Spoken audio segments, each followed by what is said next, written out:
We are unmuted. Hey everybody, how you doing? A quick And then warning. I told them, what's the deal with airline food? What's the deal with Right, it? so I've been told today, and previously a little bit before that, that my audio settings have apparently decided to realign themselves in a way that doesn't make me sound like I'm at the end of a tunnel.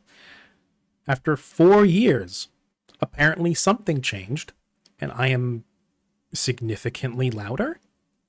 I'm still working on the audio end of things, on my end of things, working on noise suppression, background sound. Please let me know if I'm too loud, if there's too much drone in my mic, anything like that. Please do tell me. I currently kind of hear like you're just a little blown out, but other than that, you're all good. I can always turn my gain You're down very a little audible. bit. Assumed that, yeah, I thought that the reason you suddenly got loud is because you got like a new mic or something. No, same mic. Same mic I've been using for Oh. like a year and a half, 2 years now. Well, I don't know. Yeah, I just have you at 40% like everyone else now instead of 200. Oh boy, I'm that loud. Lovely. No, I have you at 200%, and I think it's perfect. Oh boy. You bless my ears. Ooh. Now let us begin. Well, okay then. I was going to make recording in the future a lot better because I can always turn myself down. I can't turn myself up very much. Okay, lovely. If I'm blown out, then that's something I'm going to have to look into later. As always, audio is my bane. But where we left off last time, the party had made their way through the 3 trials and conversed with the spirit guardian at the very end of it. They'd learned quite a few things about the people that once occupied these northern lands, about the people that constructed this tomb, the afterrunners of those who fought against what they call the empty.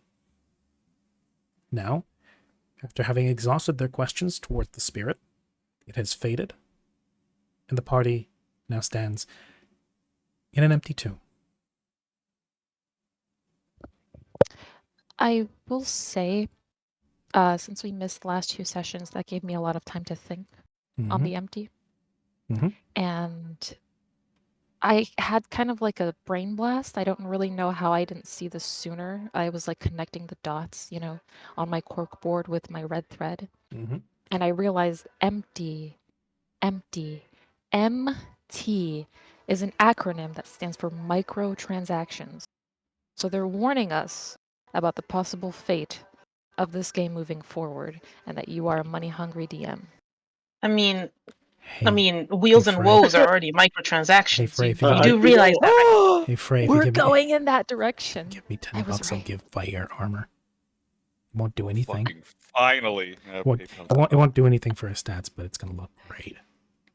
That's true. We can get the death. Hell yeah. Yes. Horse armor, welcome exactly. back. Welcome. Close enough. Welcome back, horse armor. I have a very special announcement. Flick is going to be getting a very special Squid Game themed skin. God. Karia's voice is now going to be turned into an AI chat that will respond to you in the middle of your matches.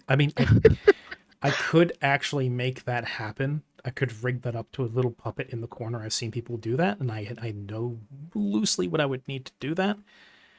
But I think just for like integrity's sake, and because I am myself not super proficient with technology, let's not. No, I was in reference to the fact that they are currently. I was more so in reference to the fact that in Fortnite currently, they have modulated James Earl. Yeah.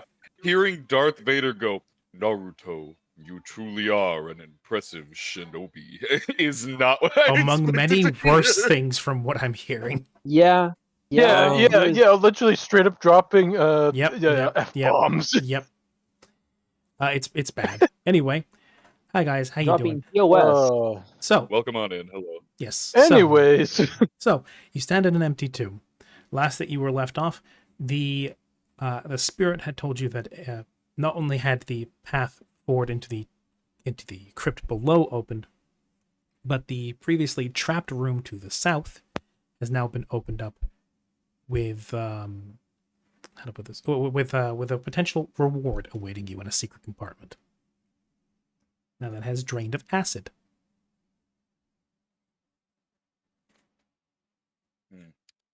Well, if I remember from a couple weeks ago, the plan was to go down into the crypt before we returned. I believe that was the plan, yes. And so you remain in the tomb. If I recall correctly, I think you're about to give loot, or there's a loot room. The spirit did say that down here. Drag your attention. Wait, what are those? Spikes. Yep.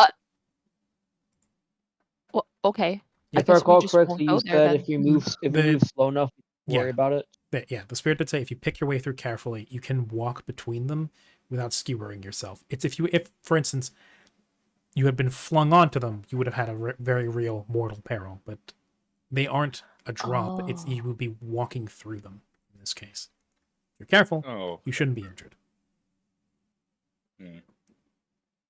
Well, who's the most nimble amongst us?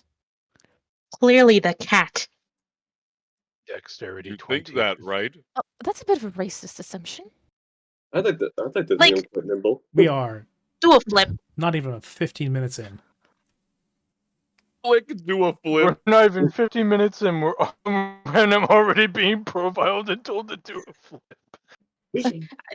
Flick. Don't just like don't catfolk always land on their feet or something? And then Yeah, Flick's you like, always I land on cannot your believe. Flick's like, I cannot believe the level of assumptions you guys are making against me. Actually, wait, do you say that in character? No. Yes. Flick immediately locks eyes with Mallory, points at this wall over here, and says, "Tell that to that piece of wall over there." I didn't see. But I got flung into it. This piece of wall over here. There's a faint there's a faint imprint of not necessarily an impression like broken because the stonework is very firm, but no, there is a slight kind of moisture and want to say like oily impression of a vaguely flick shaped profile pressed into the wall. It's like a Looney Tunes. Yes, it's a Catman shaped dark spot on the wall.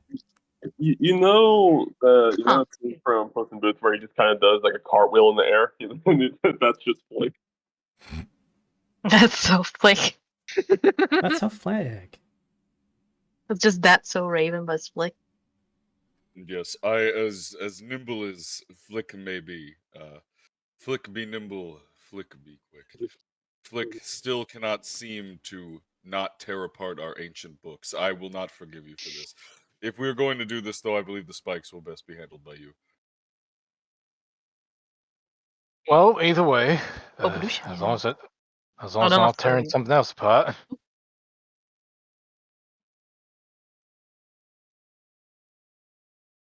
I mean, it's just a few spikes. It's not like it'll hurt. Oh, God.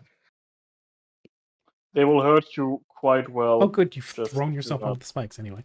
Yeah, I moved. He impales himself on them immediately. He says, as long as we move through these very carefully, and then proceeds to belly flop. They are indeed not illusions. In that case, I'll have Polari just dance his way across. ADM. Hmm? Are these spikes made out of any specific metal? Any cool, unique metal, or is it just like iron? Given the fact that there are faint puddles of acid on the floor here, they must at least be corrosion resistant. Oh. Stainless steel! Let's go! I heard flint and steel and I died for a second. I said stainless. I heard flint and steel. I was like, no, please. Oh, God. We already have Vietnam flashbacks, and it's only been a month. Flint and steel. That's gonna be a sleeper edge activation phrase one day. I mean, I already said it last session. Remember? All right, guys, chicken jock into this. What kind of chicken is that one? What did he say again? That one type of chicken? It's the tip of my tongue. I don't remember what it is. Chicken. Are you talking about lava chicken? My eyes just roll back, and you hear me like start throat singing and levitating in the air.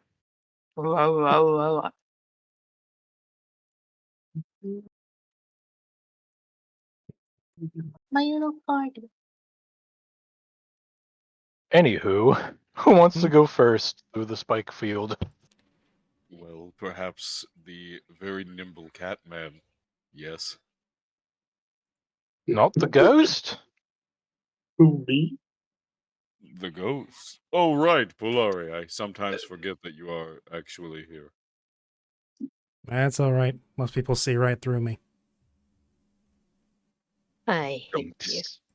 I'm very sorry that that is the case. I do hope that you get the recognition you deserve in Yes, okay, yes, please. I'm just gonna have him face through all the spine. Right, then, because you guys are passing by now, that place. 1 second.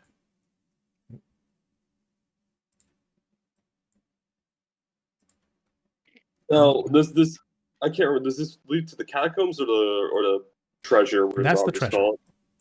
Okay. All these spikes are treasures? Yippee! I'll take them all. I'll take your entire stock. Imagine these are actually just golden spikes. These spikes are guarding a treasure. We need to procedurally remove all of them and use them as ammunition for ballistas later on. You know, I like the cut of your jib.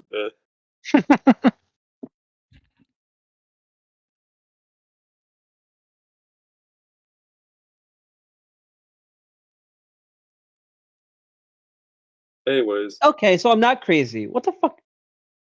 Mr. Or Mr. are you DM? crazy? Yes?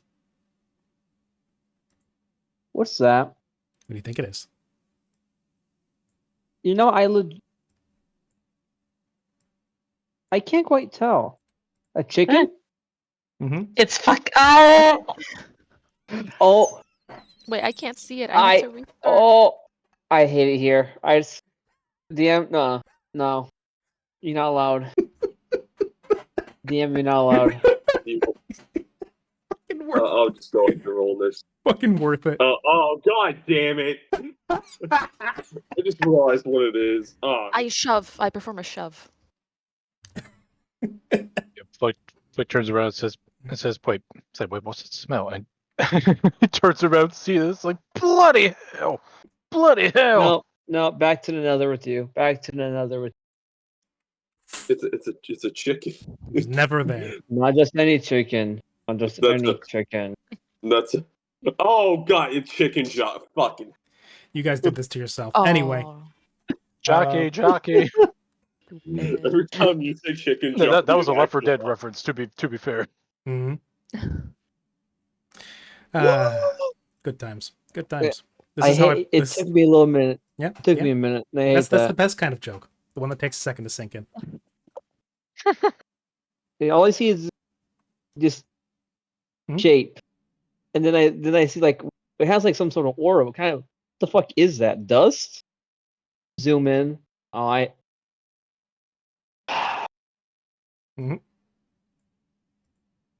DM, I am now owed at least 5 stacks of fireballs.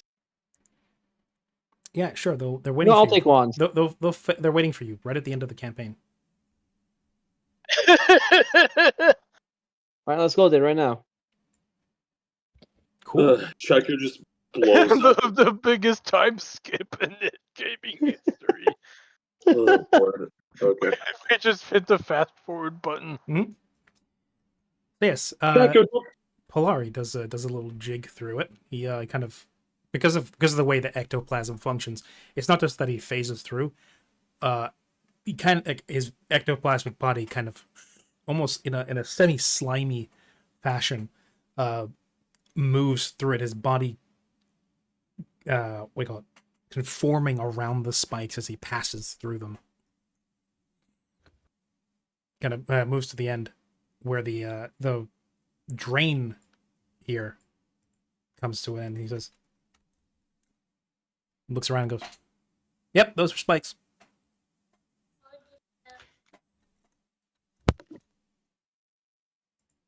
Definitely observing one. And now they're all covered in ectoplasm. Thank you for the gift.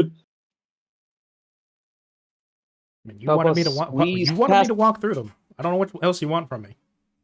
Yeah, I just forget that this happens sometimes.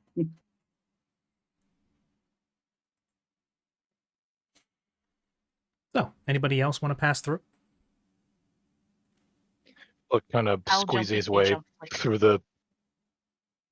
Yeah, taps the front and says, "All right, since most of you want me to slip on through, unless anyone else wants to go in first."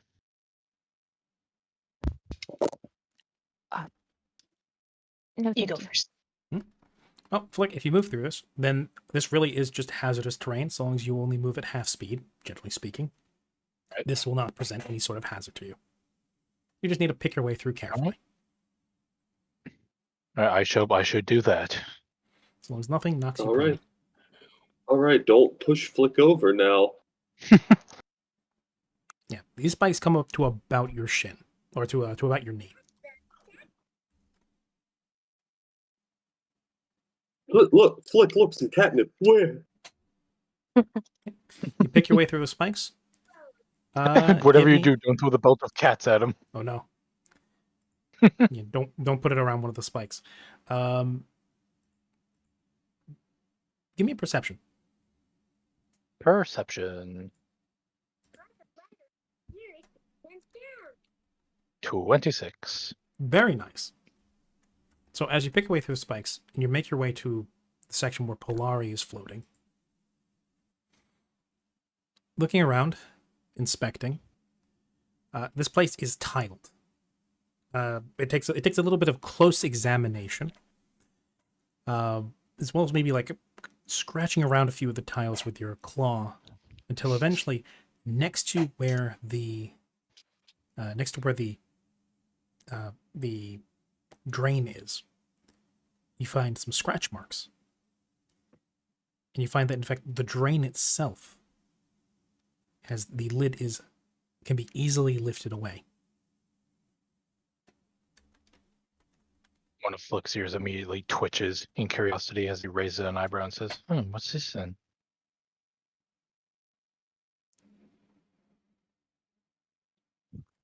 And I shall lift up the hole, or lift up the drain cover.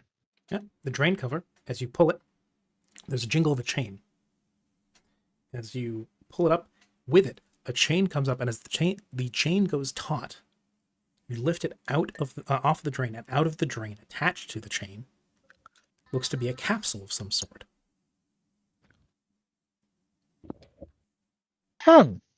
It's shining metal, much like the spikes, obviously corroded clean by the acid that flowed through and clearly occupied that drain for quite some time.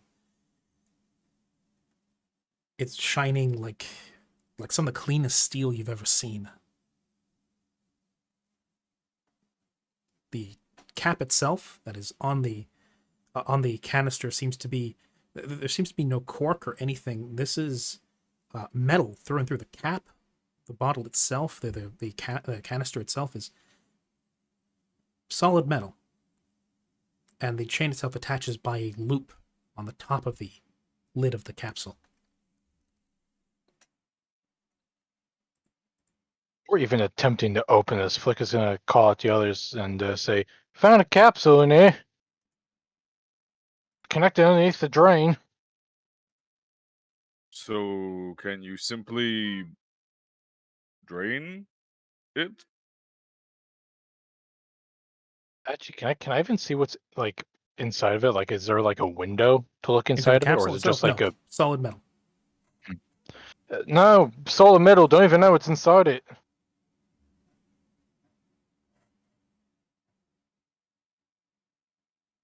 Can you open it? Flick just kind of whispers to himself, "How do you open this bloody thing anyway?" Oh wait, is it locked? Hard to tell. There's no padlock on the outside. There's no obvious keyhole. It's just, the whole thing is smooth metal. But with your perception of a 26, you can tell there's a small, what looks to be a line around where the top is, which would imply that that's where the lid begins and the canister ends. Flick kind of stands up and calls out, says, "Well, there's a cap on. I'm gonna see if I can screw it." Do you maybe want to come out here before you try and do that? If it's trapped, it could send you flying into the spikes behind you. Or it could maybe send the spikes out with puffs of air like a giant spike explosion. Yeah. Or maybe it's just a bloody mine. Who knows? Either way, good point. And he'll pick it up, he'll heft it, and they'll begin carefully moving it through the spike. Good idea. Bring it closer to the whole group. Yes. As it's approaching closer, I will detect magic and attempt to focus it on the capsule.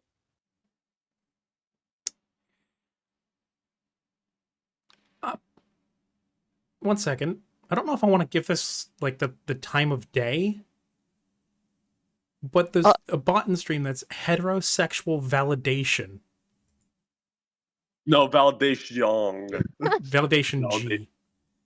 Yeah, I'll give you points for being. I'll give you points for making me stop, but also soliciting on Twitch is extremely against TOS. Thank you for pinning that. Also, please get the hell out. Thank you. And goodbye.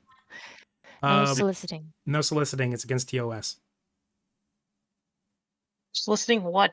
Soliciting anything. Soliciting your services. Soliciting what do you call it? Soliciting like other people's services. It's against TOS. You cannot advertise yourself in chat. No solicitation.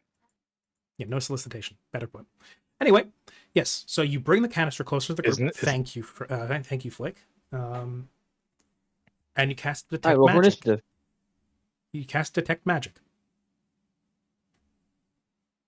You do detect a small amount of abjuration magic coming from the canister. So there's something protecting it. I'll say that. There is a small amount of abjuration magic surrounding this. Hi, Ari. Yeah. Hope I sound okay through the stream. Please tell me if I don't. Anyway, yes. Yes. Siren detects a small amount of abjuration magic coming from the canister.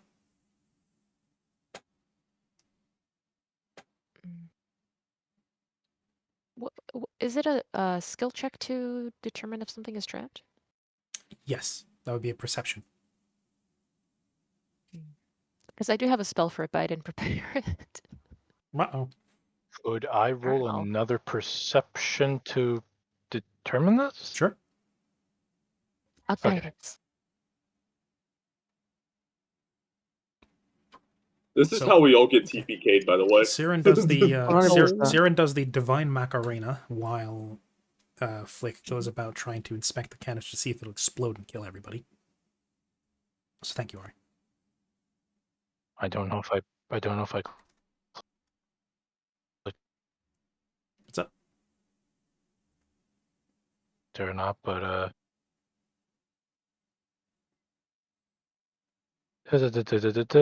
waiting. Oh, there, went through Waiting. once and then twice. Well, Go with the 12 for that one. Coming up to a 13. Flick, to all outward observation, this canister is entirely benign.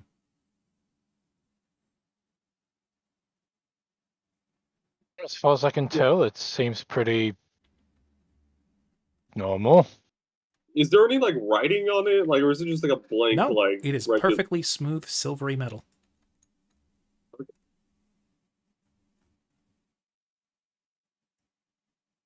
there any chance I can get a look at that real quick?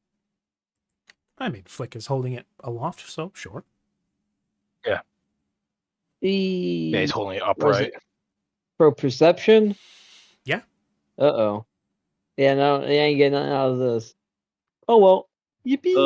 I'll attempt the perception if it's okay. I'll look at it. I'll give you a look. This is the bit where I go like, do I let 2 people do it? Do I let 3 people do it? Do I let the whole party do it? How many rerolls do I give to this group?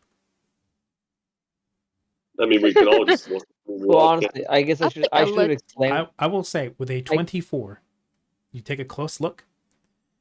You've seen some canisters. Like, you've seen designs similar to this.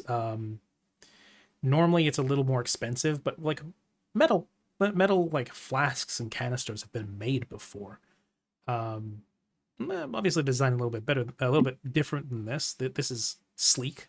It's like the cap is almost completely flush with the body itself, meaning there's almost no space in between. It's entirely waterproof, potentially also used for doing things like insulating against temperature and stuff like that. Inside, whatever is in there is perfectly hermetically sealed, except for a slight leakage of magical aura coming from what's within.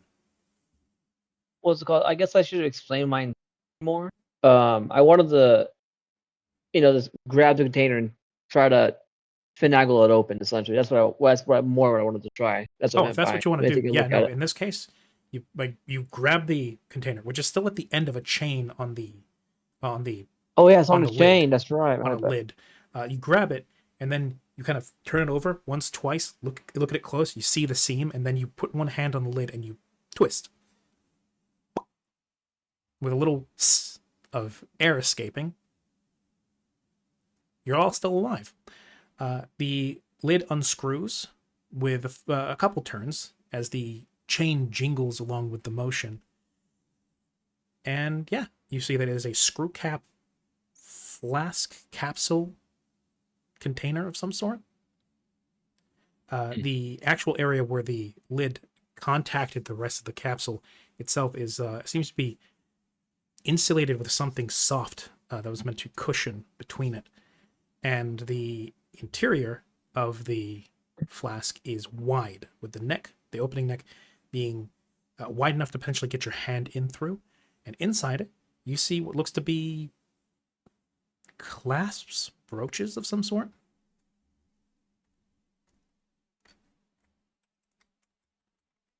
Well, I guess I'm taking them out. Interesting. I shall assist. Time to identify, I guess. Yeah, pretty much.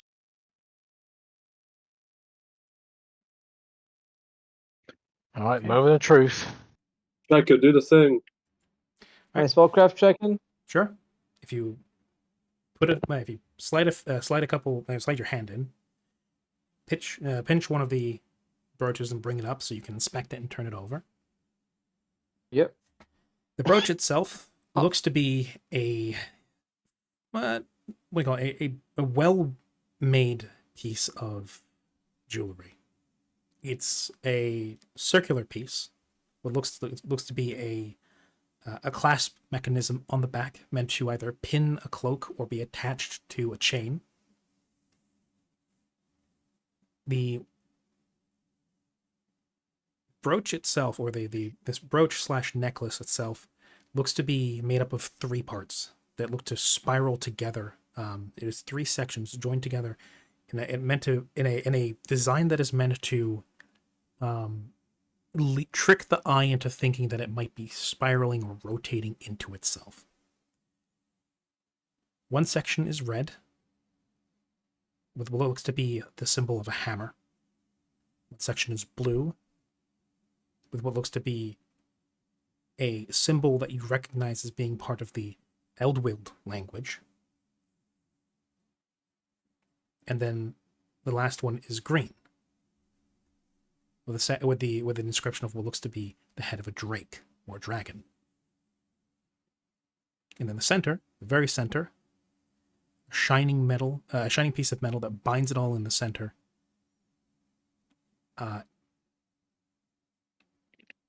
Is a pin that connects all 3 and holds it together. That's also where the clasping mechanism is connected. If you give me a spellcraft. I did. It was not grand. Second. I will. With that level of spellcraft and a quick look at it, they are on this they are, as far as you can tell. One second, I'm gonna check something real quick. Nope, that's not what I meant to do.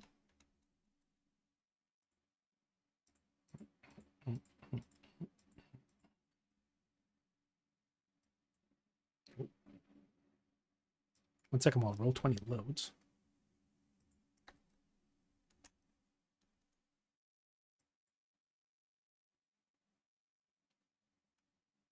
Oh no, this was a mistake. Opening up a single sheet in Roll20 was a mistake. Yeah, sounds about right. Okay. I feel like Roll20 has been kind of weird today because I tried opening up Siren's sheet in a separate tab instead of just on top of the page I was already on, and it broke the tab. Yeah, it's not always fond of when you do that. Oh.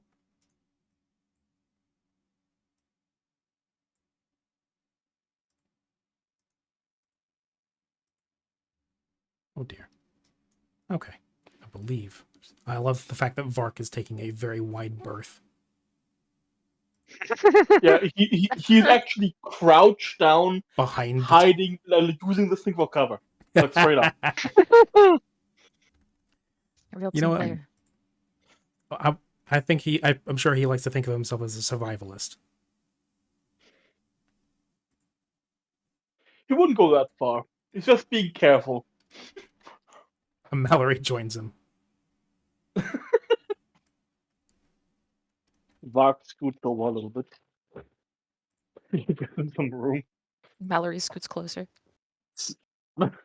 Since I can see through Polari's eyes, do I see anything else that might be interesting? Not especially. Not here, at least. What's that? Did someone like color right here or something like that? Because there's like a little dot. Where? Right here, right.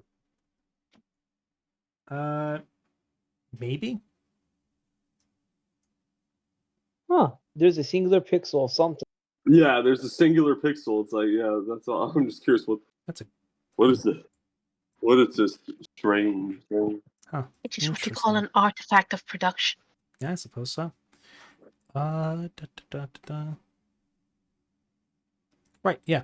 So, within the canister are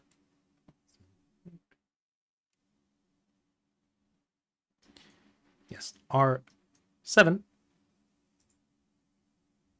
amulets of protection. Oh. Plus one. Wait, what? Just amulets of protection. Oh. Amulets of protection. Plus 1. If you wear these around your neck, so long as you have no other neck slot or what do you call it? Yeah, if as long as nothing occupying your brooch or neck slot, so it doesn't conflict with another magic item, it gives you a +1 AC bonus to deflection. +1 deflection bonus to AC.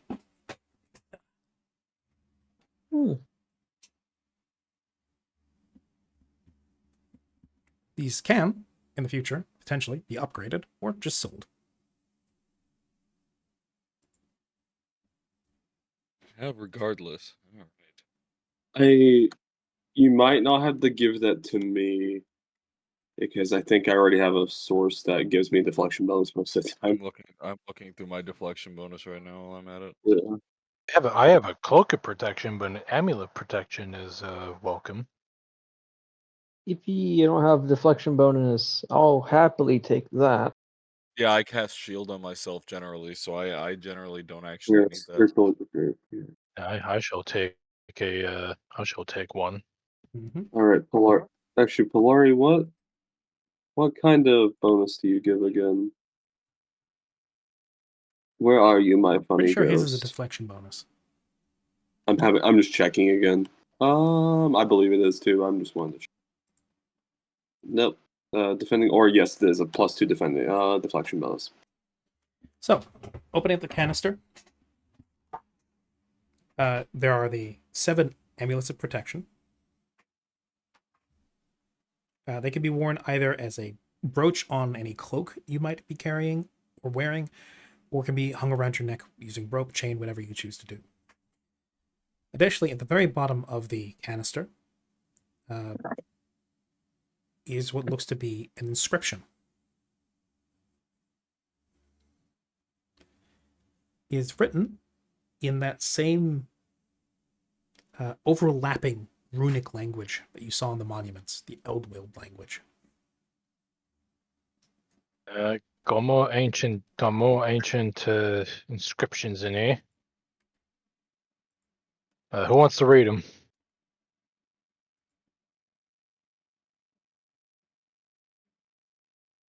walk duck slower.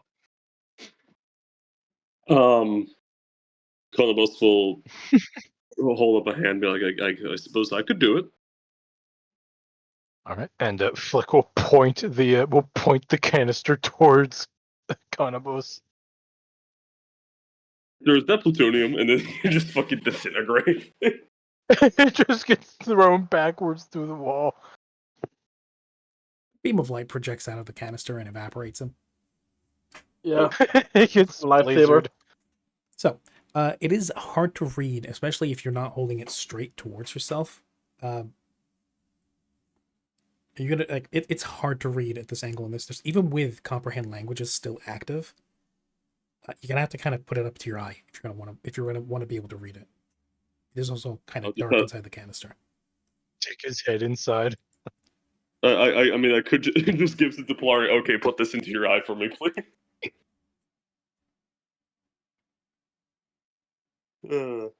All right. So what? Do you want me to roll anything for this real quick, or do you just? Are you handing it off to Polari?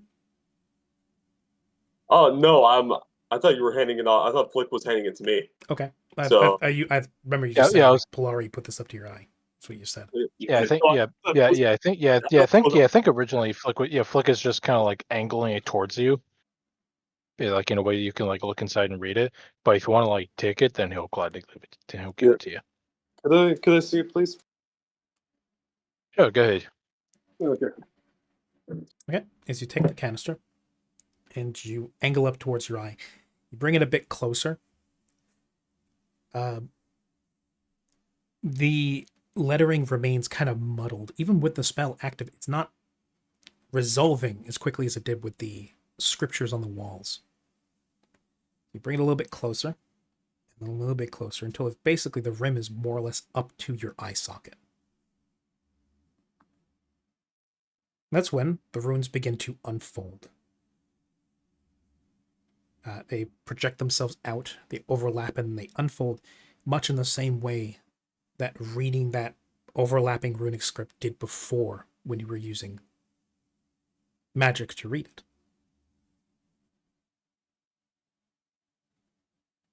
And as the lettering unfolds and translates itself, it's choppy and kind of ugly. And it's kind of the sacrifice that needs to be made when it's being translated automatically via spell.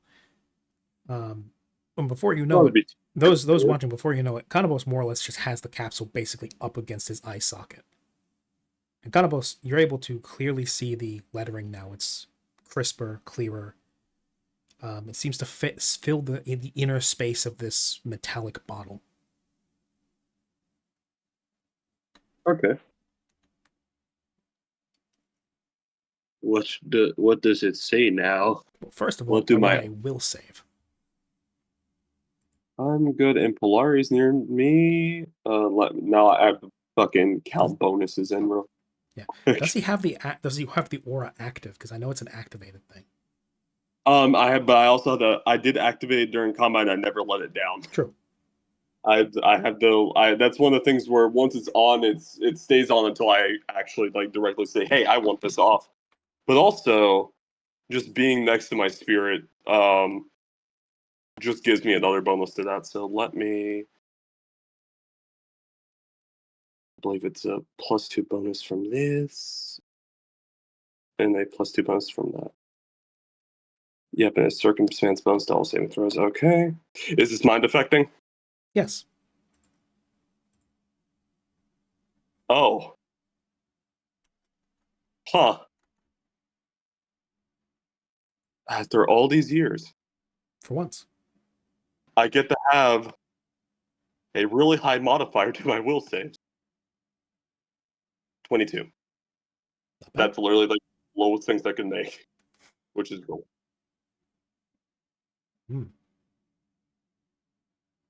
Plus 20 to your will save. That's pretty beefy. Actually, wait 1 second. Let me check one more thing. Oh boy.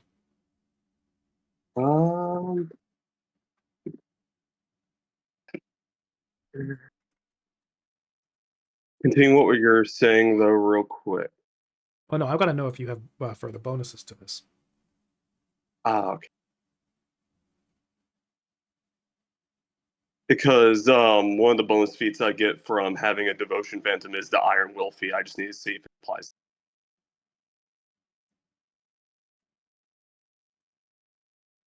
I would imagine it would. It's just a flat bonus to your will save. Yeah, it's a +2, so that would be a 24. 24, okay. Unless I'm like not thinking Iron Will correctly. No, that's what Iron Will do. It would give you a +2. Okay. Yeah, so 24 total. So, everybody watches as Kanabos brings the container to his eye and peers into it.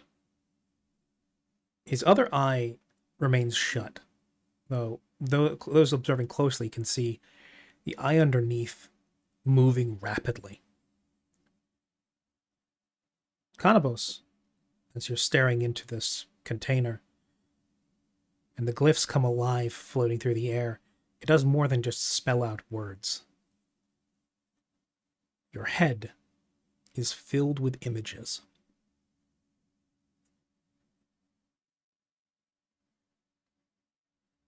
Oh, what kind of images?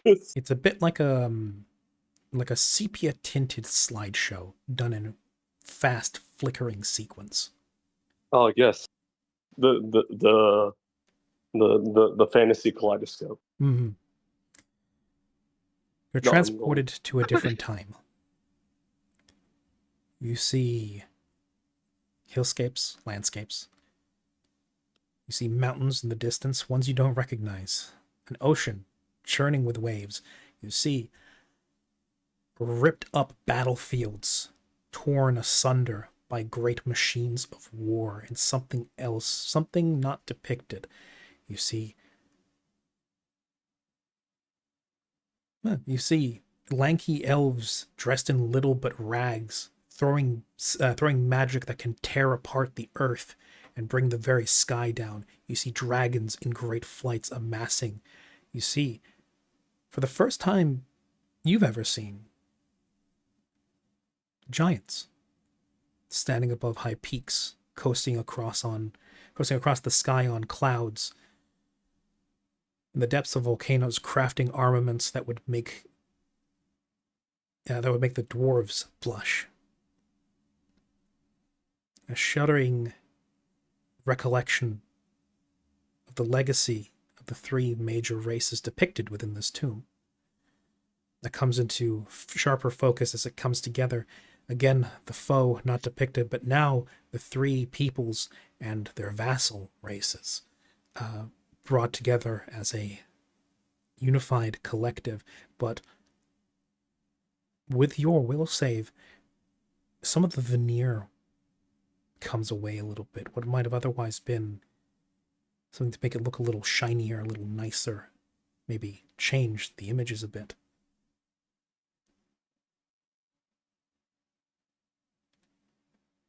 You pick up on details that the images might shutter by too quickly, that you might have missed in other cases. You see that the vassal races are not well equipped. You see that the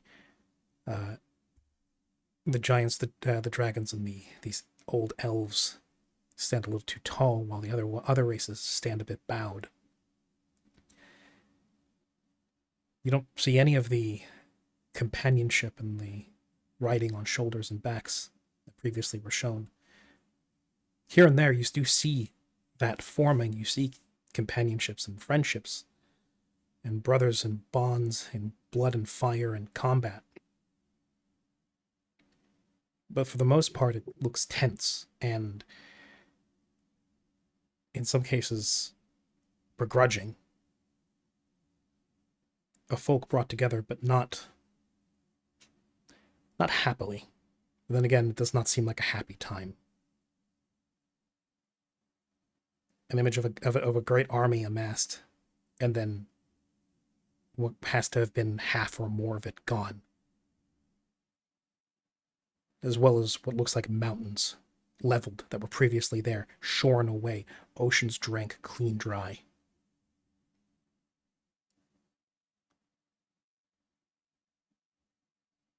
It is not a happy series of memories. They go by quickly. And there are you swear there are more details to find, but it's too quick. There's too much. There's too much information. It's an overload. It continues to flicker by until you see the aftermath. You see the damage being rebuilt, being replaced. You see the giants retreating back into their hermitage. You see the elves returning to their own lands, and now the dragons, from what you can tell, running the majority of the reparation work. You see none of the reticence. You see the dragons take hold of the yoke. And at the head of that, you see the depiction of a great... You're not sure what type, but you see a great red dragon at the helm of it. And in your head, you hear the word Galvan. His scales Galvan? Yes, his scales are rocky and crag-like, cracks running through it. Pure igneous energy seeping through. His very mouth and eyes radiate with fire, and that image is already gone.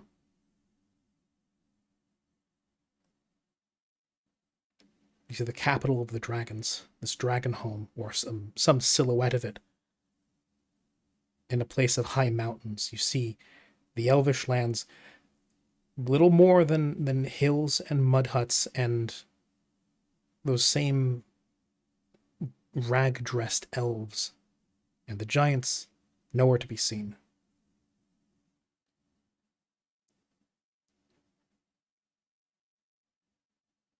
Does this sound like the dragon home that Kario brought up a few times before? From what little you could see of it, perhaps. High mountains, what look to be bluffs, and the approximation of residences carved out of the side of them. But it's too much at once and too quick. The best you can see is that there is something of a home, and many dragons living in high mountains. Middle of a narration right now. You are not seeing this.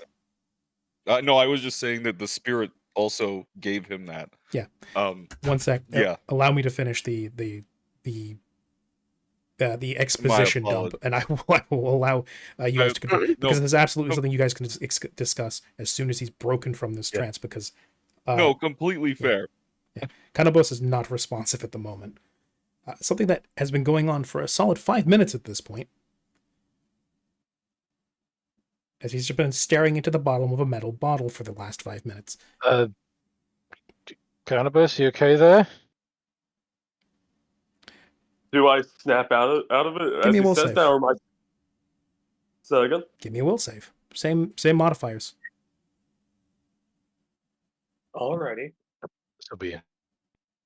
Does Flick shake him at all, or does he just speak to him?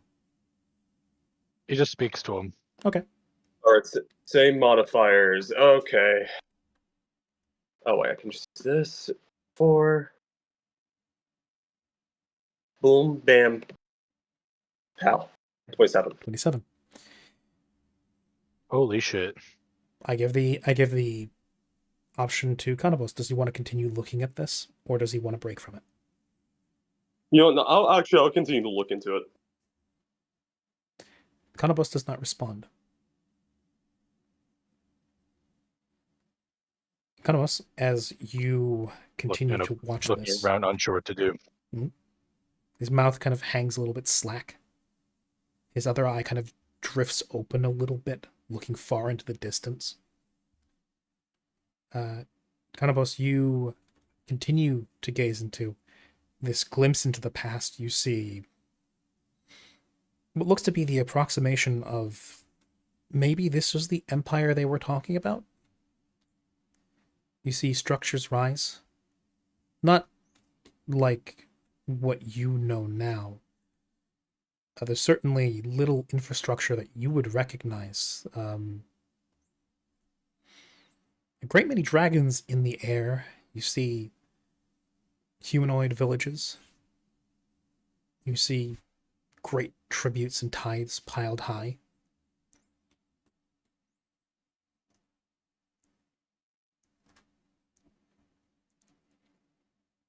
Just more everyday life, not really everyday life. You see tithes and tributes to their dragon overlords being ready, a tax of sort.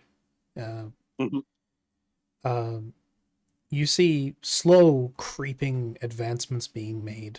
The progression from bronze to pig iron, for instance. See a middling attempt at an advance in technology. Humanoids themselves slowly but surely beginning to progress.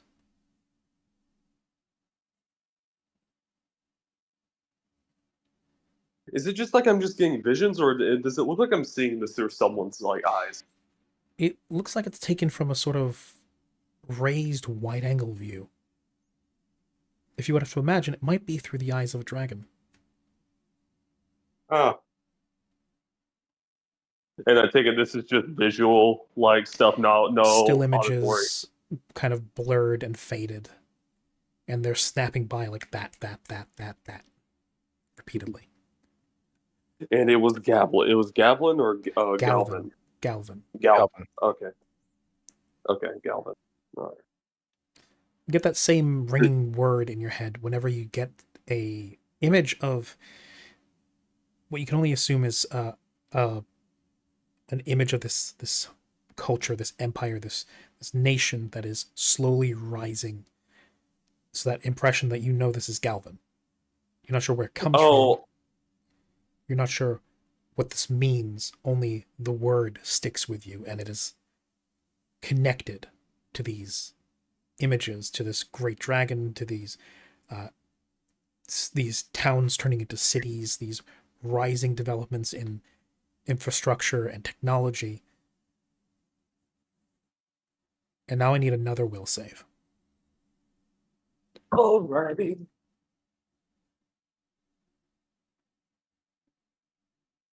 $40. Holy shit. Spirituals can have really good bonuses to mind affecting. That is a nat 20, I'm pretty sure. Oh my God, no kidding. That's an 18. No kidding. It's an 18. You have plus 22 because of Iron Will. Right, okay. Good lord. Interesting. The last image you see before you will yourself to rip the bottle away from your eye is the sun turning dark.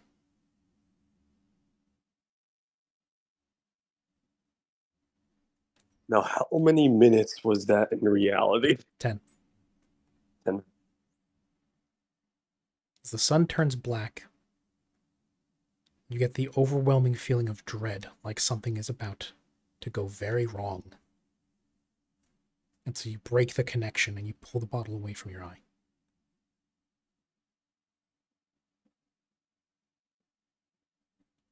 Bloody hell, Cannabis. What is that? Kind of like waking up from a bad nightmare, like his breath's like a little hitched. Yeah, my notice a trace of cold sweat on his temple and his brow. Mm-hmm. Slightly shaking, I would imagine. Yeah. Orthoskin, I have a question for you.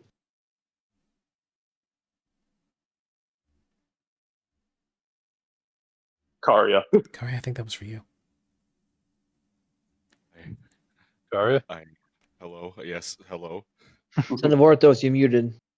Motherfucker. Hello? No, you're not anymore. Not anymore. Yes. Yeah. The Vire kind of looks to you and says, he used Dad's name. I don't like that he used Dad's name. Does the name Galvin ring a bell to you? I look to God. Does no, the name Galvin like besides the mentioning in the carvings here within this tomb, no, not especially.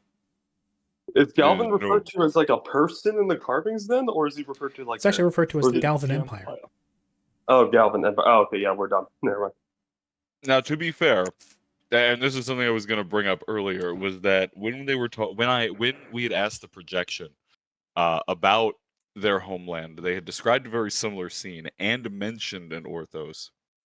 So that could be strange. I mean, the connection's there. If the Dragon Home is their capital originally, and it sits between those two mountains to the north, I guess it probably has something to do with it.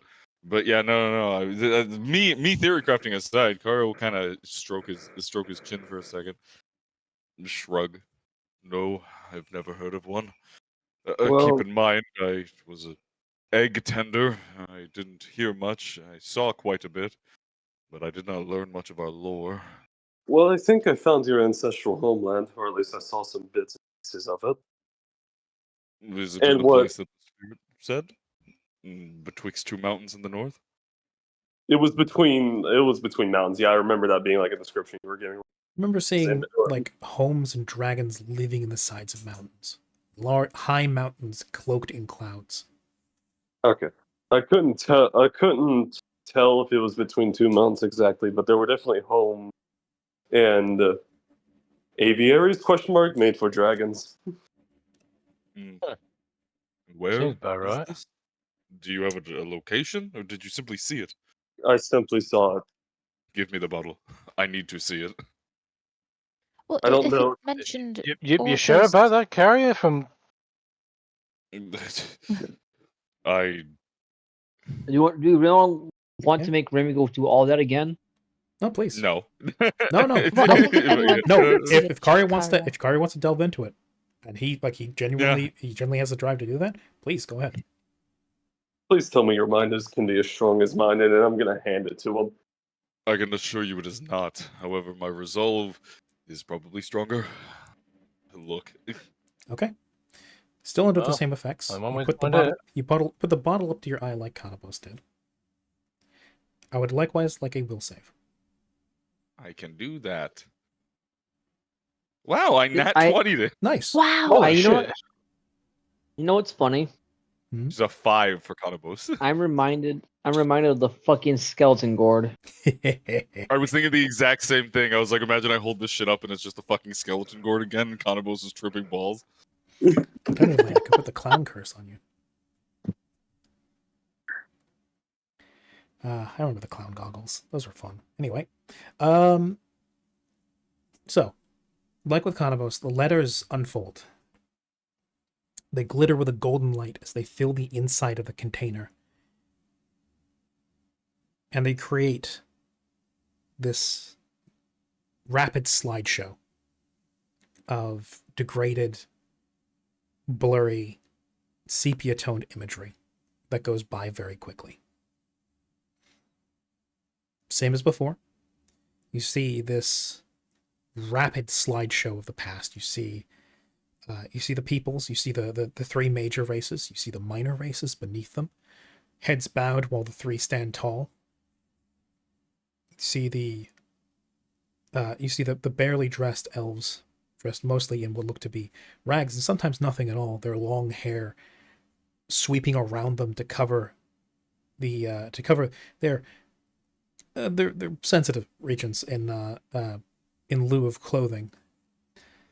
You see the dragons in great flights. You see the giants sticking to themselves. Great roving communes, but otherwise not welcome to others. Fire giants with great big hammers slamming away at massive anvils at the heart of volcanoes. Cloud giants coasting across cumulonimbuses through the sky.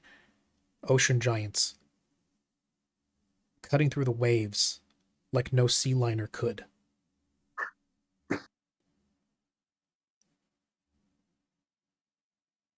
Another will save. That can be done. Will it be as good as the last one? Let's see. I almost rolled a reflex save. Don't jinx it. Almost. 25. 25. You look deeper. You stay in the dream. The images are projected into your mind. Now, the images of the culture, this empire, as it slowly rises, and you see that craggy red dragon. That's not Orthos. Doesn't look like Orthos. He's too large, too broad, too...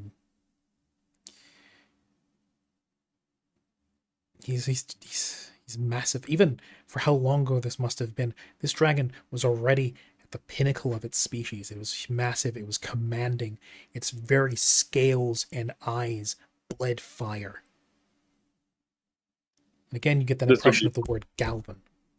Again, it's the Empire, and it's this massive red dragon snap past in your mind.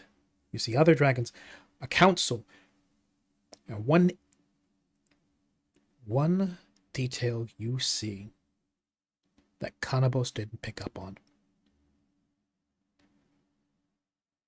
Next to this massive red craggy dragon, in what looks to be some sort of look into a council of dragons, at the head of Dragonholm. Again, you see image, dragons living in the side of mountains high above the clouds.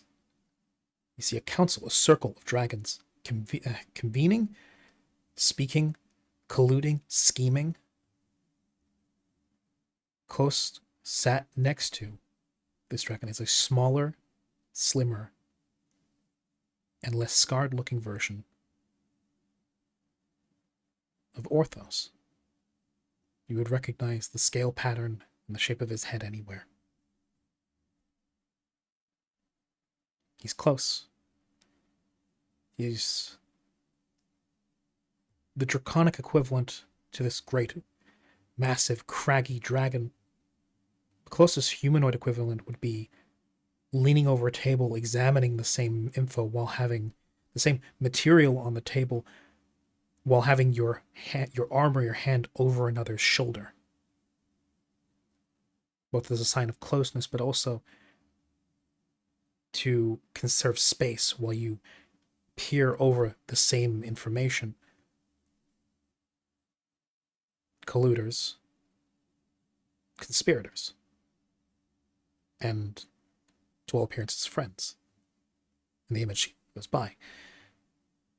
More time passes, civilization rises, some of it falls, some of it degrades, some of it grows. Some of the lesser races that you previously saw no longer show up in the images, having been lost to the sands of time, while new ones appear. You see things change slowly but surely, and the only things that don't change is that the giants are nowhere to be seen, the elves are hardly ever seen, and the dragons only become more numerous.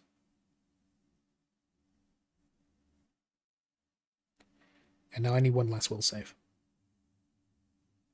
This will be the natural one. This will be it. Listen, I'm trying to roll positive today. You know, I'm doing pretty good so far. But saying that, well, how about that? Shit. I actually did, and I won't roll good the rest of the session. I'll keep that right there. I think as a little word from God, I think you'll be glad that your good rolls were used on this. So it continues. There's no amount of time denoted in this. There's no calendar shown to you. There's no. All you see is the change of the sun in the sky and the moon. And the shift, the ever slow shift of the constellations, drifting closer and closer to the constellations you recognize in the sky as the eras pass by. And then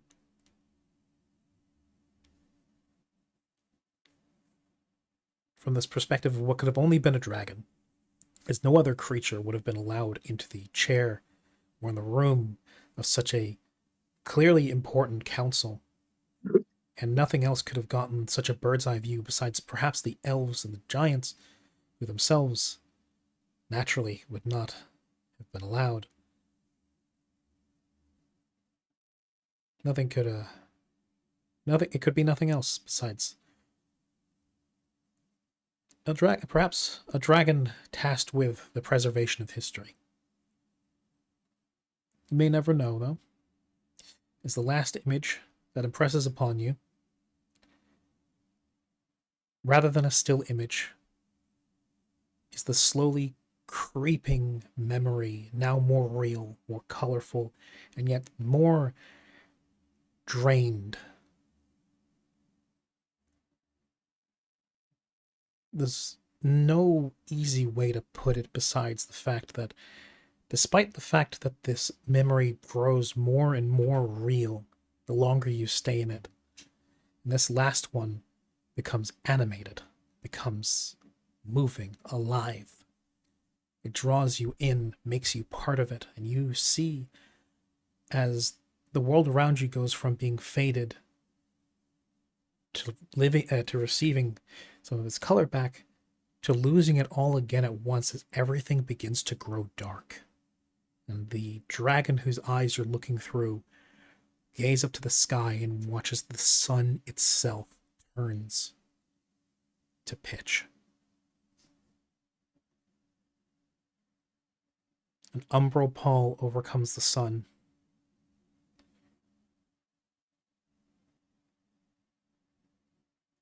And the shadow cast on the ground consumes everything.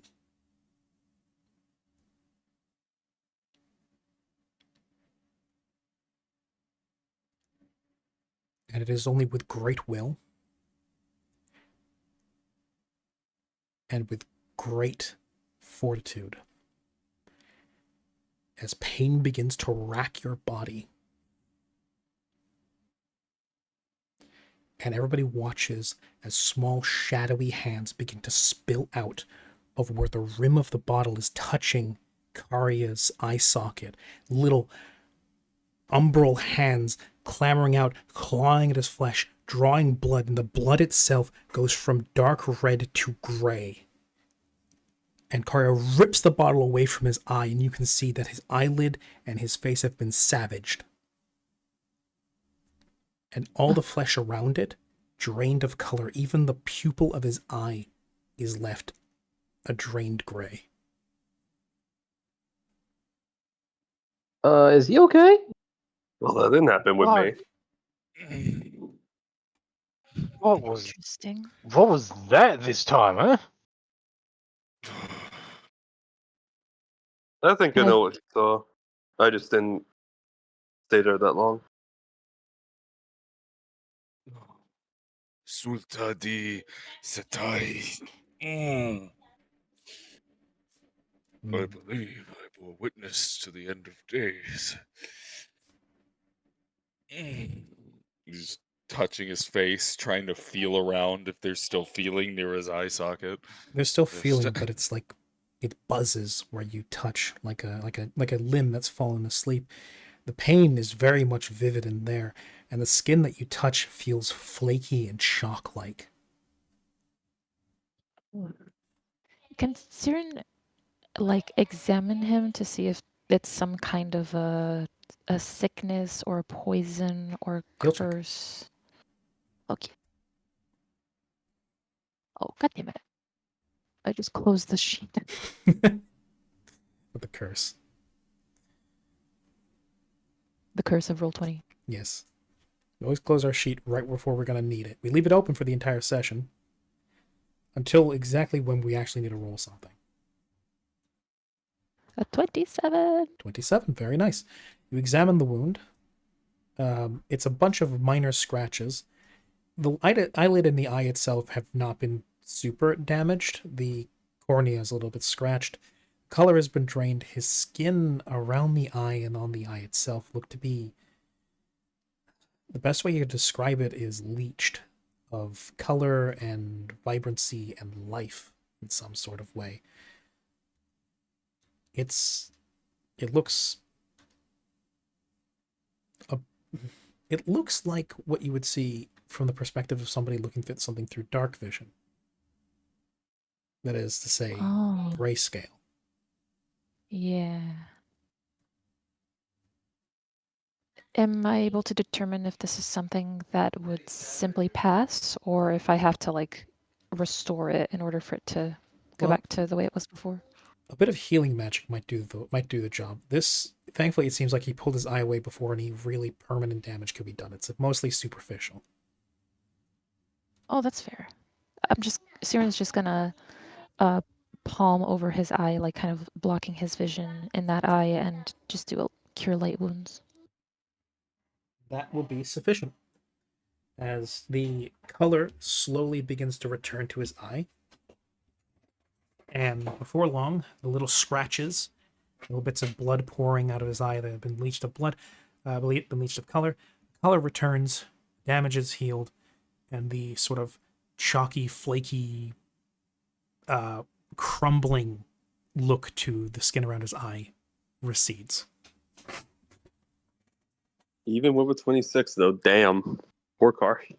Damn. Well, that's why it was entirely superficial. Yeah. There you go. Blind. Yeah. I will. Yeah, you didn't. Yeah. I will say. Oh. No, should I? Actually, yeah, you guys were probably pretty good. We'll say there might be a reason why it did that for Karya and not for Kanabos. I assume. Does your bloodline trace back to the people who were part of this civilization? Do you know? It would appear. So there's some connection, clearly, and it affected you in a way that it did not for Kanabos. I cannot believe the next words that I am going to speak. And Siren, before I speak them, I will have you say nothing in response. Yes? Yes. I believe we have to go speak with my father. She says nothing, but she puts her arms up like she just won a competition. With her fists up in the air. That's the look of a girlfriend. And in her head, oh, you know what? She doesn't speak with her mouth, but in Karya's head, he hears, "I was right." Everybody sees Siren with the look on her face. No words from her mouth, but the look of a face of a girlfriend who's won the argument. Does I Kanabos told you so. does Kanabos actually know the incident? I can't remember. No, he probably doesn't. What incident? The one where the sun turns the black? Orthos message incident. Oh, that. Probably not, unless the party told him about it. I doubt that cop brought up, honestly, because like we gave him the broad strokes of things. Then Kanabos will say, "Wait, why is she happy? You just had your eye area face ravaged by Shadow Hand." Because in the past.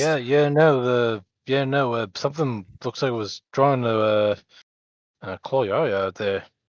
Well, I am not quite happy about that. However, but I should clarify. I'm not happy that his eye was ravaged. I'm happy that. Oh, I mean, to clarify, because she spoke in telepathically to Kanabos and then switched to verbal, like someone who forgot to switch from one language to another.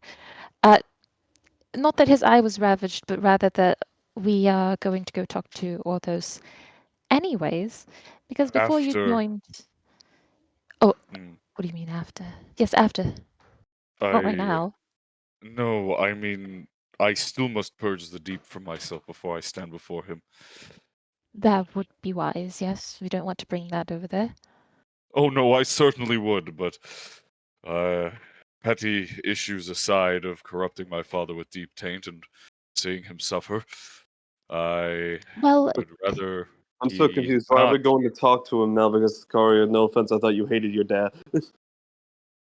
I believe that this dragon of whom I did not know is indeed kin of my kin. I bore witness to council of sorts. I saw my father beside an elder dragon.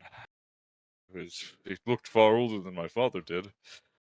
Truth, I don't even know if it was a red dragon. The scale pattern was craggy like mountains.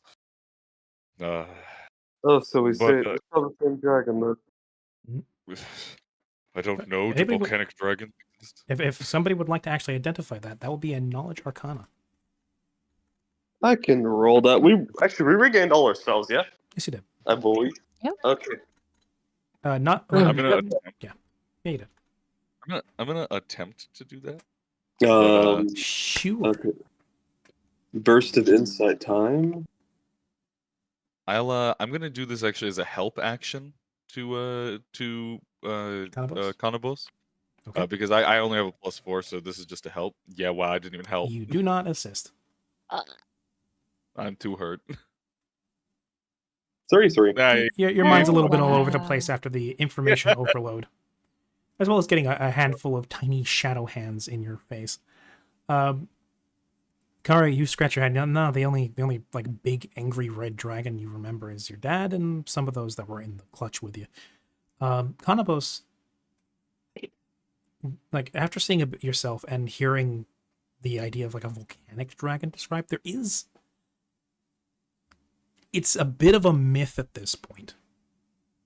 And it's really not well documented in the slightest because they're more of a prehistoric thing, if not even a thing at all. But there were stories of a breed of dragon called a pyroclastic dragon.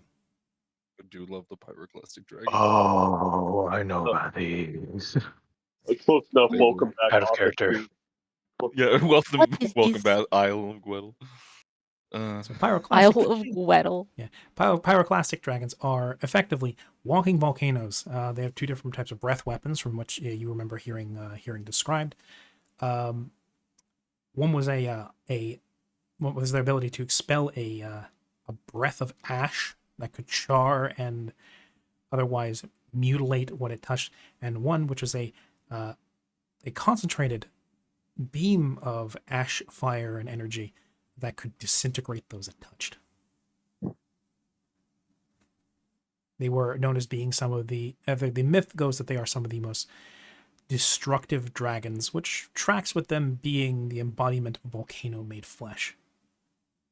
Those that were born were known to be larger than most other dragons, extremely territorial, otherwise not very chummy, and a force of nature, more so than even some other dragons.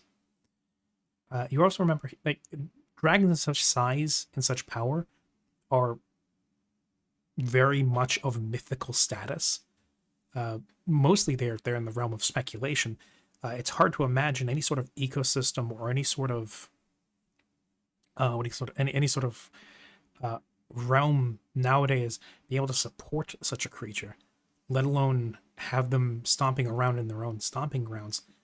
There's similar tales of massive dragons, like the stories of a great ice dragon to the north many, many years ago that ravaged lands and was the size of a mountain itself. Again, these things, this sounds like, if you hadn't seen it as an image yourself, you might consider it still really in the realm of speculation. But the only story that really fits that description that closely would be that of a pyroclastic dragon, a volcano dragon.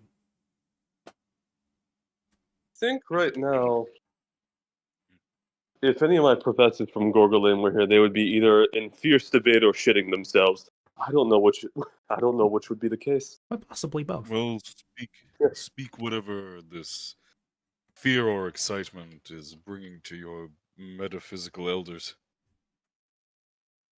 Well, I believe we saw a pyroclastic dragon.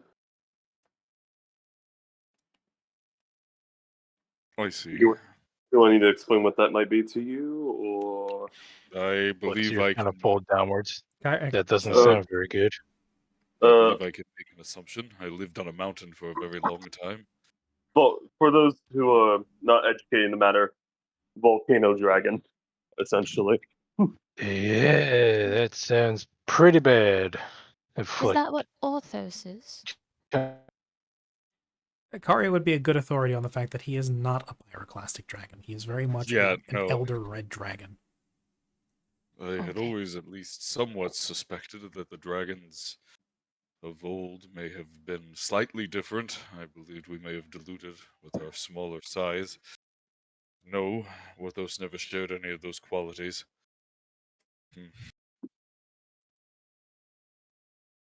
Nevertheless, it's certain that I saw my father there, and it then leads me to more questions. But ones I will have to ask him after our time here is complete, and even more pressing when the deep curse is lifted from all of us. Yes. And you, don't forget yourself. Yes, all of us. I believe I'm included. Quick question. Yes. This gray area over in the chamber that has the spikes, is that like a hidden area we can't see, or No, is that was where the acid was. Because if I do Oh, this, it's just filled with acid. Oh, okay. yes.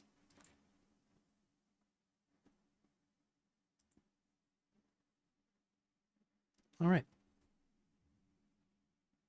Any further inquiries? Any further things you'd like to speak among yourselves? I will remind that there is a door open over here.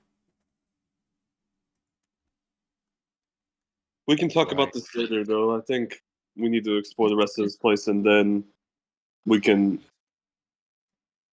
What's the word? Yes. You know what I mean. Let's go. Let's get on. Yes. Yeah.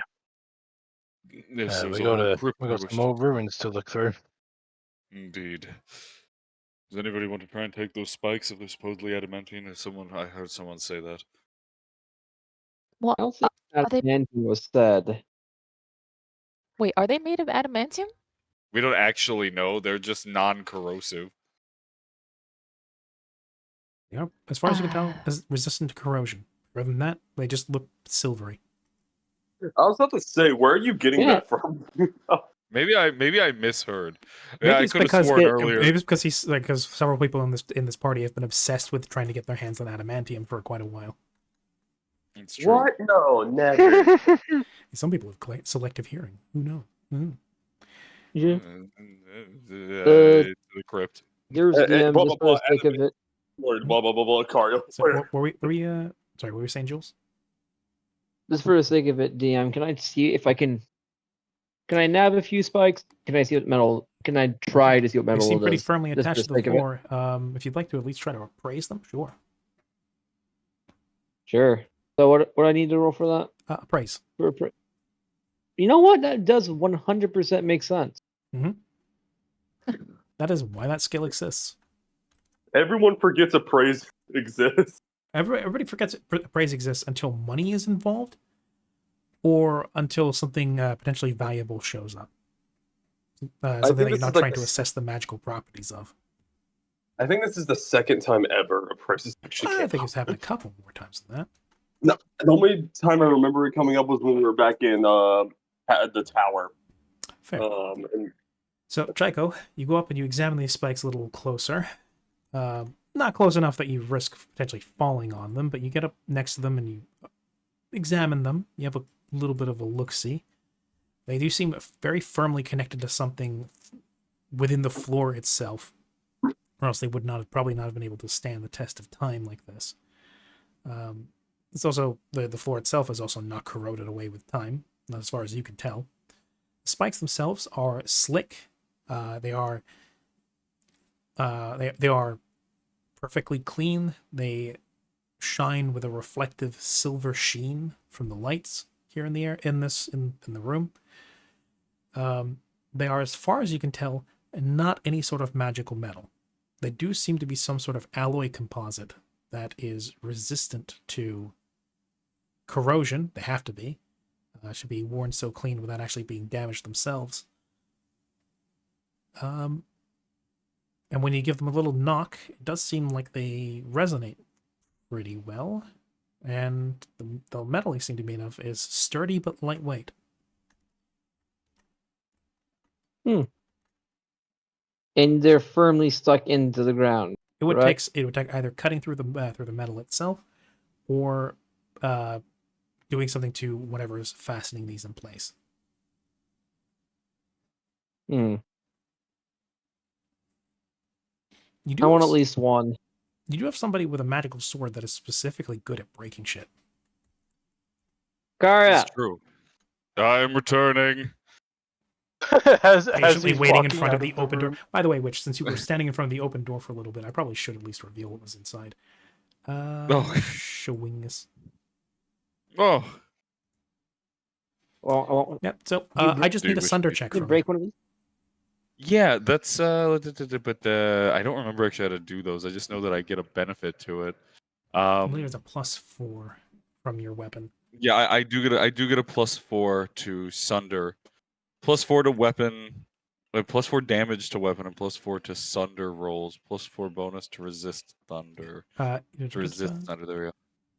Yeah, it's a maneuver, so I need a maneuver check. So combat, a CMB check. Yeah, a CMB check. Let's give it that. 30. Absolutely. You can then roll your damage. All right. I'll boop. I crit. And I did 93 oh my damage. God. Why? Why now? Thank you. Why on the spikes? Karya winds back with Shatter Spike, and true to its name, actually, proceeds to do a wide sweep low that not just takes one, it takes a whole swath of spikes at the very bottom, cleanly cutting through it, and through the last few ones, shattering them to little splinters and pieces as the energy behind the swing begins to run out. You now have, let's say, a couple dozen spikes, some in good condition, some not, just lying on the floor there. Oh, that's what that sword was meant for. I think you've been misusing it this whole time. Indeed, it appears as though that using this sword, I have been attempting to hurt people with it, but as it seems, I should have been a mason. Well, that's kind of logic. We had an army with a giant pickaxe or something.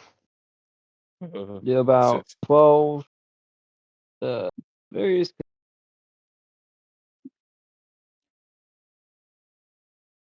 You rolled for that crit, by the way. You rolled two 6s,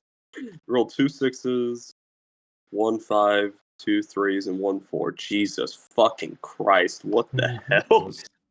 Genuinely one of the best I could have rolled in terms of damage, and it was on inanimate spikes in the ground.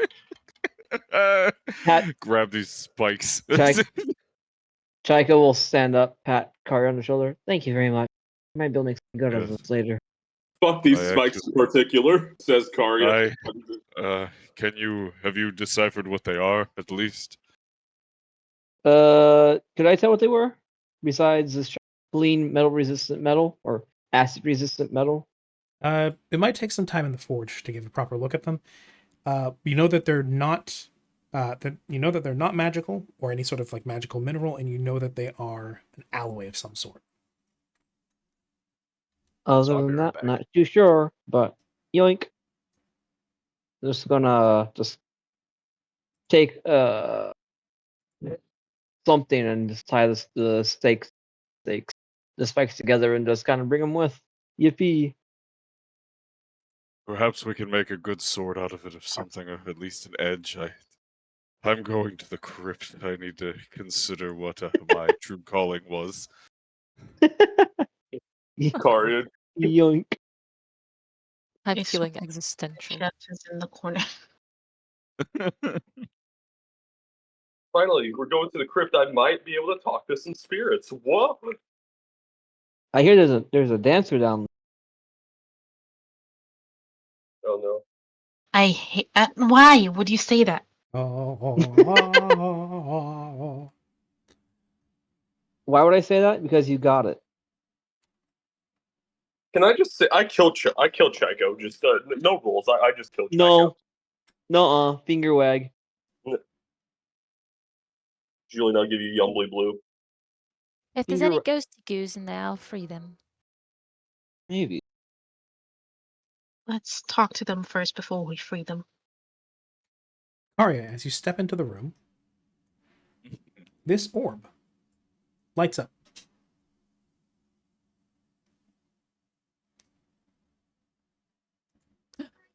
The orb. Do we ponder it? The orb.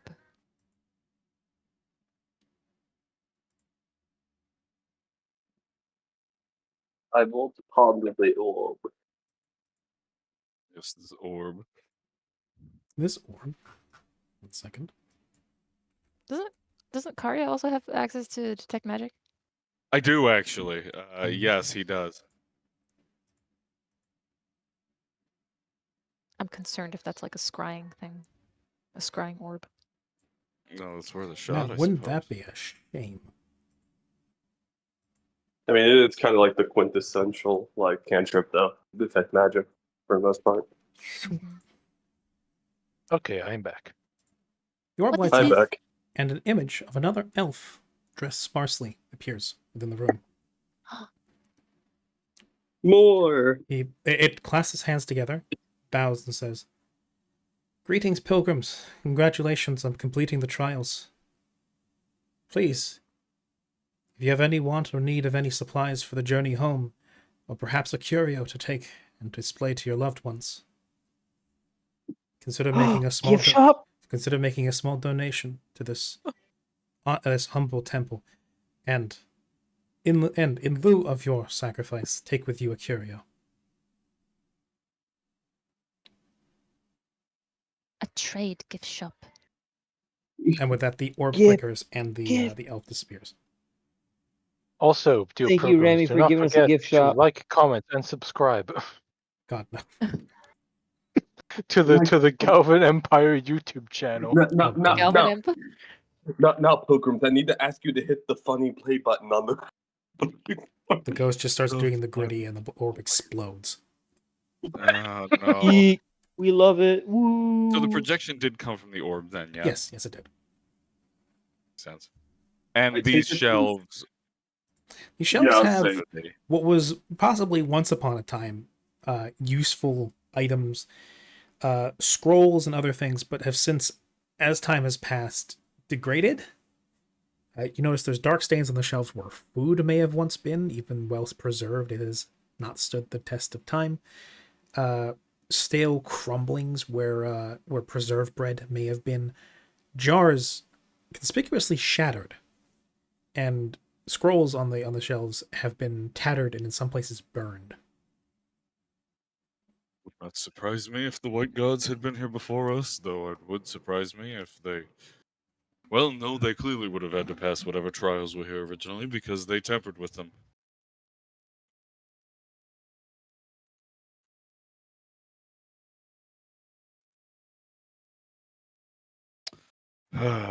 Well,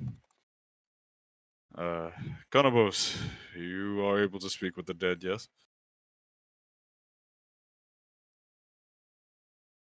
I am, but I'm afraid I don't see any corpses nearby.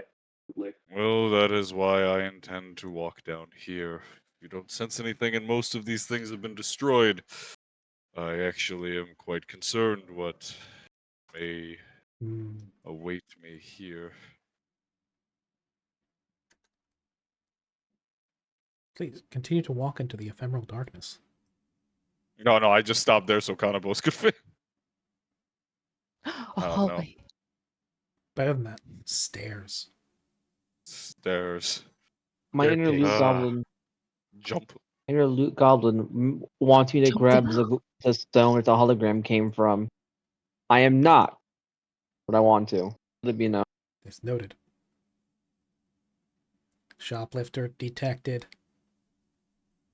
I don't think they meant for you to grab the stone. You just see a sentry gun just pop up on the ceiling and just immediately gunned.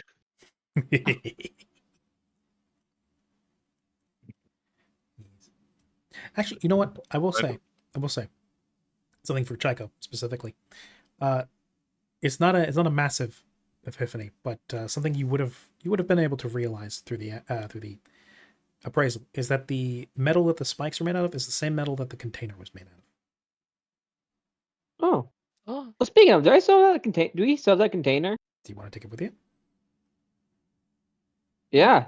Sure. It's a neat flask. It's a conversation piece. Yeah.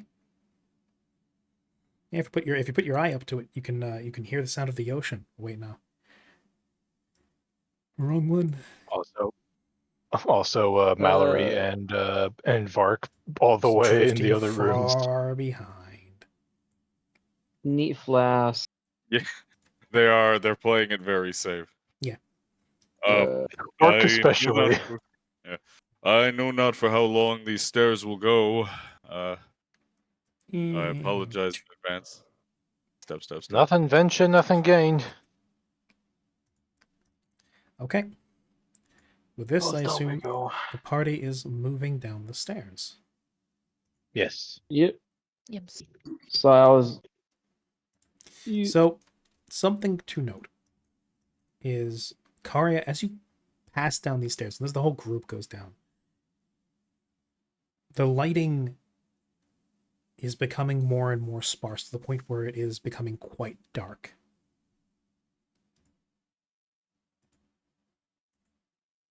Give me a perception as you continue to pass downwards. Sounds good. Perception. Is my halo not turned on? I mean, you're at the back. Yeah. Well, we got like bounce light and reflected light, you know? If anything, that might actually make seeing things harder. I know. Is Mallory offering to take up the front? No. I thought so. Yank. Through the wall, sure. Karia. Yeah, no. It seems like the dark is pressing in. Does Karia have dark vision? I forget. I believe he does, yeah. Okay. With this... Yeah, out to 120 feet. Okay. That said, it's being able to see here, first it shifts into grayscale. And then it starts to get almost cloudy in your vision. You get a distinct feeling of... hard to put. You've had that kind of clinging feeling of welcome home before in some dark places, but this is different. This feels colder. Not like home, but still dreadfully familiar. As you... I will first bring...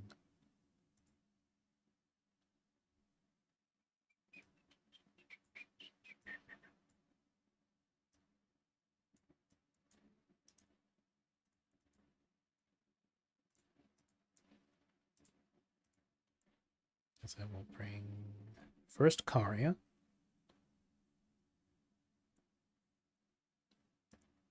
You also want me to go ahead and roll perception or nah? Not for the moment.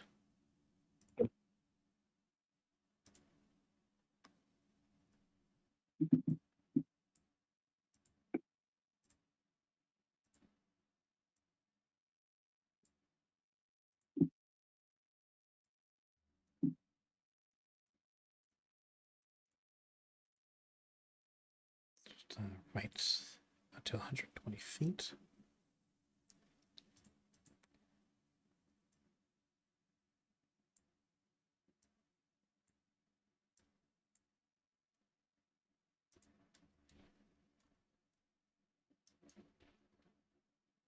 As the stairway grows wider, until eventually deposits you down in something very different.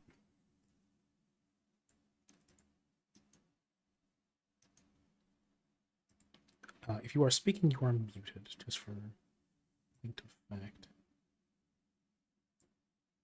Remove the whole... I am not. I was just waiting to see, because I am here.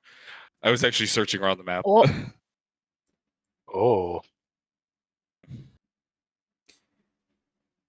Look at the man, the little man.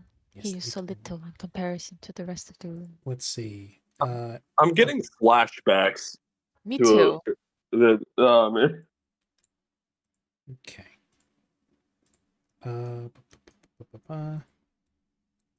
Right, so next in line was Fire. The little man, the little musky man. The two of you come down. The darkness is cloying, and it even with your dark vision, it interferes with your ability to see properly. It also seems to mute the sound of your footsteps as you descend, as it hits aging, creaking floorboards covered in dirt and dust, and what could only be bone meal. Okay. Stinks. There's the smell of mildew, dampness, decay, death, other unpleasant things. Kanabos, you come down behind him, as does your ghostly sibling. And the four of you are the first to send down, coming out into this. It's hard to tell what this is meant to be. The walls are lined with bone, so this should be the crypt that they spoke of, but there's also what looks to be some sort of table with tools, buckets, lanterns, looks to be a torch or two, braziers, ways of lighting the place up, incense burners upon this plateau here, otherwise long since burnt out and left, piles of ash undisturbed. I might as well ask this because as someone that is, for the lack of a better term, kind of connected to death in a weird way, or not in a real weird way, how do I feel in this place? Uneasy.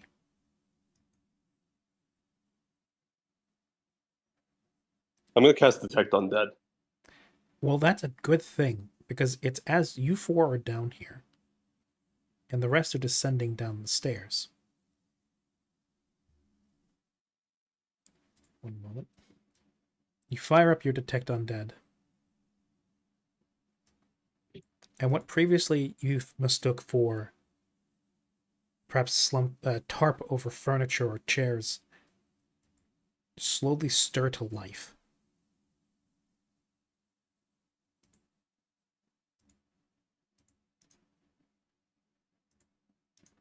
Oh, Lord.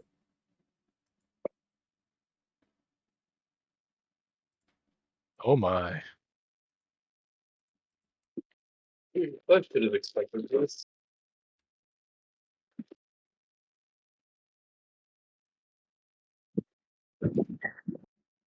I would like, before I begin. Oh, I saw the blinking eye on the turn order for a second, and I was like, no, not again. Wouldn't that be great? I would like the four of you, that is Karia Vair, and then Kanabos and and Polari, roll initiative. Good. Let's see. How did my initiative stack? Wow, I did a lot better than last time. I'll take that. I'm going to roll for Polari real quick if the roll 20 would let me grab that. Okay, there you go. Roll 20, why do you want to be weird during such pressing times? It's been loading a little bit slow recently. Oh, wow. Wow, he's asking this. Quick before they start combating the combat, as Siren is descending down the stairs, can she cast light on her staff? Just so that it's already lit by the time she gets down there? Sure. Cool.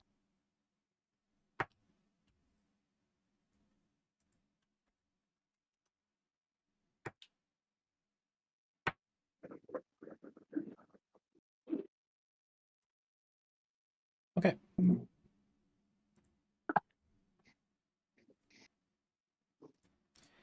The first crypt thing, as it stirs from its place, slumped against the wall, it moves. It peels itself off of the wall.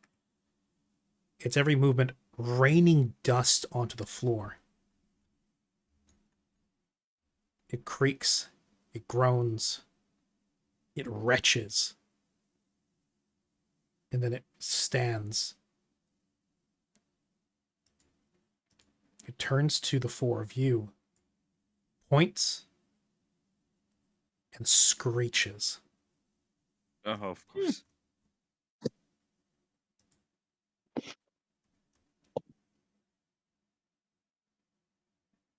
I hate these white gut things. Okay.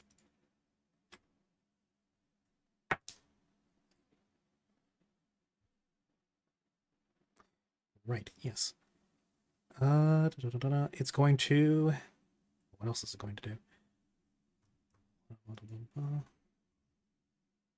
There's also... This hasn't come up yet, but which is kind of funny, but if I remember correctly, my unique little like trait you gave me actually makes me slightly more friendly to the undead, or makes the undead slightly more friendly to me. Yes. If you're starting off with a negotiation with undead, you do have an easier time of it. I would like the 4 of those currently present in combat to make me will saves, not mind affecting. Okay. Not charm, not mind affecting. This is the teleport thing that they did earlier. Thank you, Polari. And Vair and I are synced. Oh boy. Oh wait, no. Okay, but I still get the bonuses from Polari. Yes, you get the +2 from Polari. All 4 of you do.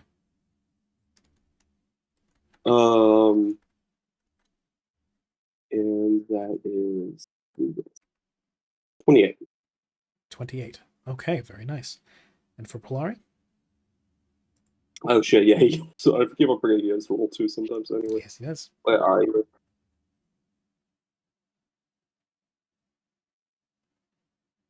His will saves are okay. 18. Okay. The 4 of you succeed. Instead of being thrown across the rooms and slammed into walls, instead the 4 of you are simply shifted 1 space each.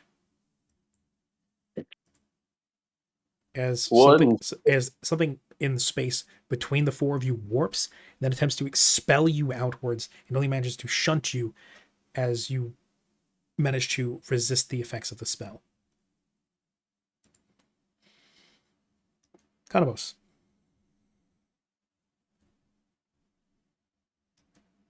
Is it? Oh boy. Let me look at something and see if I have a thing. If I don't, I might cry. You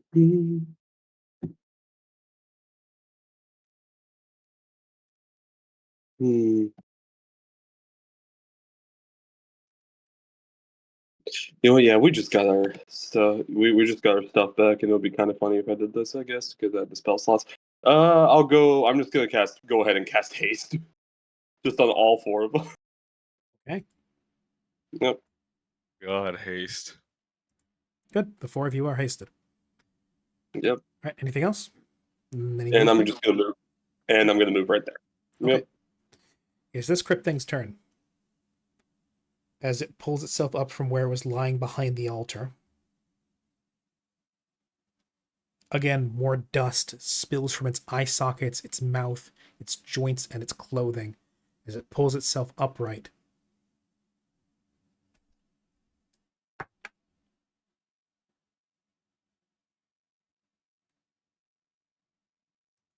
Moment.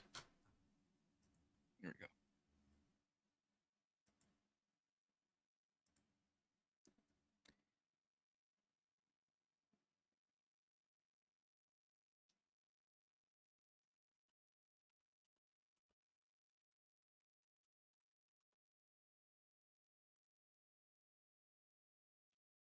Okay, yes.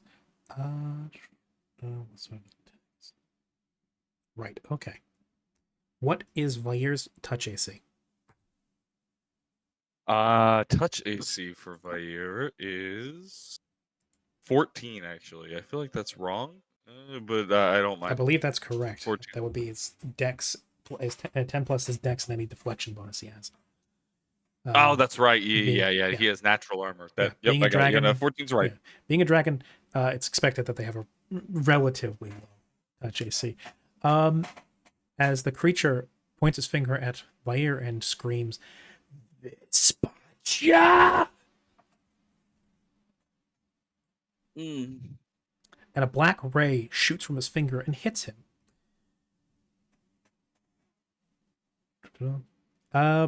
Okay. Which one did that? One across from, like, behind the altar.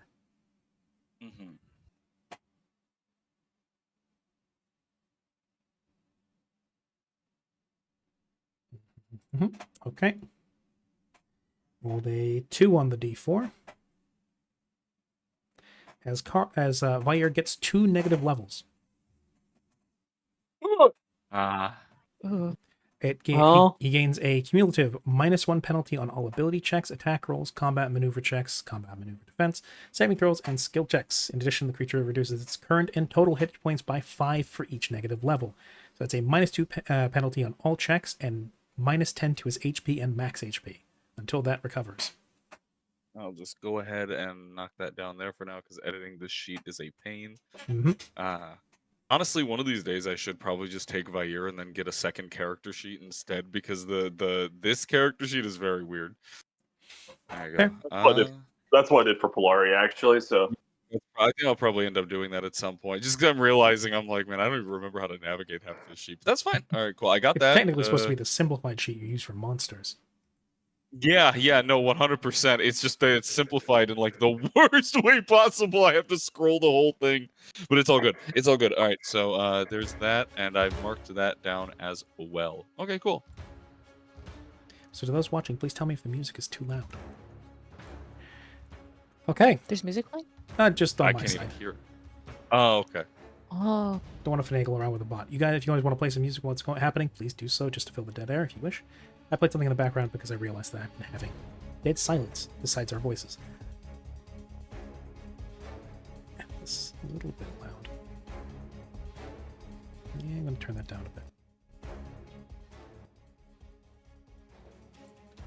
There we go. Okay. As the creature screams the primordial name for dragon and blasts Varia. One second. Varia. Wires are crossed. Vair, with a ray of black energy.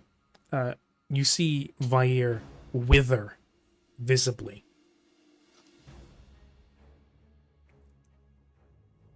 As it's then going to... I don't like that. And that's going to be its turn. Karya, your turn. Of course. All right. Well then, use your big fucking muscle powers to rip him in that. Yeah. Well, I believe there's only one course of action here. Oh, it did move around. All right. Well, that makes things a little easier. Swoop. It's going to be an attack of opportunity as you have moved through its threat space. Wait, even if I'm... Oh, right, yeah, just moving within, around the thing makes an attack of opportunity. I forgot. As its claws blaze with black light. Rolls a 19 to hit. That's normal AC? Normal AC, yes. Then, yeah, that won't hit. It'll bounce off. So that's right. Wait, no. Vair has a 23 AC. Yeah. Okay, no, it rolled a 22 actually, but yes. Okay, so does not hit though. Swings wide as Vair goes to reposition. Think. All right. Well then, we will go ahead. I'm just gonna make my attack for both Karya and Vair, but for the sake of it, we'll do Vair first because I have the least luck with that. That'll be a claw attack and 22 with the -2. Sorry, 23 with the -2. But actually, I get a +2 for flanking, so that's actually totally fine. 25, 12.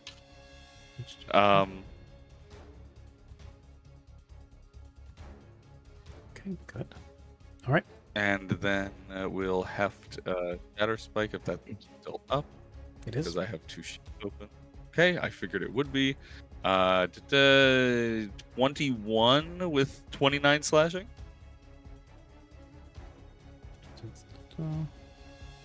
That'll I hit. think it'd be a 22 because of haste as well. Remember, you are hasted. Oh, I forgot that haste also increases it by a +1, doesn't it? Yes, it does. Yeah, I believe it does. So that'll actually 22 be a for 29 slashing. 22. Nice. Very nice. That hits solidly. Vair's claws, unfortunately, do not seem to affect the creature much. Your sword, on the other hand, blazes with light as it carves through the bone. Interesting. Oh yeah, you know what? That's right, because Vair's claws are not considered magical yet. Mm-hmm. That's right. Soon. Not yet, but soon. All right, cool. Well, then that is my turn. It goes to the crypt things. Okay. The cryptids.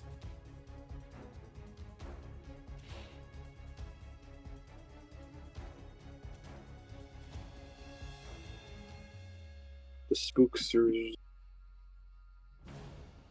This one, its eyes burn like dying coals as it looks at you, Canabos and Polari. And through its creaking jaw, you hear, "You are us, why?" As it then raises another hand and rolls a 29 against touch AC towards you, Canabos. Yeah, I mean, that would hit no matter if I had bodyguard go off or not. Okay. That is... I could double check this just to make sure.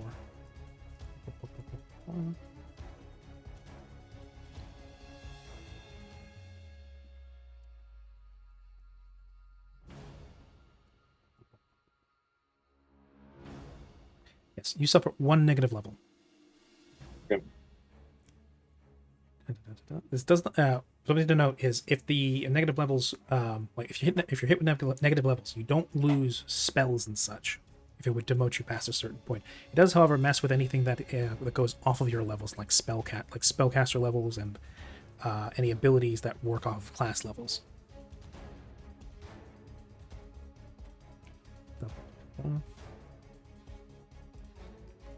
So then lurches forward.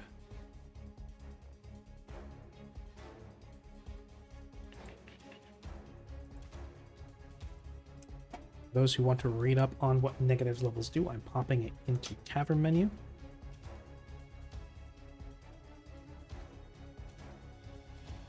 And that is the Crypt Thing's turn. Goes to the next one. Oh dear.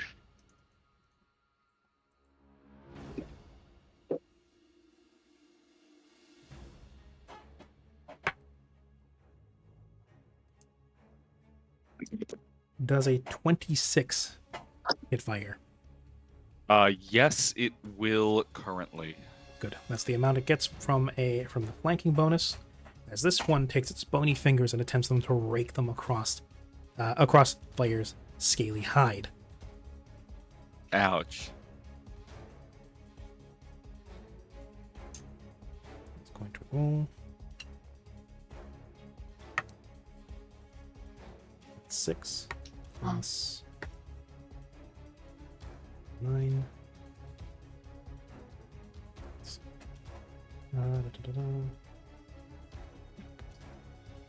Okay, 17 points of slashing and necrotic damage, or not necrotic, negative energy damage.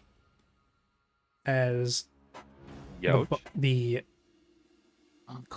bony claws, more than should be normal, the flesh and scales on Vair's hide appear to part before its claws almost unnaturally, leaving behind necrotized flesh.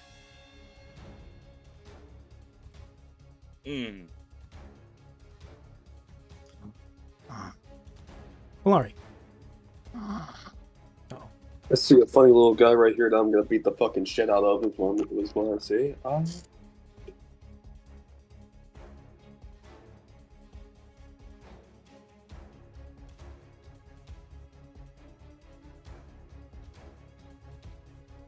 That would be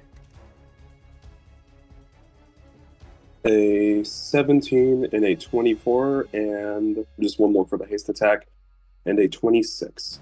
The 23 and the 26 will hit. Actually, he technically attacked me, yes? Yes. My damage modifier actually goes up then.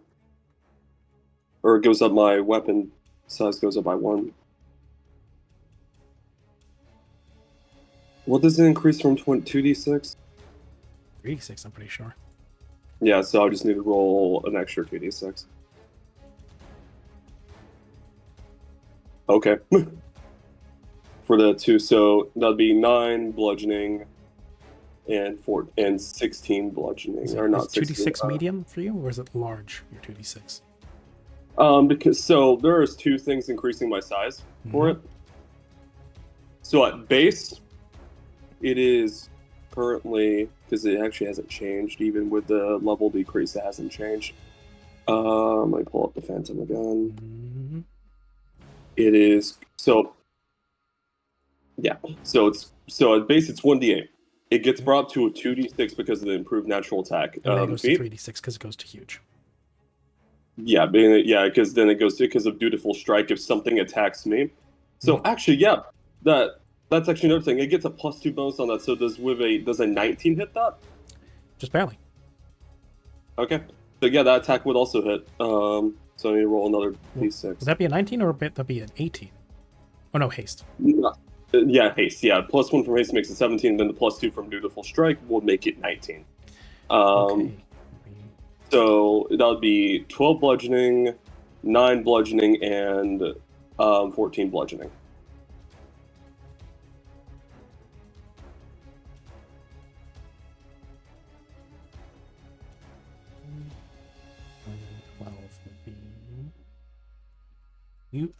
Polari comes around and he absolutely takes pieces out of this crypt thing. Okay. Oh wait, sorry. I thought I saw something for a second. No, we're good. He has bloodied it very thoroughly. We come around the next initiative order. The rest of the party manages to make their way down the staircase.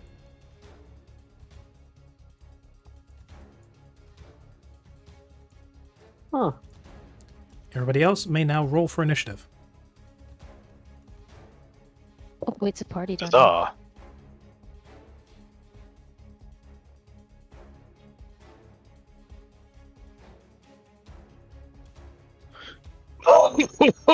Very nice. God damn. Oh, what? Unfortunate. I'm not rolling garbage for one. Yippee. Would that 27 technically be a 29 because Swashbuckler initiative? Doesn't it already add that? Is it already figured in? If not, then yeah, it'll be 29. Well, actually, unless it is, or unless it is 27, in which case, leave it as B. Let's see. What's your dex? My dex is a +5, so yes, I think it's already factored in. Because the bonus I see is +7. So, yeah, with everybody's I initiative double check rolls, that. the rest of the party descends the staircase to find the other 4 already in the melee. Flick, you're up. All right. Immediately seeing Kari in danger, Flick runs over, rapier drawn, runs up to this guy, and just calls out, "Hey, ugly!" and stabs him upside. Okay. Both those will hit. Actually, yeah, that was technically a 5-foot step because I didn't need to move that far. Nope. You've technically only done a 5-foot step, so you can do a full attack. Both those hit for 18 points of damage. And I also have to mark him. On the first strike? Yes. In that case, the second strike is Bane, so roll me an extra 2d6. Mm-hmm.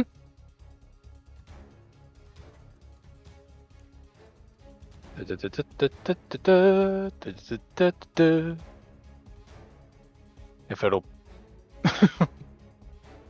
For an extra 6 damage. Fair enough. Well, it's funny because that's just enough to put it out of its misery. As your first strike hits it, the black mark grows across its bones, and the second one comes in, touches the mark, and then it proceeds to shoot across the entire thing's body, and the whole thing crumbles to ash.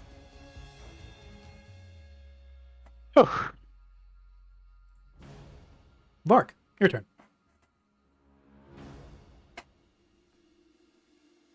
Okay.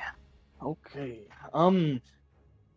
These are, or these appear to be, for all intents and purposes, just skeletons, right? No, more than that. These things resemble the thing you saw back up in the crypt, back in the trial of sacrifice. Let me ask differently. Mm-hmm. Do they have physical bodies? Yes, they do. Okay. These are corporeal undead. All right.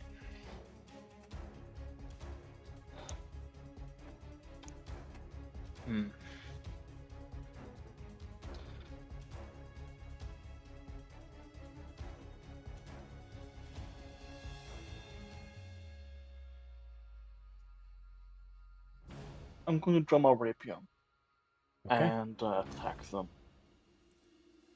I no longer have the benefit of improved unarmed strike,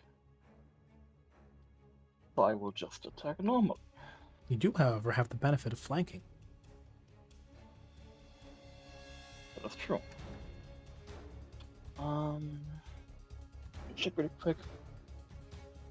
My usual buffs and such like that.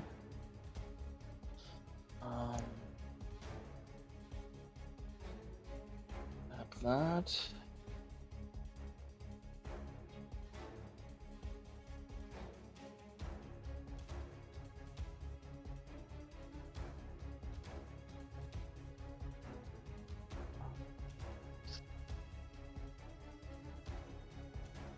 This is enough haste. Okay. 2 attacks.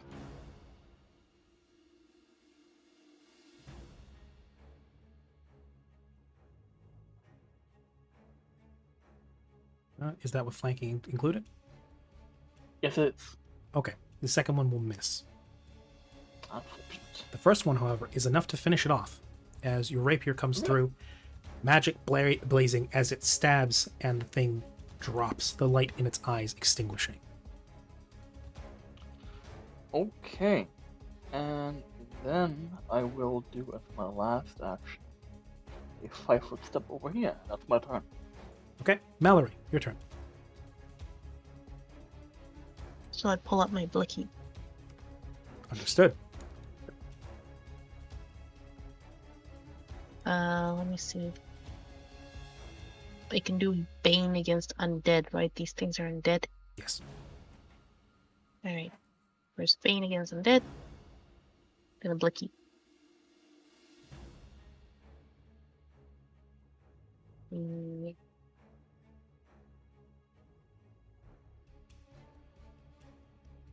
A moment, I'm looking for it.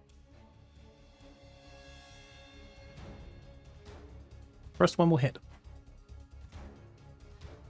Woo. So let me double check. Oh yeah, and the third one. No, that will hit touch AC. So yeah, both those will hit. And then the last one. Where's the third attack coming from? I have a full round action, don't I? But normally we would get 2 attacks from that. Where's the third attack? Oh, I thought you're not hasted. You're not. Yeah, you're not hasted. You would be able to do it if you were hasted, or if you had rapid shot. Okay. I do have rapid shot. Well, in that case, yes, you can do that. Wait, I should have been making 4 attacks this whole time? 3. 4 if you're hasted. I've been missing out on 9. Yes, you have. Now, I told mind you. Rapid shot comes at a -2 to all attacks in that round. Yeah. Something to keep in mind. Yes, rapid shot is very useful, especially for the beginning. You could have, yes. Okay. Something to know for the future. Okay, so 16 damage on the first one, 12 damage on the second one. 16, 12, 28 plus 11 on the third shot because of rapid shot. That's 39. 3 bullets blaze through the air, slamming into the skeleton and taking large pieces out of it, shattering its skull, mutilating its ribcage, blasting its pelvis. Then I take a 5-foot step into my turn. Okay.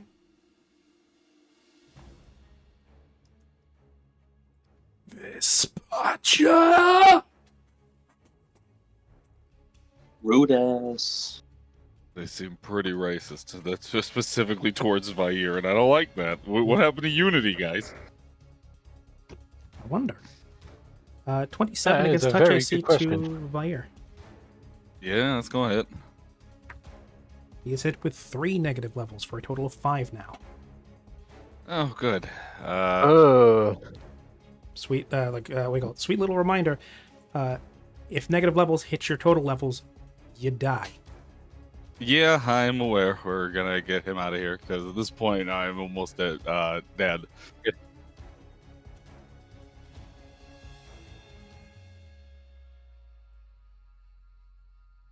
Jacob, your turn.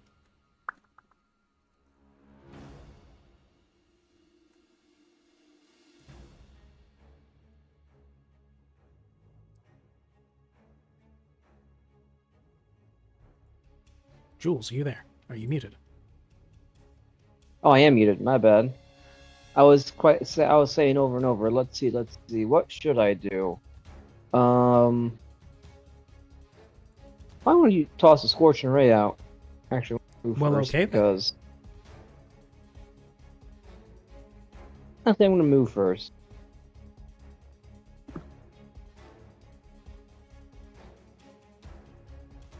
Yeah.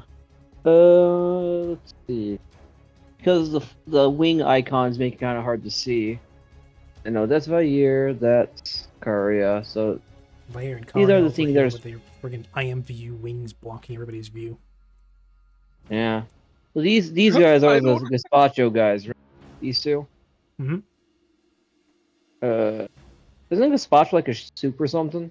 Gazpacho is. Your Gazpacho is, yeah. Yeah, what are they all yapping about soup? Vespacha. The ancient name for dragons. Gazpacho? Got it. Gotcha, yeah. Gotcha games? Just gonna Scorching Ray. Fire 20. Let's see. 4 additional, some level 8, so yeah, that's two rays. So roll me one more attack. I need another one, right? Well, are you shooting one at this guy? Yeah, one. I don't know, this guy first. So I meant. Do yeah, no, let's keep that. Let's keep that interaction. Mm-hmm. Do it again. Then what was it? A ranged touch attack. Let's again.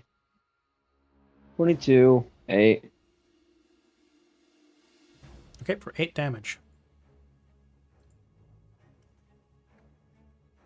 This. Okay. I'm down here. One gets put down, the other one gets clipped. No questions asked. You know what? I'm not feeling it. I'm no, it's undead. I call me a little crazy, but I'm sick and tired of all these undead. I got bad news, buddy. No. You're in a crypt. Yeah. Crazy, isn't that? True. Kit's turn. Because he got knocked down, so use their action to Mage Armor Shield. Okay. Increase the AC. And because of last session, I told Kit to say away from the danger, because I do not like seeing Kit go down. Okay. So Kit's gonna play this turn passive. Kanabos, your turn. I'm just gonna zoom all the way over here because haste, and then I'm gonna fucking slap the skeleton. Okay. Gonna beat your boner. Yep.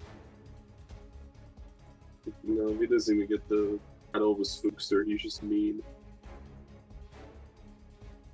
24. 24 will absolutely hit for 11 damage. That is magical, so that is going to be full damage. Okay. No, now my turn. Karya, your turn. Karya, also slap this thing.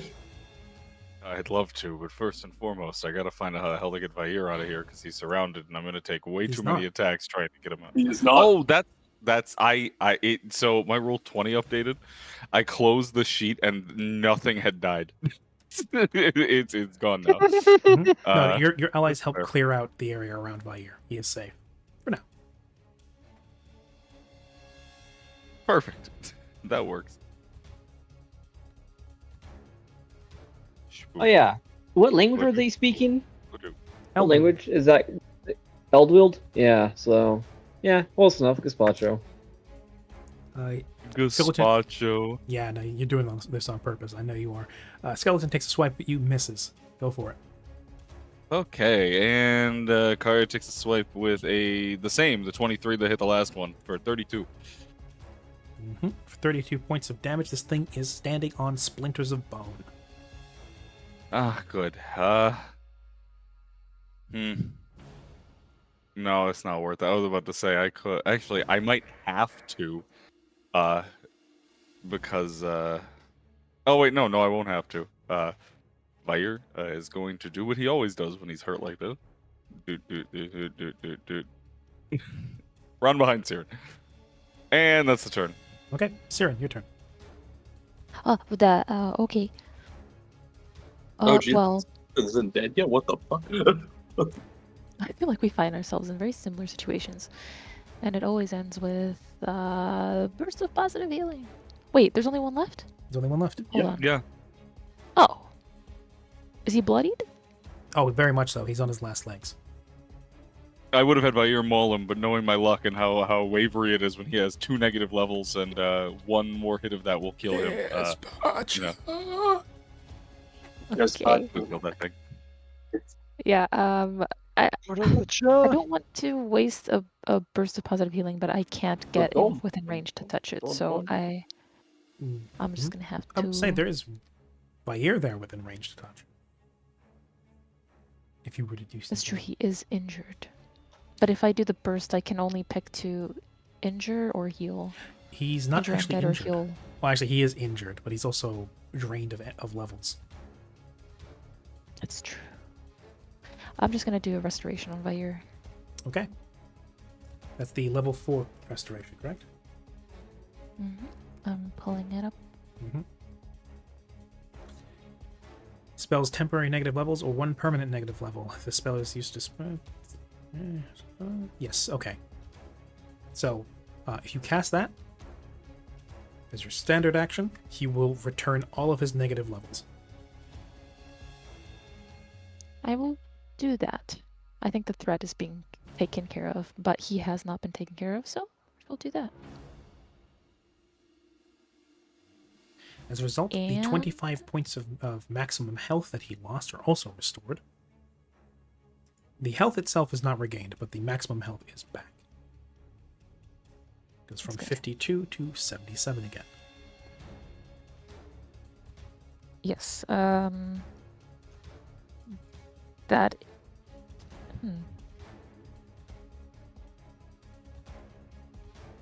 Nah, fuck it. I'm gonna use quick channel in favor of using movement, and so instead of moving, I can just do. Oh wait, no, that uses 2 uses of it. It does. I'm just gonna say that's my turn. I'm not gonna waste it. Polari's turn. No. Okay. Polari, break his fucking femur. Why did Blick come out?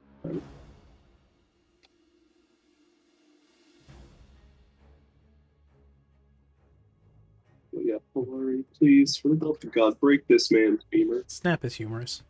Ooh, okay. Doesn't confirm, but it is still enough to kill him. Combat over. He does the same thing where he like possesses it briefly, only to get like the light. But this time he only like takes its head off and then it just falls over. Yep, slips into its bones. You see the luminescent ectoplasmic form of his body occupying the same space come up and then just pop the skull off and throw it onto the floor. shattering the skull, and the whole body collapses.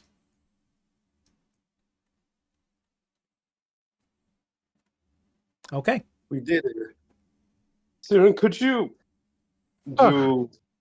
hit me? What essentially what you just did to Vair, please?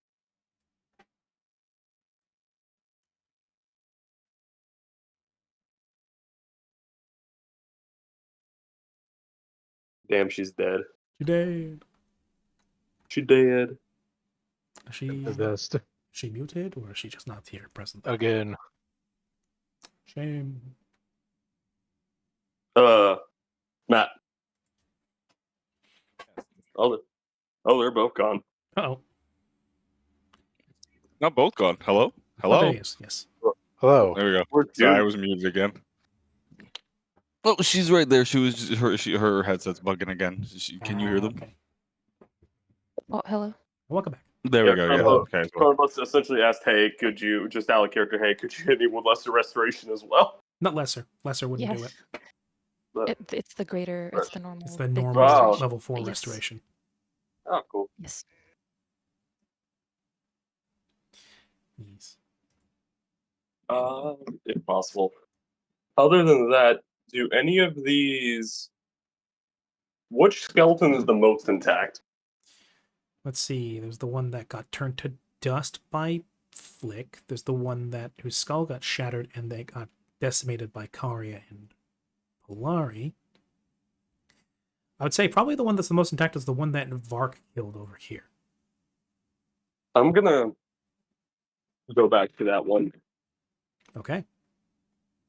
And using a point of my daily allotment of Speak with Dead from my trait, I'm gonna cast Speak with Dead on this thing.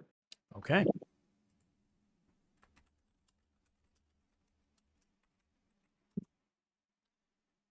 Do you need to roll anything? One question per 2 caster levels, so you get 4 questions. Limited to what it knew in life, including languages it spoke. Answers are brief, cryptic, or repetitive, especially if the convenience is opposed to you in life. Gets a will save to resist if it's opposed in alignment. What is your spell DC? For third level spells, 19. 19.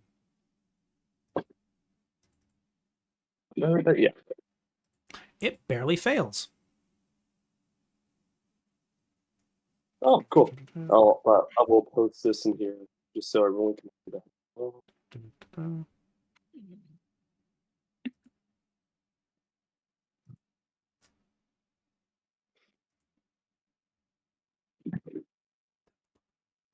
All right, everyone, gather around. What questions do we want to ask this thing? The skeleton rattles and seems to pull itself back into a little bit of an arrangement of actual body. The thing does not rise or anything, but the embers in its eyes reignite to a faint flicker. The puncture of where Vark's rapier punched through its cranium flares with a little bit of dark fire as the eyes in the emberous eyes in its skull seem to look towards you. It's conscious, it's aware, it's here, and it's waiting. Yeah, but Conobus would still direct that question towards anyone else, as it's probably waking up, quote unquote. Is there any questions you guys want to ask us? Just gonna turn back towards Kari and say, Kari, you want to ask this thing anything? Perhaps at least why it seems to have such an inclination of hatred towards Vair. This at least to believe that they were on the same side, though it may have fallen apart. Just probably before they were buried here.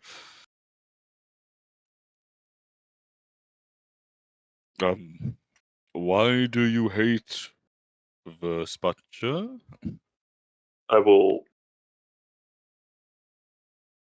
I guess, I have more questions. Yeah, I'll communicate that over. Okay. To the skeletons. It does not respond when Karya asks, but when Kanabos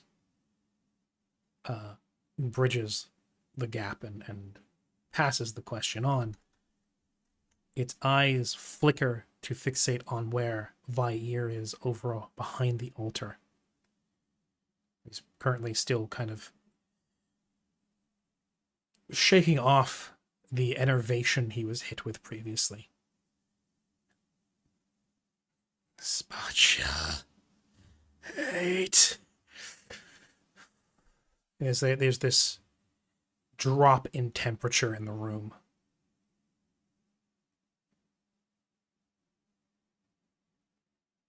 So that question just says it just hates him, nothing like extra or. Why does it hate them? Yeah, I was gonna say I thought we asked like why do you hate the dragon or dragon? You gonna try and like push on that a bit more? Would it? I take that would take a second question. Probably yes. If you were to try to press it and go like, why do you specifically hate dragons or that dragon? That would be another question. You may get a more specific answer. However, something to be reminded is these are not very intact corpses. These are mostly bone, and they have also been damaged besides. You and your experience, you would know that you're going to get partial answers out of this thing. Okay. I'll relay that back to Karya. I don't think we're gonna get exact answers from these skeletons. Well, then I have no other questions I believe I could ask. Maybe if we find another body down here, something more well preserved, maybe we'll get a better answer. If these ones do seem mindless, think of something than yourself, I suppose.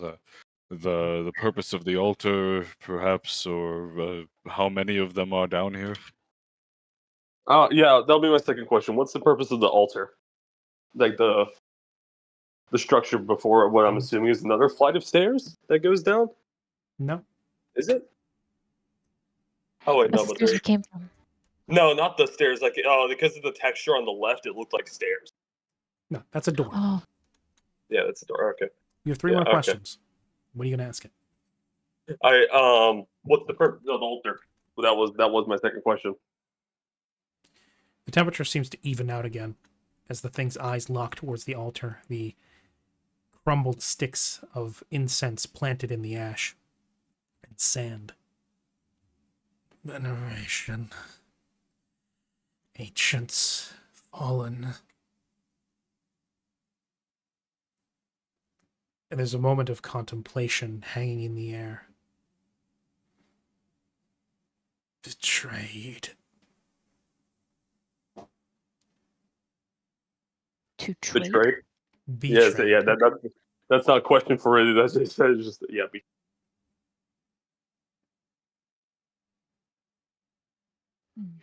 I see. Who betrayed you? I believe I have a guess for that. Spacha! Then my guess was correct.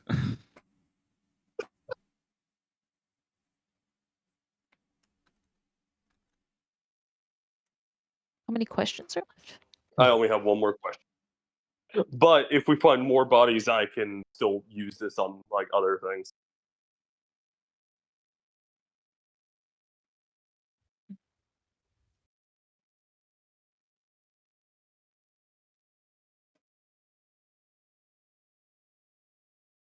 I guess my final question is, unless someone wants to interject, and I'll just let this be known to the group first before I ask it. I want to ask why it attacked us. I'm assuming it's because of the dragon, actually, and that's why they're actually attacking us by proxy. But is there another thing I should probably ask? I'm trying to think. Or did we already ask how many there are down here? Nope. Yeah, I was to say I could also ask that and see if there's more. Like, or I could ask what lies beyond the door. That.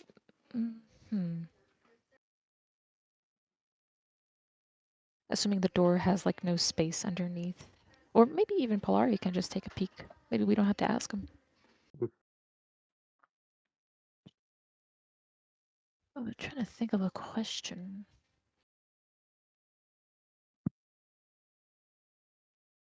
You could ask how the Gazpacho betrayed them.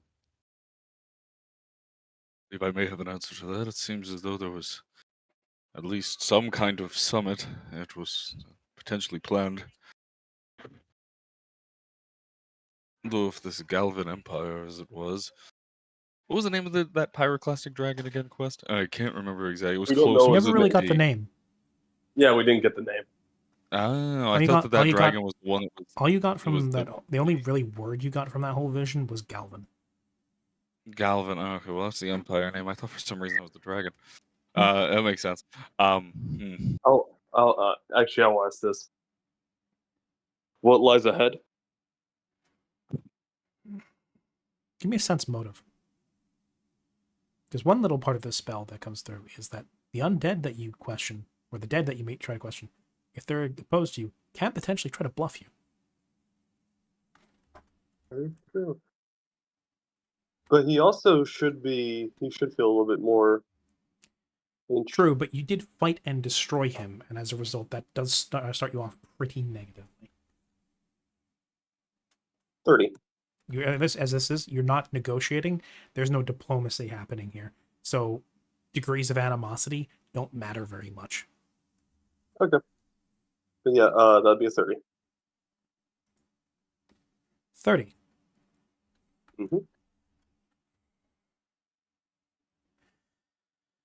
Guardians. More. Living bone. Too much for you. You get the distinct feeling that he's not being forthright with you. Possibly that he might be overstating how much resistance you might run into. So he's essentially trying to scare me away. Yeah, yeah, sounds like it. Yeah. Okay. All right, you may sleep now. That the embers in its sockets die, and the skeleton once more becomes inert. You heard the skeleton. There's more ahead. Terrific.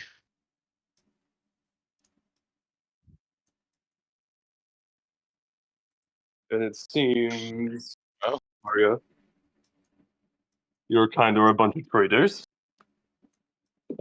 Maybe if we find something more intact, we can get a better answer out of them. Still begs the question: why betray? Why betray him? Oh, there's always personal reasons behind that. You know, rebels used to be angels before they betrayed their gods. And this plot's starting to thicken more and more as we go deeper.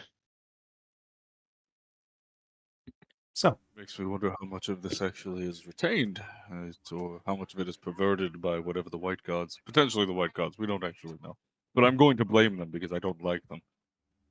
Whatever they must have done. Well, he did try. It did seem like he was trying to make it sound like what lies ahead is a little bit more overblown. There's things ahead, just I don't think they're going to be as scary as we think they are.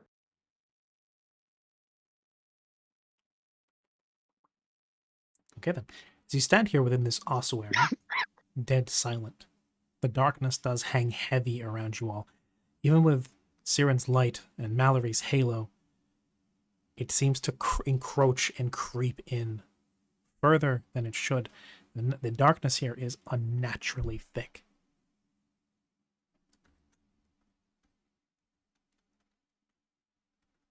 What do you do next? Unnaturally thick. Advanced darkness, if you would. This isn't just any kind of darkness. This is advanced darkness, yeah. You know, it doesn't really make sense to me, though, that this whole place, this temple, and the puzzles, and the chambers above, were referencing the unification of this empire with the dragons and elves and giants.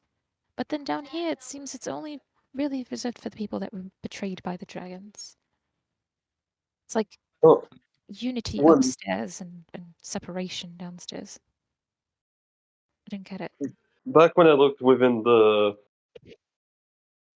steel or the metal capsule, whatever we want to call it, I did get the hint that it was just trying to show me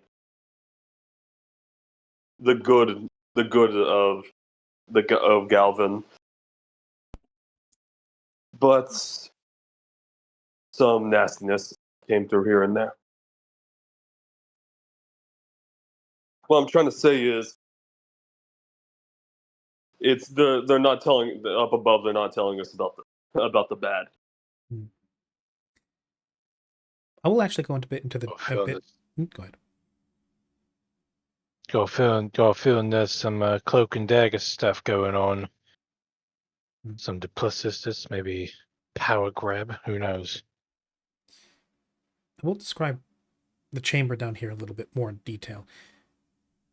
Unlike above, where it was neatly carved and masoned, the area down here seems not recently, but more recently dug out. You notice how the walls seem to be carved away, and skulls haphazardly placed and discarded. They're not reverently set aside, they're just put there, as if they were in the way.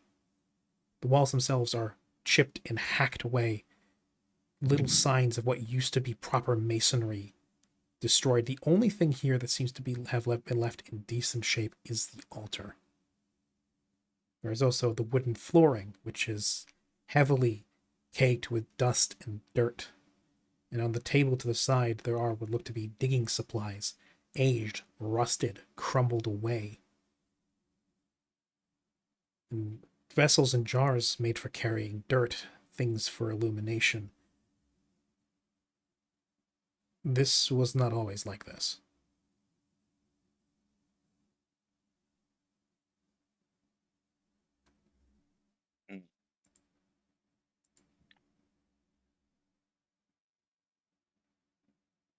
Well, I think at this point, any answers we're going to end up coming across is probably going to be deeper in. Right now, it seems guesswork. Either way, I've got a bad feeling about all this. Well, maybe we'll get some more answers if we press on through those doors.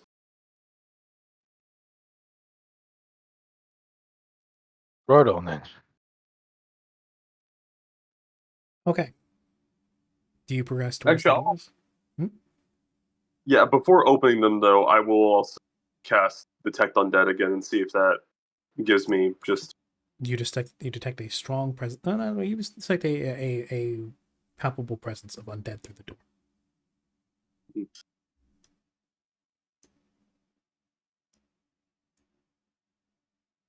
Well, there's only one way to do this then. Well, if we go right through, there's more undead. I'd recommend everyone get close. Yes.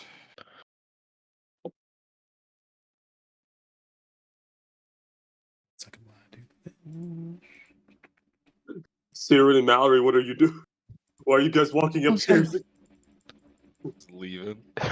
They're levitating up the stairs. Oh, there's another spoken. Oh, didn't mean to do that. I did not mean to do that. 1 second. He's a little spoken, man. What is it here? Okay.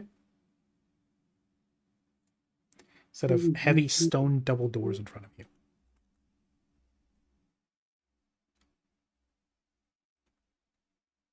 Do I still have? What was that? Just checking my inventory. You know, my list of bolstered chemical items. Yeah. To see if I have something I'm looking for. Yes, I do. Okay.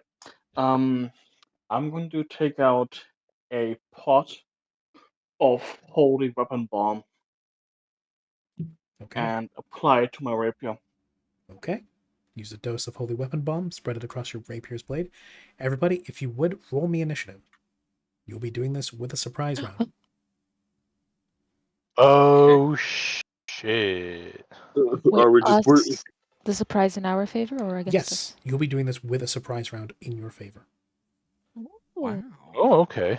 You eliminated the things in this chamber fast enough that the ones outside did not cotton on to the combat. If you guys had taken longer with the fight, they would have ended up rushing in and adding to the tumult. Instead, you get the drop on them. Does that give us some kind of initiative? The tide has turned. It gets you a full round without interruption. Nice. Oh, Blurry actually didn't roll too bad. Okay, my initiative has been so bad ever since we came down here, this whole temple. Go,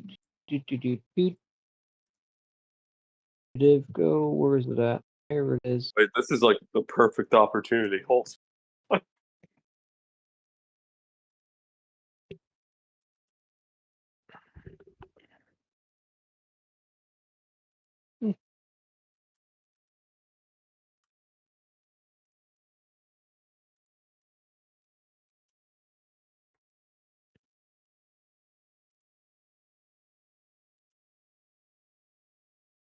I just saw a March initiative. Jesus Christ.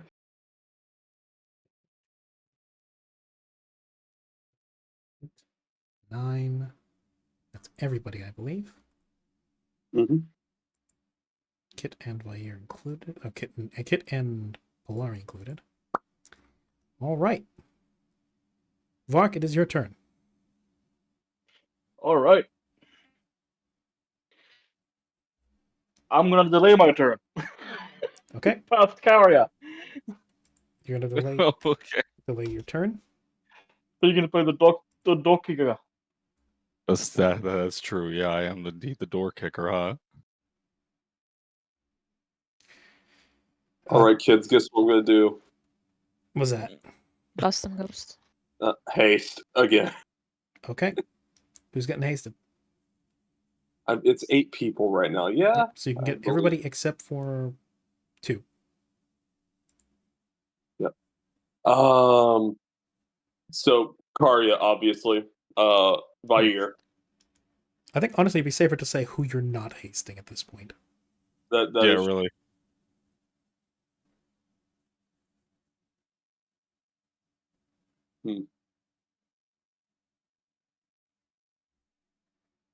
Var, no, not Var, it's not. Var's getting the haste.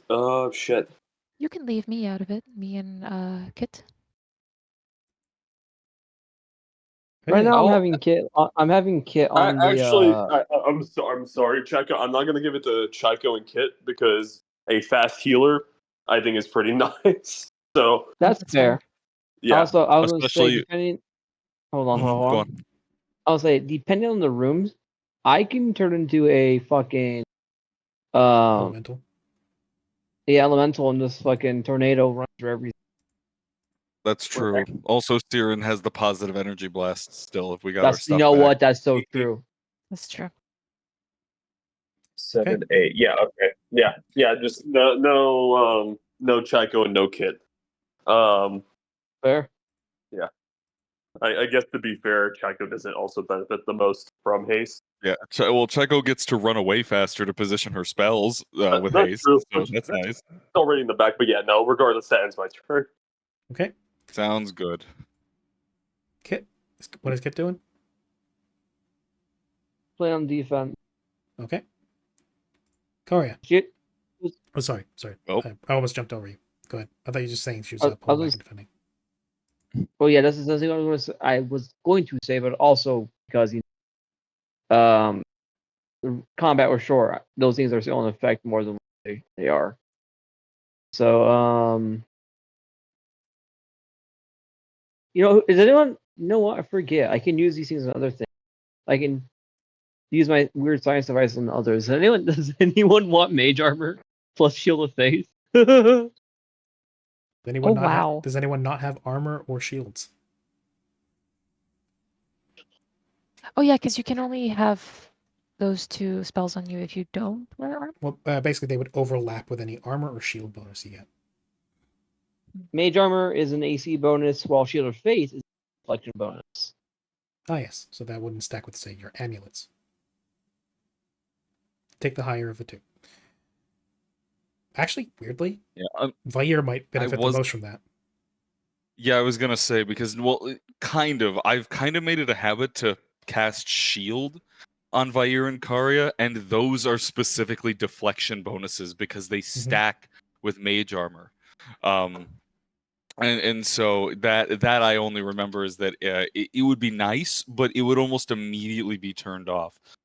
If there's one person I could see really benefiting from it, it would probably be either Vark or Kit, because I'm using magic to supplement my armor with the deflection bonus, and so those two at the very least are there. Yeah. Oh, Kit already has one on. Well, Vark could use it. That way he can. Actually, I don't remember, Vark. Do you even have spells? He has infusions. I mean, he has alchemical stuff. Right, your infusion, your alchemical stuff. So yeah, no, hey, that would save some for you on a deflection thing. Yeah. Alternatively, Kit can ready an action to shoot something if she so wishes. Does she have anything for blasting people? No, not really. It's all melee. Okay, fair. Which is why, again, I'm having her way back. Fair enough. And potentially something happening in the future. Gotcha. Potentially. Okay. Well, I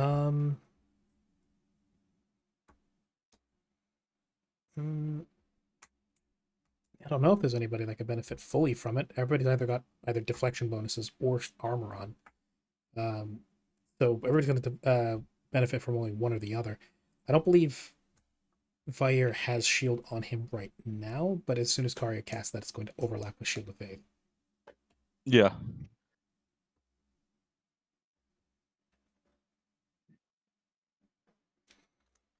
Flick.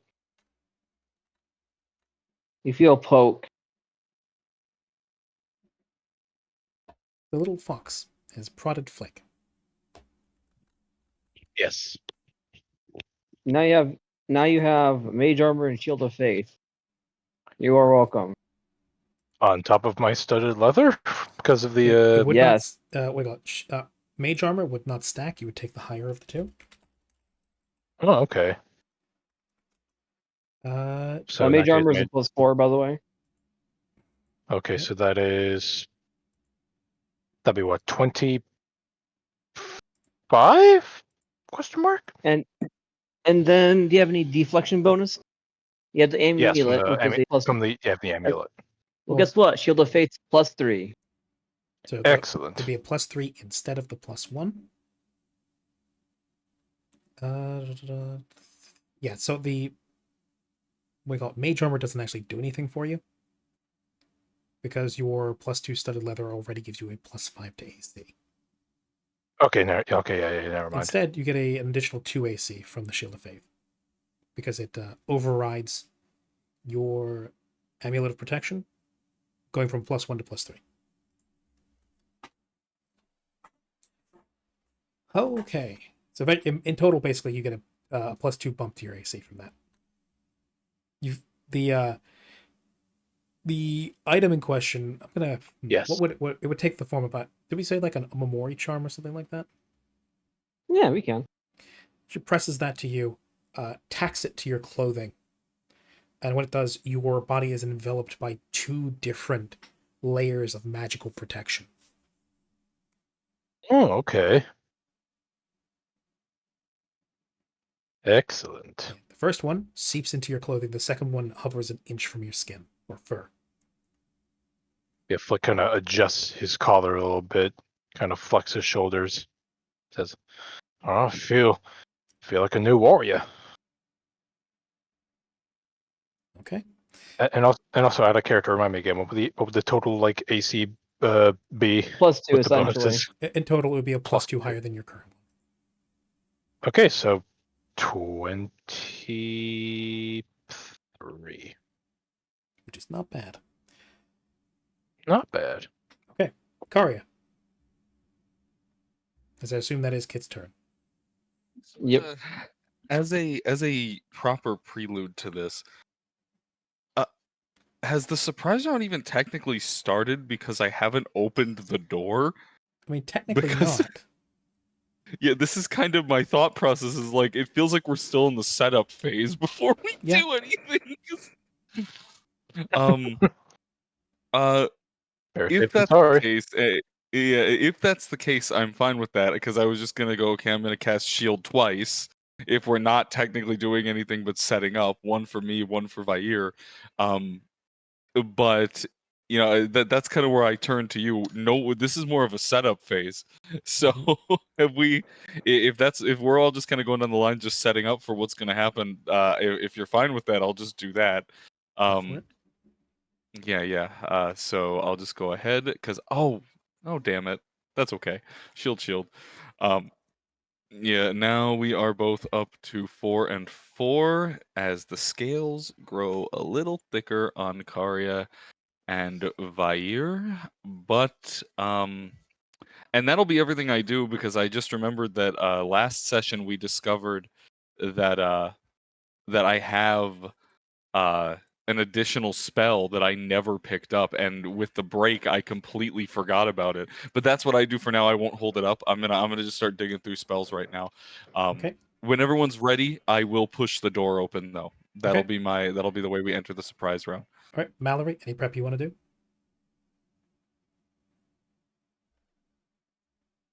I will put flaming burst on my bullets. Okay. I assume then you're also going to activate a judgment. Yes. Okay. What judgment are you activating? Let me see.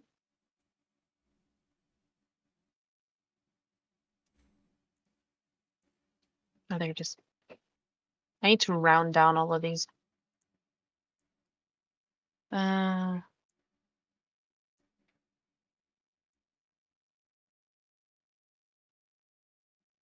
Okay, I'll do justice.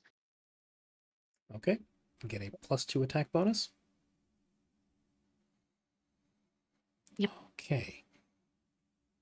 You also put flaming on your pistol. Mm-hmm. And wait, are we dealing with undead again?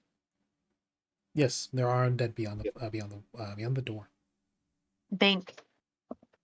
Okay. I assume that's all your prep? Yeah. Flick?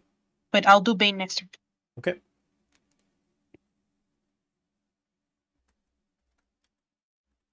What was that? Any prep you would like to do before the fight happens? There is more space in front of the door if you want to occupy that. Will do. Yes, I'll maneuver myself right here next to Karya. Gotcha. Being a swashbuckler, I know there's not, unlike the many spellcasters of the group, there's not necessarily a 1,000 buffs you can throw up.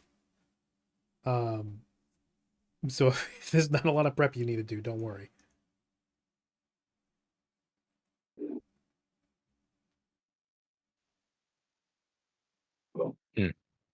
Yeah, no, that's basically it. Other than, I mean, my weapon was, I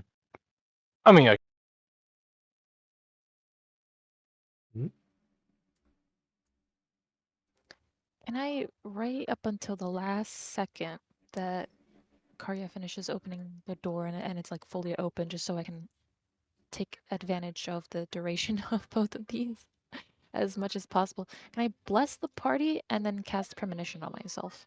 Sure. Yay. Okay. Is that all the prep you need to do? Yep. All right.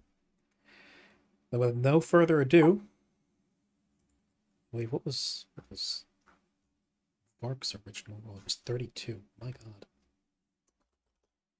Setting that correct again. Karya, would you like to do the pleasure? You're muted. It's muted. I believe it is indeed time. So, wow. Look the fucking door.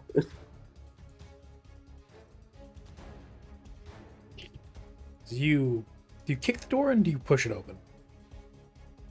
Honestly, pushing it would be a little bit more normal, but it's probably time to kick this thing to actually make it a surprise round. I'm pretty sure they'd hear us coming if I go. You're slowly pushing the door open. Yeah, so we're gonna grab my sword, keep out Shatter Spike, and then from there it's time. I'm gonna go ahead and kick this thing open, sword drawn. Okay, Vark, you will be the first to act in this surprise round. Okay. You are zoomified. I am zoomified, yep. Something to say is, since they are surprised, they are flat-footed and can take no reactions.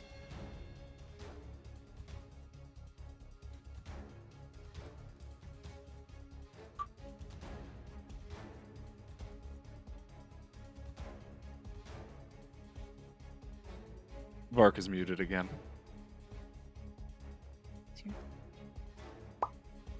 Or he was here, he just spoke.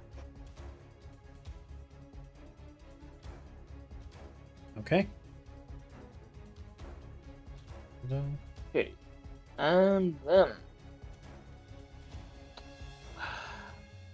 there was something about these centipede things. Mm-hmm.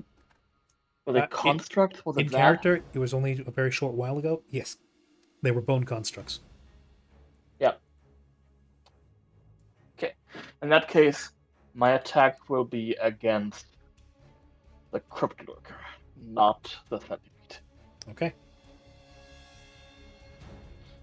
Disregard the second attack here.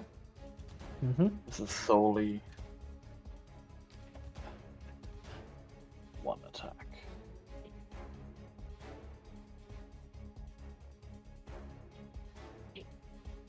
$21 damage. We'll do a neat amount of Ow. hurt.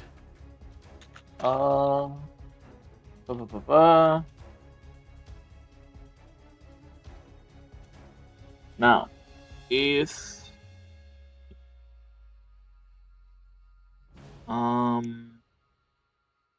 yes, it is undead. Is that correct? Yes. Okay, then it takes an additional 2 damage from the Holy Weapon Bomb. Well, okay. Wow. Ooh, tingles a little bit. Indeed. Anything further?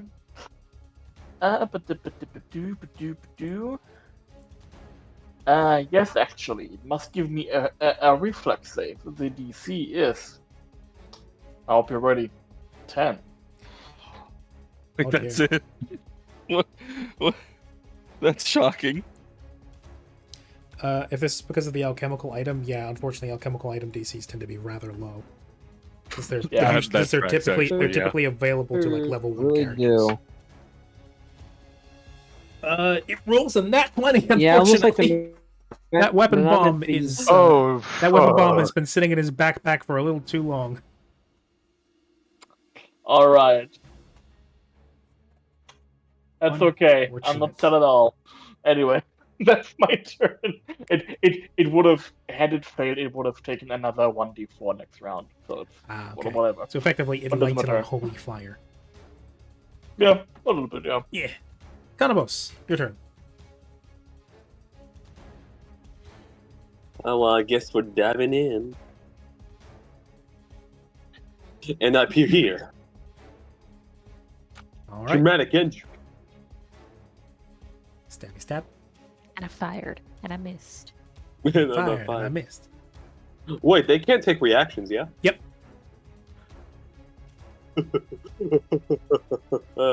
Okay. This is probably the only time I'm ever gonna be able to get this off, so I'll try it.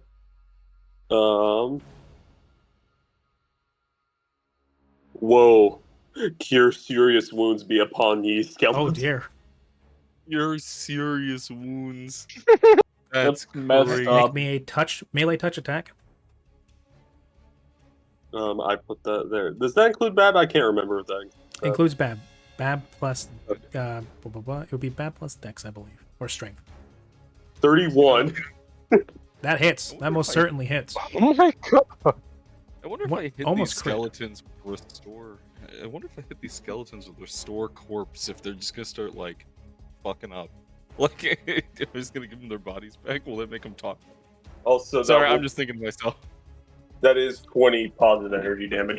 Brother just grabs this thing by the shoulder and just shoves positive energy into it, just pours it right in. Yep.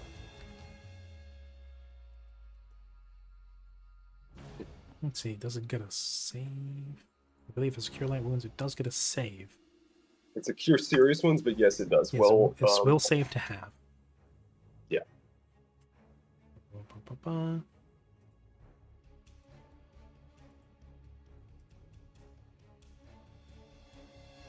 If it saves, it takes 10 positive energy.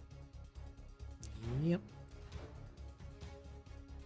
It has how much to will saves? That's a decent amount. It's its strongest save. What was the DC? 19. 19. Gets an 18. Oh. For 20 points of damage. Yeah. For 20 points of damage, you scorch away the bone where you touch it as the skeleton is purified and radiates with bright light before it dies away, and the creature shakes from the revitalizing energy that you slammed into it. All right, that'll end my turn. There's a scorch mark on its skull where you touched it. Kit's turn. Just a palm-shaped scorch mark. Yeah. I like cut G. That's pretty good.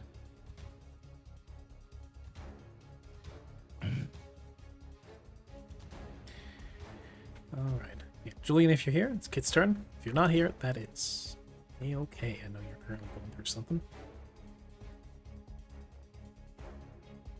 Oop. Hello, I'm here. Kitsu's stay next to Chico. Okay. In that case, I assume she's doing like the full defense action. Yeah. Okay. Karya's turn then. Karya's turn then. Incredible. Now I have to decide which to do. Let's be real. I know what I'm gonna do. Let's be real. I know where this is gonna go. Ungity bungity. I will indeed. Muggity. Need to do some math. I was considering using a spell, but a little. Oh wait a minute. There we go. Yeah. Now, remember, these guys are surprised. They get no reactions. Oh, okay. Well, even better. I don't even have to do that. I'm just gonna run in and cleave. And yeah, that works. Yeah, and then we'll bring Vair here. Just wanted to make sure I can. Yeah, Vair can reach that. His speed is better than mine. All right, cool. Tuck him into the corner for the little bonus. And so with cleave, and this is genuinely a question because I've not used this before. I've used cleave before, but never like this. Can you flank with cleave? Yes. At least on the first attack? Okay, cool. Yeah. Well, then that works. We're going to go ahead then. I will first have Vair do his little attack on this thing. For the sake of it, we're going to go ahead and a boop. That is a 30. Good job, Vair. And then rolled minimum damage. It doesn't confirm, and then I rolled 1 and 1. That's fine, though. Unfortunate. He hit. That's all right, though. That's not my cleave. That's just for Vair to give him a little peck. Then we will attempt to cleave. That is a 23 plus 3, so it's 26 on this guy here. And should that go, then the second one is a actually that is just a 20 flat because there would be no flanking there. So wait, I did the thing again. Actually, I keep forgetting this because I have no way to put it in. I have ignore the first penalty to power attack. the first penalty. So yeah, actually, the roll there would be with an additional +2 for everything. So that first one is not 26, it's 28, and that second one is the 22 again. Both will hit. For a Nice. All right. Of 60 damage. Spread across. So 31 here. 29 here.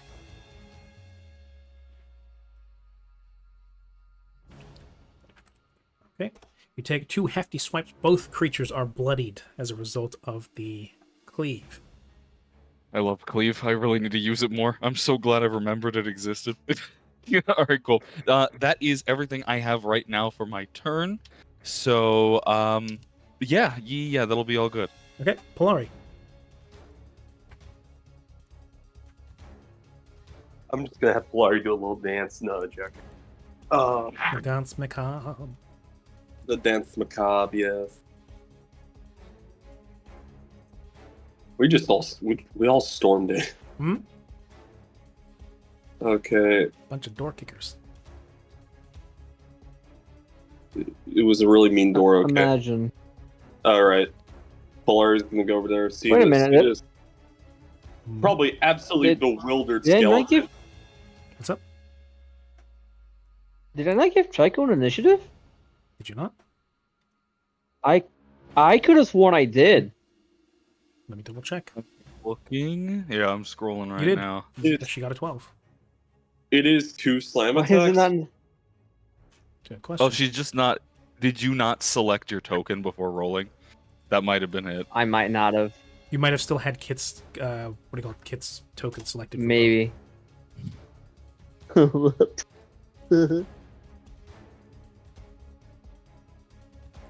we go. Okay. Polari goes in for the slam attack. Slam jam. The first one misses.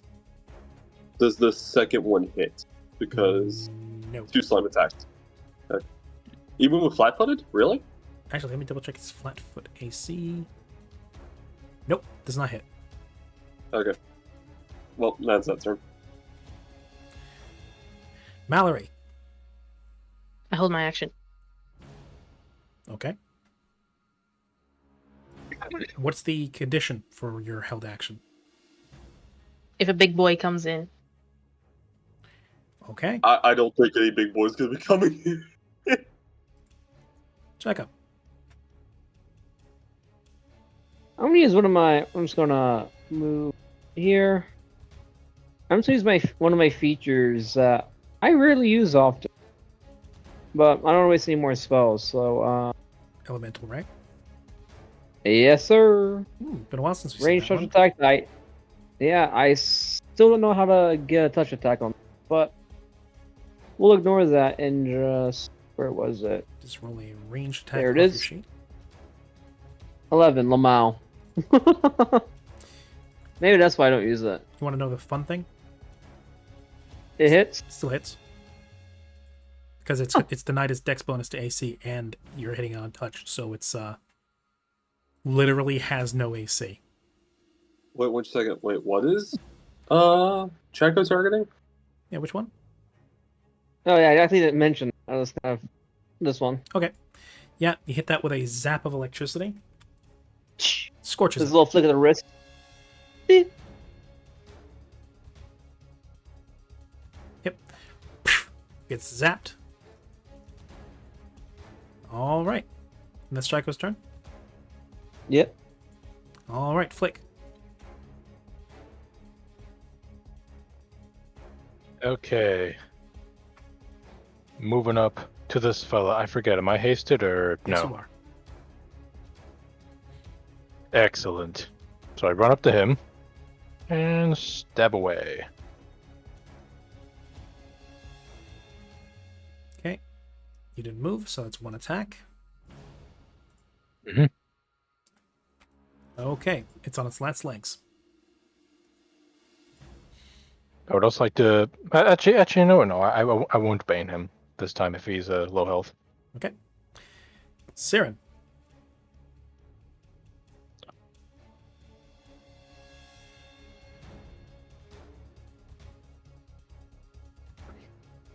Siren got a call and is currently predisposed. However, I believe I know what she intended to do, which was go in there and go in there and burst. Yeah.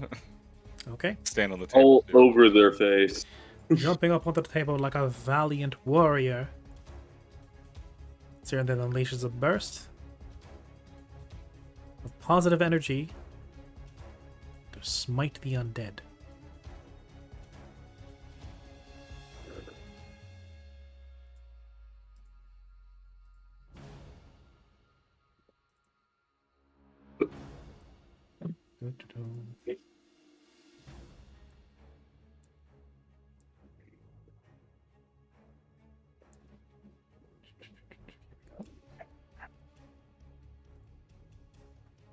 Nope.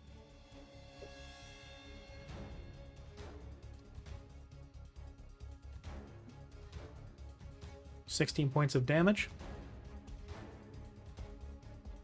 As a wave of light, gentle, blue-tinged moonlight radiates out and turns these two to ash. Oh, very gentle. Good. Vark, it is once more your turn. The surprise round has ended. Okay. So I'm just gonna go and turn my attention towards the construct here now. Assuming you'd allow it, I'm gonna step over here to provide a flank for Cannabis once Absolutely. he has his turn. And then I will full attack.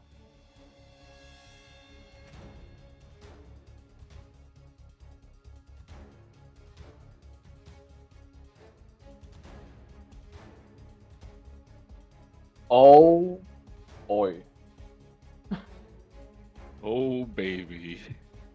You know, I wish I could do that to anything but rocks. Bark, what the Hey, So they weren't rocks. Here's the funny thing. They were. Its flat-foot AC is 12. Yep. So both those confirm. As Vark, I can only assume with a hatred in his heart towards these things that nearly had you guys in, and how they assaulted you during the trial of sacrifice. Rather than, I mean, honestly, no. How do you deal with this thing? You take it from full health to nothing, and in effect, how to put this? You kill it by massive damage. Fucking Christ. Okay. It's got, what do you call it? Even though it's a construct, technically it's not subject to the massive damage rules. You managed to kill it, not just with overkill, but twice its maximum health. Okay. How do you absolutely massacre this thing?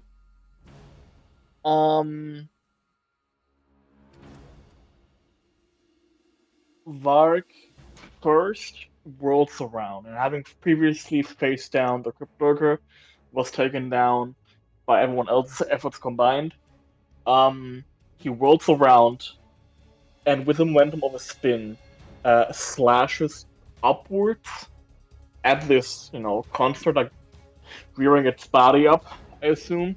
Mm-hmm. And this swipe already cleaves through the rib.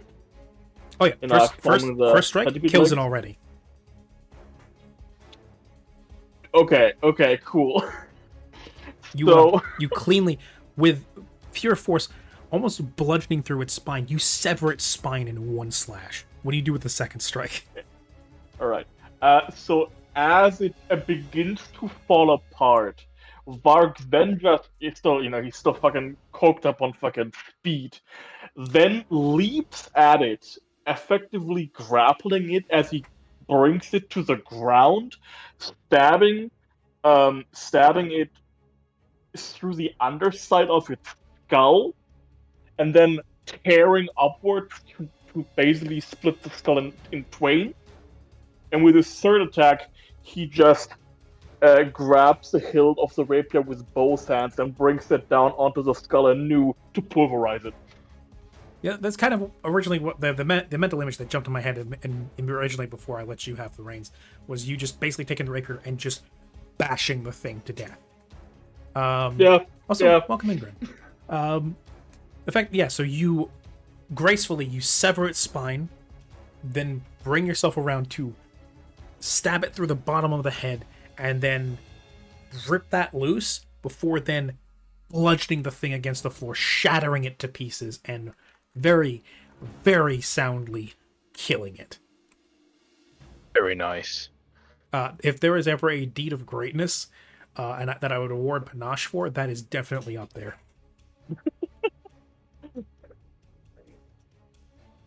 All right, who's next? And it's my turn. Kanabos.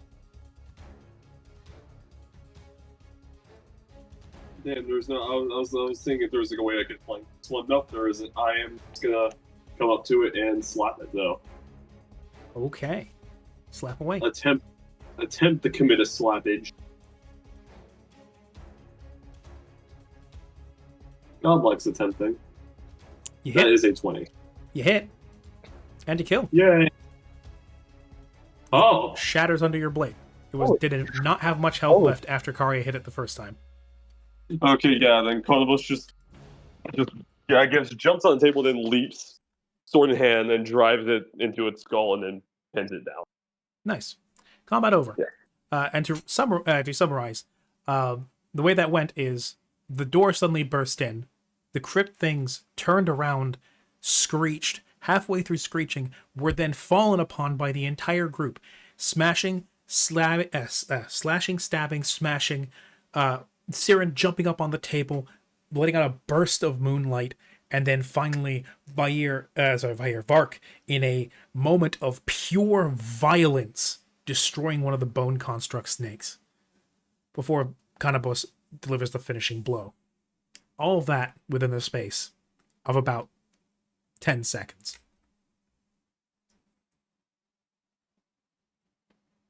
Look, it's just going to look around at the carnage has just unfolded, and with another twitch of one of his ears, just announces, "What a good show there."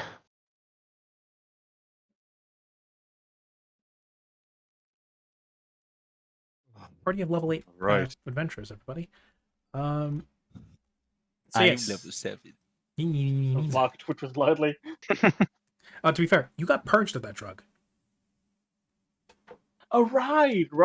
Okay, you're feeling the bounce back effects now. Oh God, oh no! What if you're experiencing that thing that people have when they constantly feel like they're hallucinating and they can't ever come down from their high?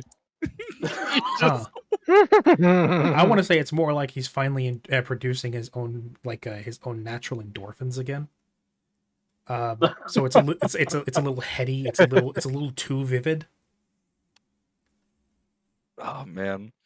But yes. Well then, after as bits of bone and undead lay shattered and turned to ash on the ground around you, this chamber, like the other, is dug out of what was once properly masoned tombage.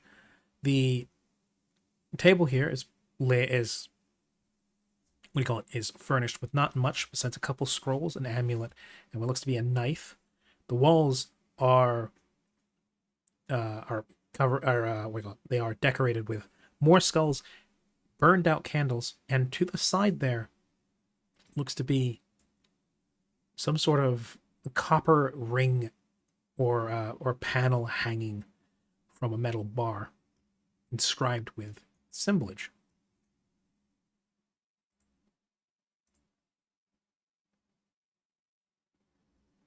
Sorry, that was there's a reason why I said they were door kickers. That was the equivalent of an FBI raid. FBI.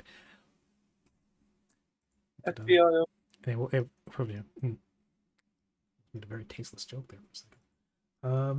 Oh no. Something. There wasn't a dog there. Oh no. Well, what is in this room now that we've dealt with everything so quickly? There's this copper panel and this table with what's on it. Besides that, really not very much. What's Oh no, I'm sorry. Go on. Well, when it comes to the table, it looks like there's like a locket of some kind, a knife, sword thing, and I don't know what the thing at the top is. It looks like it's scrolls, honestly, but it could be. Okay.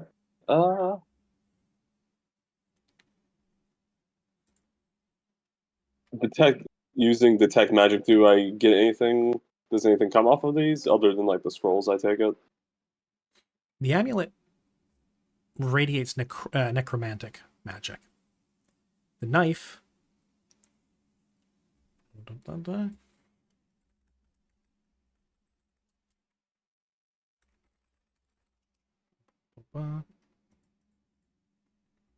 knife also radiates moderate necromantic energy. Hey, Checo, there's some necromantic implements in here. All right, on it. And what about the scrolls, actually? They radiate conjuration magic. And this is a conjuration scroll of some kind. Do you want me to take these right now, or do we do it later? I don't know if we should pick these up right now. They could be trapped.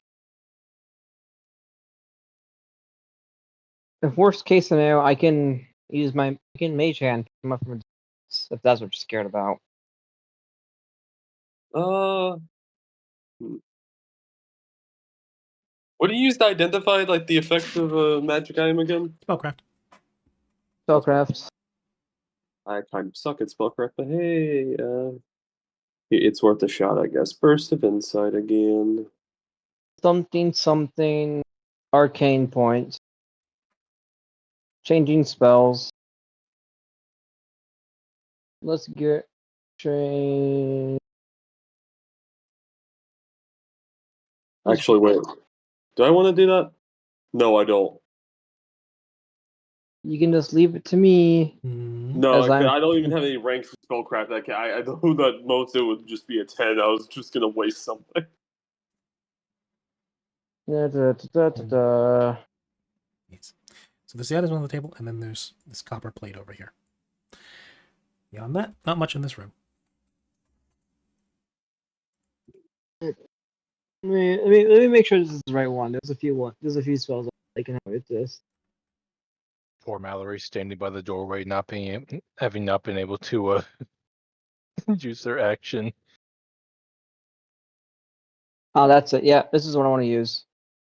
So, what do you want me to?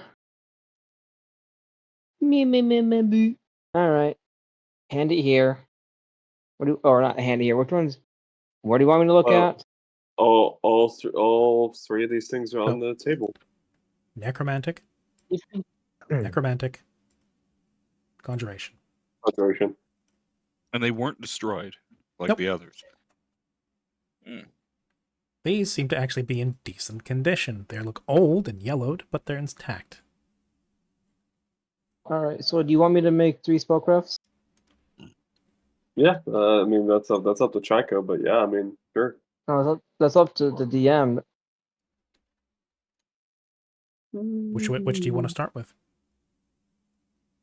Conjuration. Okay, the scrolls then. Roll me a spellcraft. 2 of them, actually, because there's 2 scrolls. Alright, those both get a +10. Well, okay then. 32 and 30. Analyzing these. 1. Wait, hold on, correction. It says you have a +10 enhancement bonus on spellcraft checks made to identify the properties and command words of magic items in possession. Yep. This does not allow you to identify metal artifacts, but let's clear it up. Yep. Now that these are magic items, these are not artifacts. So that's fine.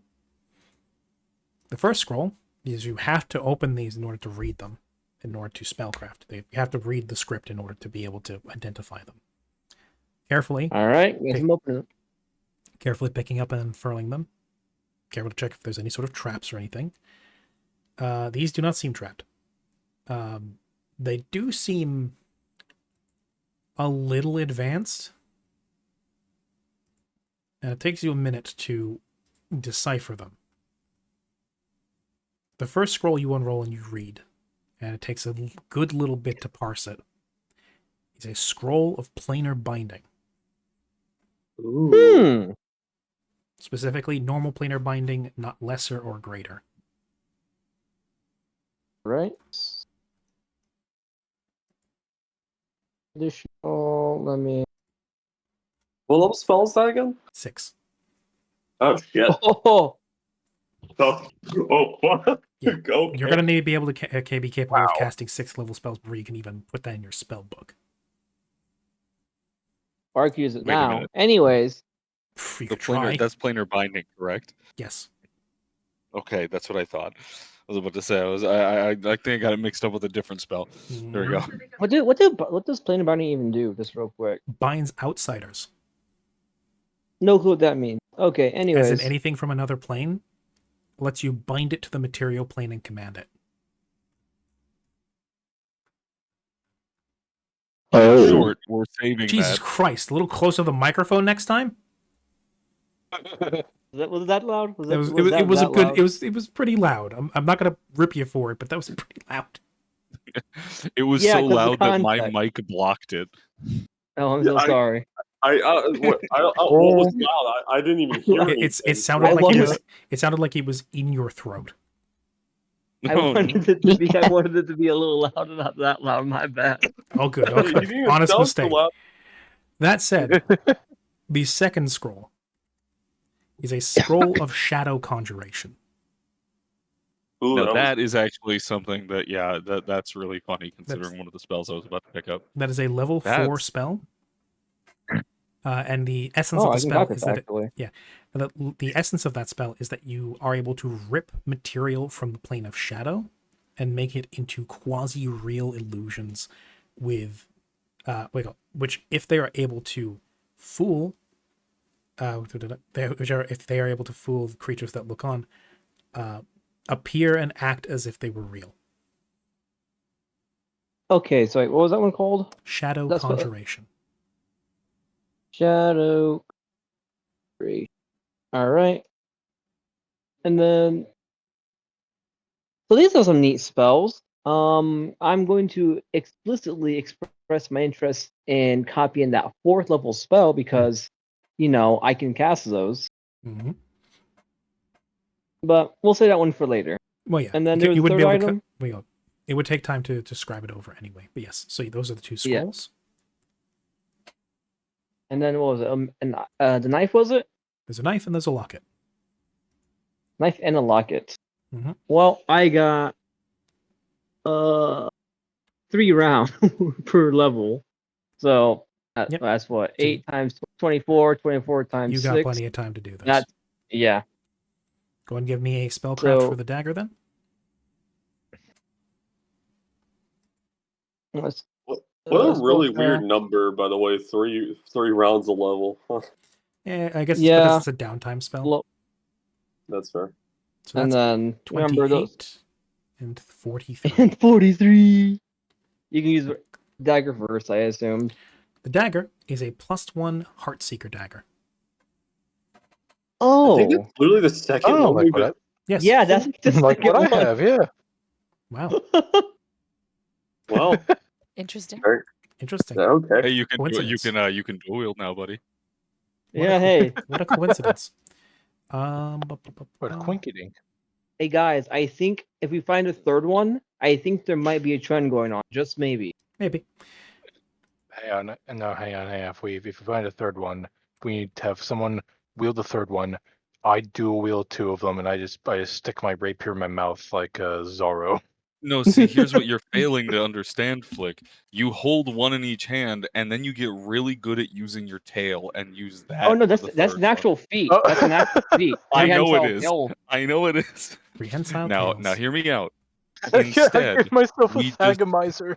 Now, hear me out. If we find a third or a fourth, we just tape them together to make a giant great sword of Heartseekers, all right? It'll just be easier that way. You know, then it'll be all good. We just make like a Maquette out of hearts. It's like it's like when you had the Crayola, when you had the Crayola markers back in the day, and you just stick them and make a big ass sword. No. What's it called? I'm gonna put some image in Tavern. What I'm just getting this vibe real quick. It's posting. Yeah, that. Yeah. Oh, good. Anyways, what about the locket?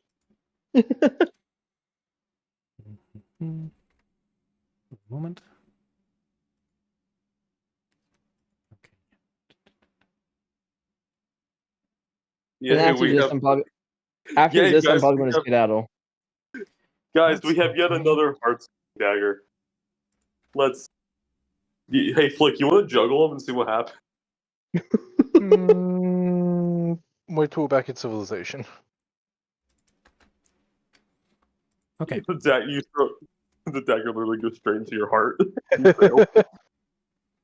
This scratched pendant.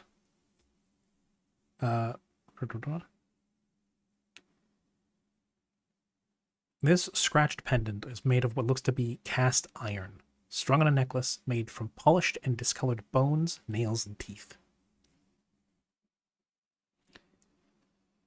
It shimmers with a faint blue light and is what is known as a grave watch pendant. When worn, the wearer emanates a faint blue light. Undead creatures are repulsed by this light and take a -2 penalty on attack rolls against the wearer of the Grave Watch pendant.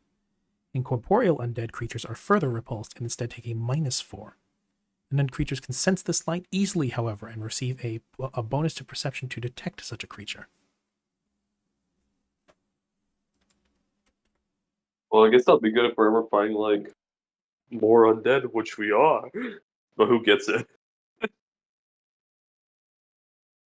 And this is a brooch, yeah? Or a necklace? Necklace. Or a pendant. Pendant. Yes. Hey, you know how we just got another necklace? Weird, huh? Yeah. Wait, can you wear 2 necklaces? No. You can, but you only get the benefit of one. Mm-hmm. Can I just have one like tucked in my shirt, one on top, just switch them? If you want to take the standard action to do so in the middle of combat, sure. Well, presumably that's out of combat. There's something to do out of combat, but fair point. I mean, yeah, you can like swap them around. These don't have an attunement or anything. But if you're like in the middle of combat, you're trying to benefit off of it. Yeah, no, you'd have to take the action to swap them around. Fair. All right. Well, All right. Ghost watch or ghost pendant. Ghost watch. Grave watch. So grave watch. So I maybe I misheard what that does. What does it do? Just quickly. I didn't. I got a little confused. The person wearing it and undead that attempt to attack them take a penalty. Corporeal undead take a -2. What? Incorporeal undead take a -4. However, they are easier to sense for undead. Watch this. Puts it on. Goes blue. Yep. Kind of like how takes off. The way that she glows blue when she puts the pendant around her neck is kind of out of character, reminiscent of how Frodo's sting glows around orcs. Oh, yeah. Why are you blue? All right, now I'm skedaddling for now. Okay, enjoy dinner. Yeah, take care, Jules. There he goes. All right. That leaves us in an empty room. When the only thing really left being this copper placard over here with some runage on it and this passage over yonder. What do? Well, before we go into the other room, what does the copper plate say? Let's see. Do you guys still have comprehend languages?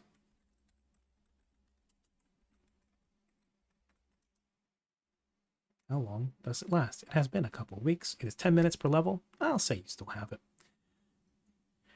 The copper plate is worn heavily by age and seems to have been actively scratched at. We can barely make out our little fragments of lettering, and it's broken apart.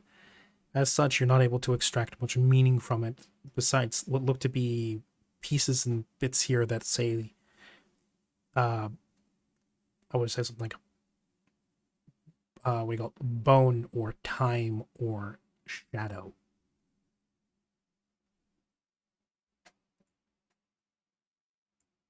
That is about as much meaning as you're able to extract from it, unless you were to try and restore it somehow.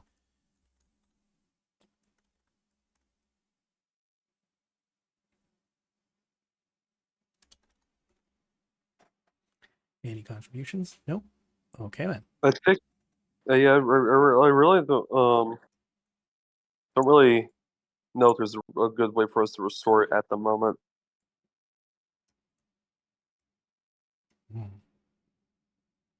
Well, I guess maybe we can mending it, but that sounds like it would take a long time. It would be 10 minutes per cast, yes. If you want to take the time for it, you can do that. There's nothing currently attacking you. However, that is still quite a decent amount of time, and possibly might cause your comprehend languages to run out by then. Yeah, I'd rather not risk that. Okay. Yeah. All right. Well, moving forward. Well, okay then. Gonna make sure Shaiko and Kit don't lag behind. Upwards. Also, Siren is not at the computer at the moment because the dog is gross. Oh, dear. that is. We'll get to about here, I suspect. Is this altar actually there by chance? Altar? This one here, this little alcove here with the skull. That's there. That's just a pile of skulls skull. and candles.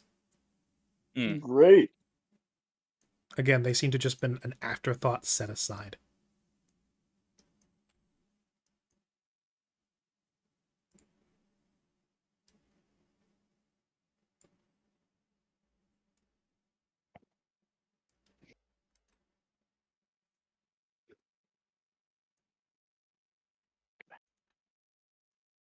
This opens up to a dank cave. Can I get a perception from Karya and Flick? I can do that. Yes. As you guys are at the very front of these. Oh, so Profession. Can I keep that? Can I keep that roll and just add my bonus, please? Sure. Thanks. I just fucking stupid. That's a well then I have a 12 in that. So that's 19 plus 12, so that's 31. 31. Yes, so I'm a professional spelunker now. 30 and 31. I'm a professional eye looker. Let me roll perception. Was it Karya at the front? Mm-hmm. You hear at the same time as Flick smells water. You hear lapping of what must be an underground stream, perhaps? Flick smells it. And as people progress into towards this chamber, into the mouth of it, some of you may feel it. The air in here is a little bit more humid.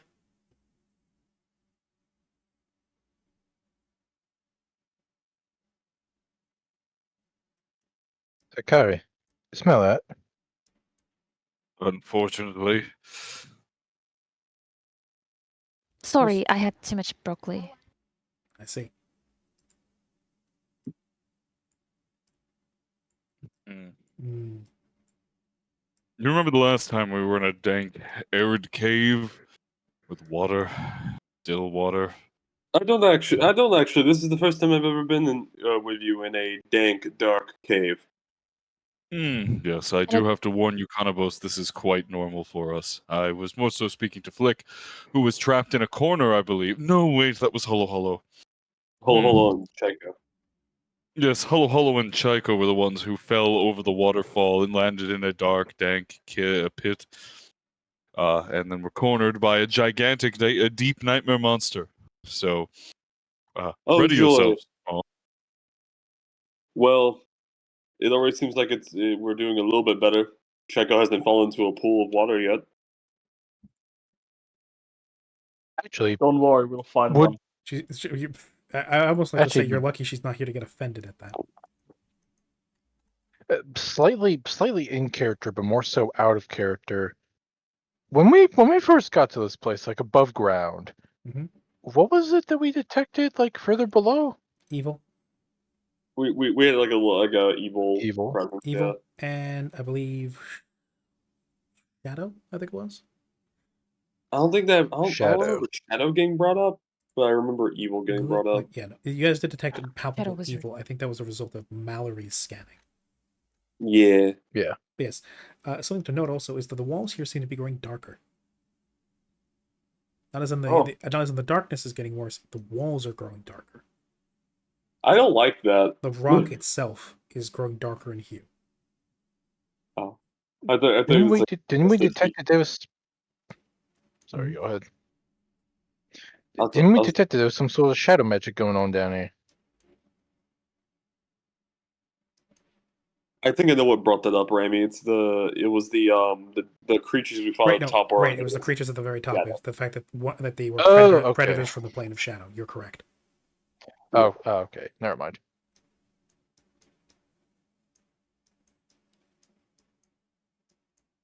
Some shadow fuckery has been happening.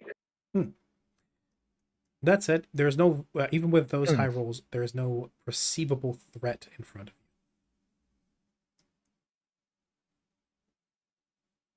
you. Just as another cat detect on that, is there anything else, or does that seem eradicated? Okay, for now. For now, yes. I don't want to fight this spooky. Anyways, wait, before we go in, hold on, I'm just looking something up.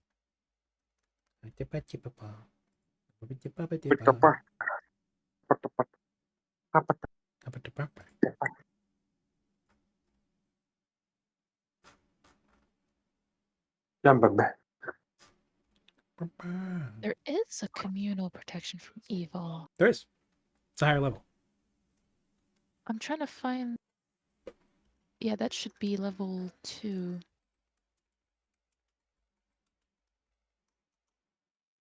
Oh. Okay, well, I guess past me knew that because I have it prepared.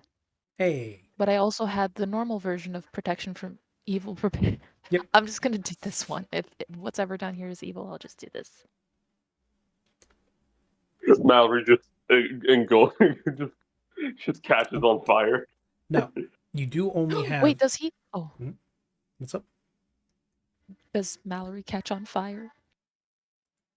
Oh, probably not. No. Funnily enough, you can cast protection from evil on evil creatures. Oh, would it protect the evil creature from evil? Yes. But not their own evil. That's a good question. No. I guess if they punched themselves in the face, they'd have a harder time doing Mallory, it. try stabbing yourself real quick. Anyway, no. Why can I stab myself? My body just jerks away. That said, you have 8 minutes of total duration that you can break up in 1 minute intervals over your party. How are you doing that? That's true. It doesn't last for super long. Depends on how you break I'm gonna up. save it then. Okay. If it's just 8 minutes, yeah. Oh, okay. 1 minute per level duration. I'm gonna save it then for if it seems like things are going pear-shaped and we're about to go into combat. I'm just gonna panic cast communal protection from evil. Okay. The issue is you have to touch us, so you has to be before combat. Sadly. All right, everyone, stay close to me. Stay close. Everyone just hugs Tyrion. Huddle together. Let's do it. Let's do a link. Everyone hold hands. Buddy system. Oh. Yep. I suppose. Well, okay then. You guys advance? Let's advance towards the center. Okay. Get Now, moving. we smelled the water, we heard the water, but we don't see any in here, correct? Not yet. Okay. It is ahead.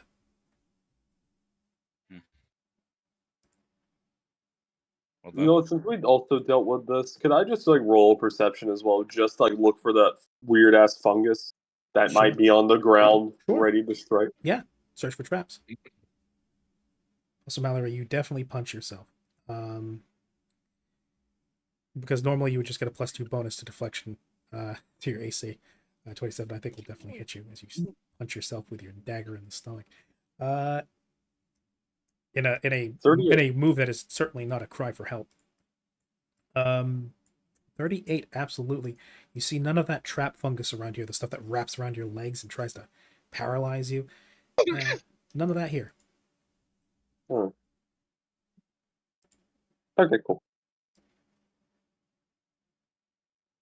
Alright, I don't see any of that weird fungus above. I think we're safe for now.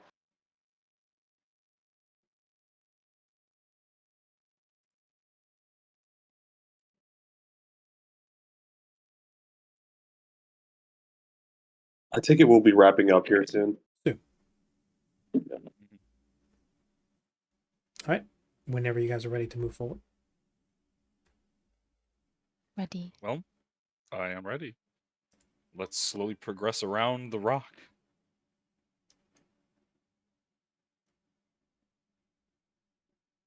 I guess I'll just plop us here, since we're all hugging together.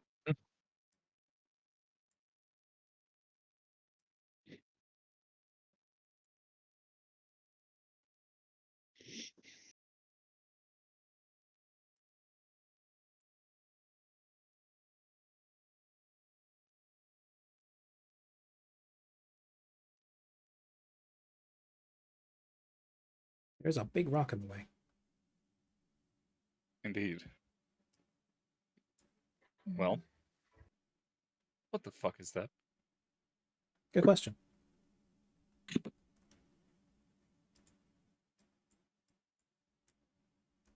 Should we have Polari scout ahead?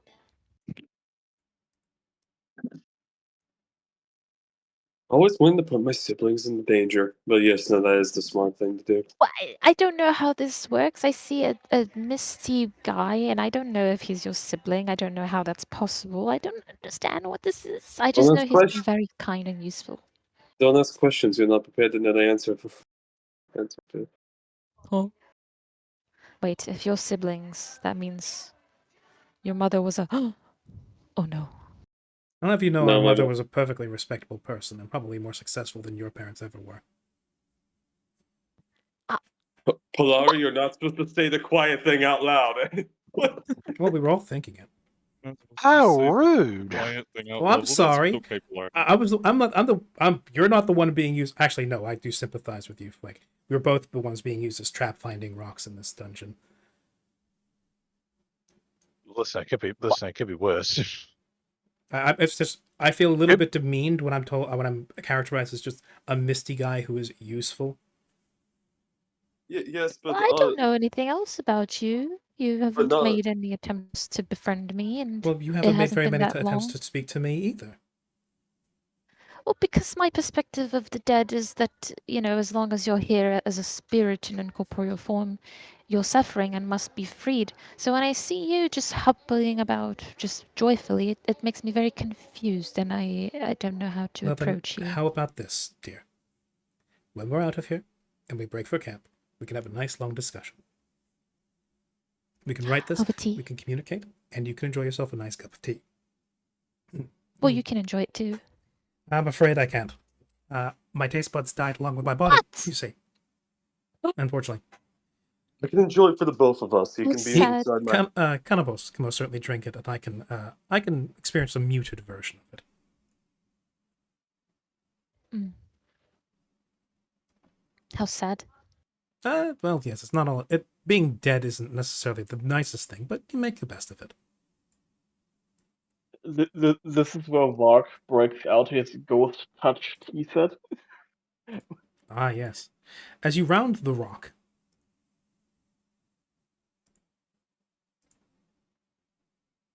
It is a very round rock. Fuck no! No! No! No! A snail? Oh, Is it the snail? Attracted by movement, it inches closer to you. Its large feeler/eyes reaching out clumsily, curiously. Are you serious? It's a snail in some sort of pen. Is it cute? I mean, you tell me.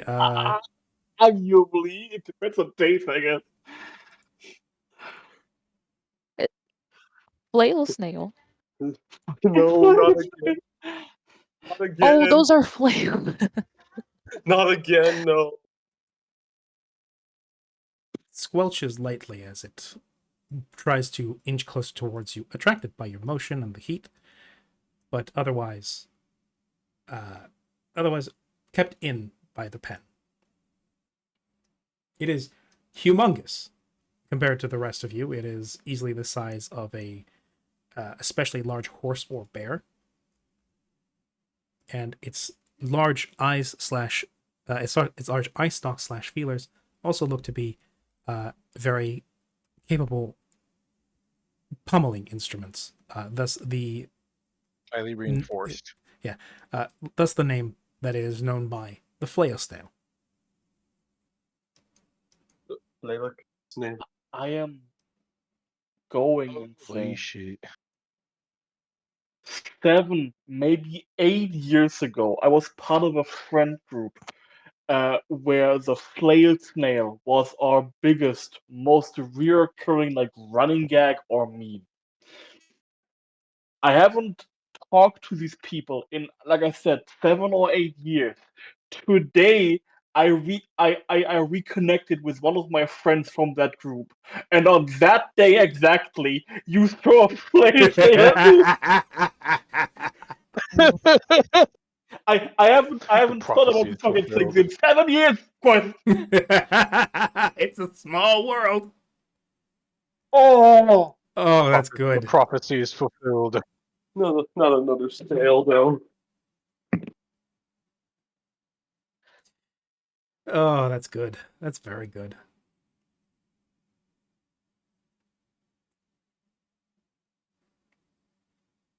Is the pen big enough to contain it? It seems so. Not with much space, but well, it doesn't seem to mind very much from what you can tell. Are they? Now I know that it says there that they're intelligent, but are they intelligent of the talking variety, or intelligent of the I know how to melt your innards and eat you most efficiently variety? Well, the two aren't necessarily mutually exclusive. Hey, I know what the flail snail's going to do to us, guys. Hey, flail snail, slide to the left. No, it's going to maul us. Slide to the right. We could really use a druid right now. I would be so curious. Damn it, Rami! I thought that was a decent pun. Also, I'll be right back. Well then, do you approach? What do you do? Oh, are you approaching me? Says the snail menacingly. Why would they keep this down here? Good question. Actually, is it a cage? Like, what is it inside? It's a pen. Yeah, it's a pen. Comes up to about half its shell, about shoulder height for you. Okay, so this thing is just. If it's a slug, it should just be able to crawl out of it, right? Snail. It has a snail. shell. Yeah, snail. It is also Of not course, a solid fence. It is a pen. So as a result, there's no solid wall to climb up. Okay, there we go. Okay. Does anyone speak snail? No. Vire goes, that's a good question. Does anybody speak snail? Can anybody speak snail? Is it even possible? Is it an animal? I don't know if I consider that an animal. Well, whatever hells there are. Excuse me. Just gonna. It's eye stalks seem to perk up. Are you trapped? Well, that's a stupid question. Are you able to understand that you are trapped? You see its tendrils waggle. Don't understand, snail. I waggle back at it with my full body. Siren, I wouldn't In do an that. attempt of interpretive dance and communication. Don't do that, Siren. You're inviting it to mate with you. No, what? That's a joke. How do you speak? Wait, Karya, look at me. Cannabos, how do you speak waggle. snail mating language? Do you something you want to tell us, brother? I minored in gastropod. So that's what you were spending your extra university hours on. I knew it was something worthless. Before you two break into sibling bickering, something I would have no knowledge of. Stalks continue to waggle, and against all expectations, a light, airy voice speaks in your head as Comprehend Languages translates the flail snail sign language. Oh, how lovely. Yep, these things are intelligent. These things have their own sign language. And it's sense. funny. Grim called it slime language, which is not incorrect because they can also write in their own slime. Oh my god. They are actually rather intelligent, as this thing. Let me check. Who actually wants to roll me a knowledge arcana, since this is a magical beast?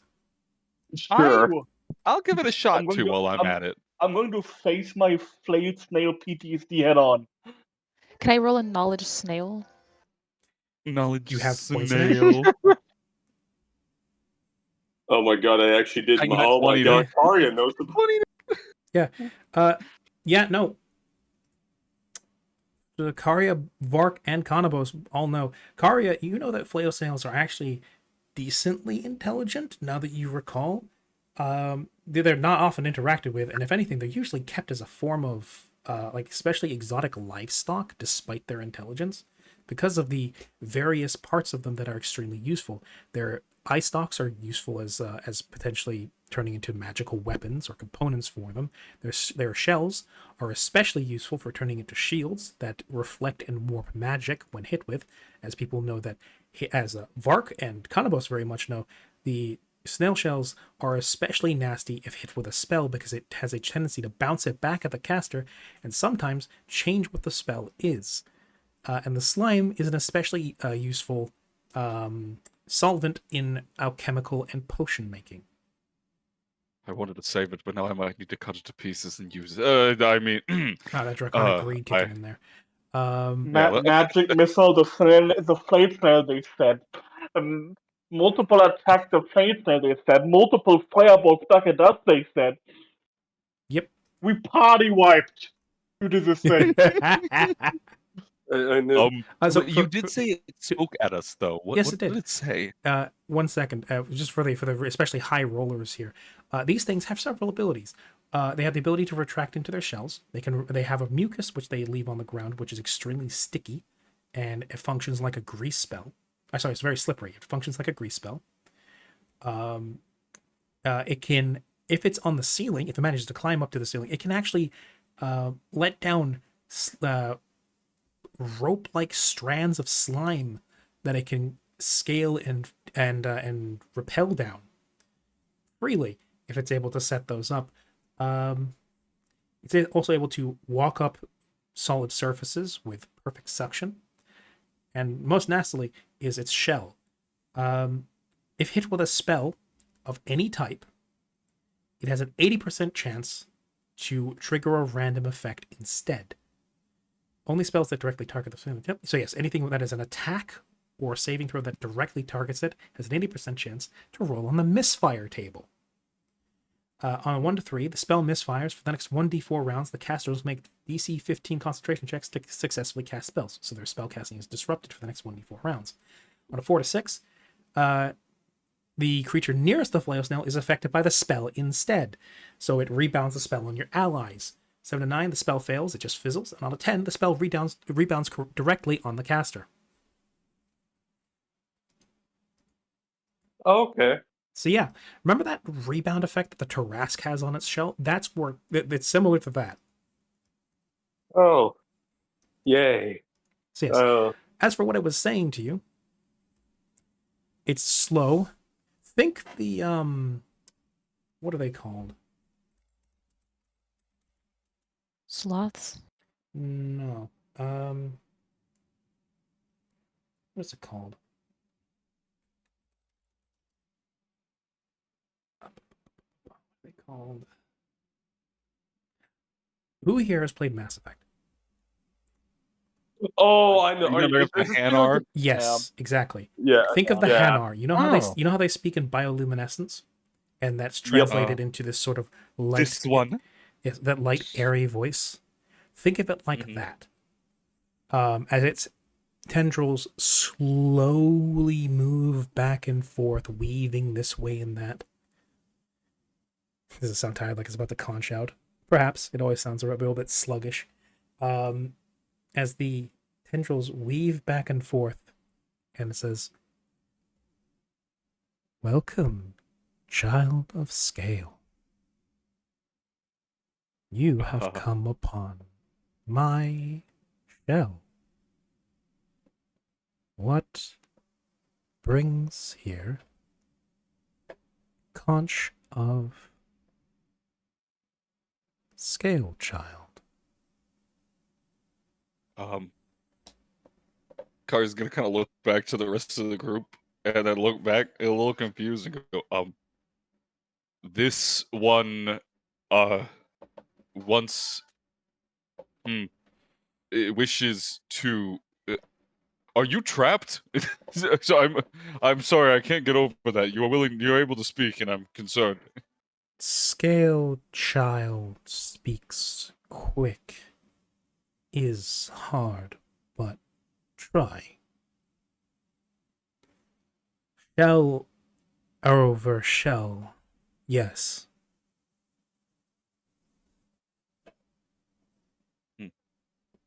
Would Shell like to be free? This one does not. He's gonna kind of look back. He's very confused. Mid sentence, the tendrils kind of come up as if like doing a wave at like a football stadium, and that comes across as yes.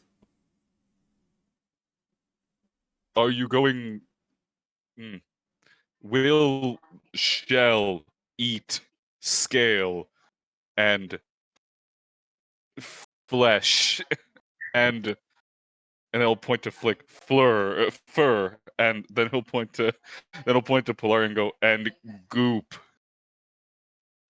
Seems just gives Kari a thumbs up. It seems a little confused at first. A couple of signs start half forming, but then it seems to settle on something and says,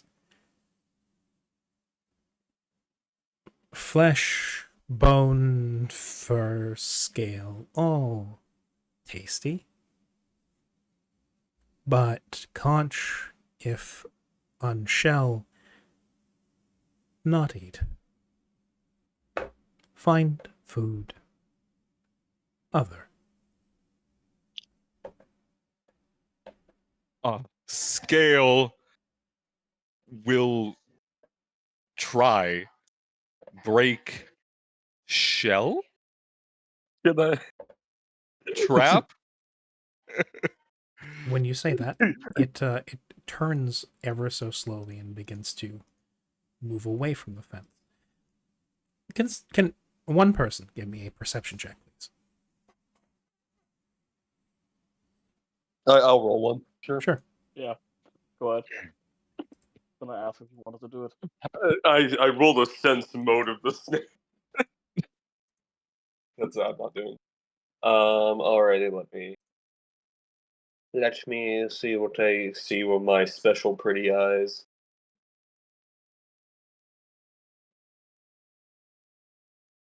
Oh, okay. That's decent. For your special ghost eyes. My pretty angel eyes. I like what you just dragged me to. Oh no. There, Oh, half no. submerged Oh, no. in the lapping water, is one of those creatures again, but it's not moving. It seems to just be observing.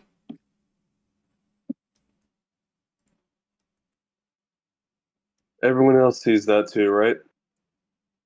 Points it out? Yeah, Yes. no, people can see it poking out of the water. Oh, Wait, that. maybe if we retreat, those two can duke it out and we can just, take bets. But I kind of like this one.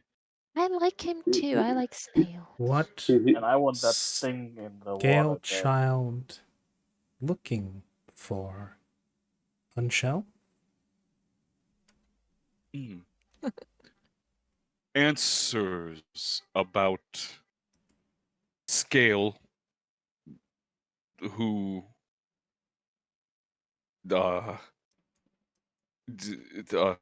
bones beneath.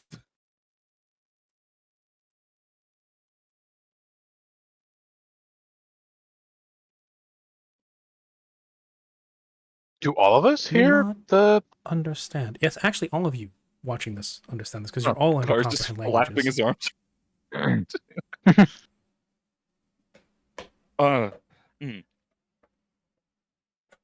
The Scale, he touches himself. Okay, let me clarify that. Let me go back on that. How about this? If it makes it easier for you, say what you're trying to say in normal English, and then you could figure out a way to. Oh, but this is funny. That is true. This is funny. This is As humor, Karia is comedy. currently doing like the God, what is it? What's it called?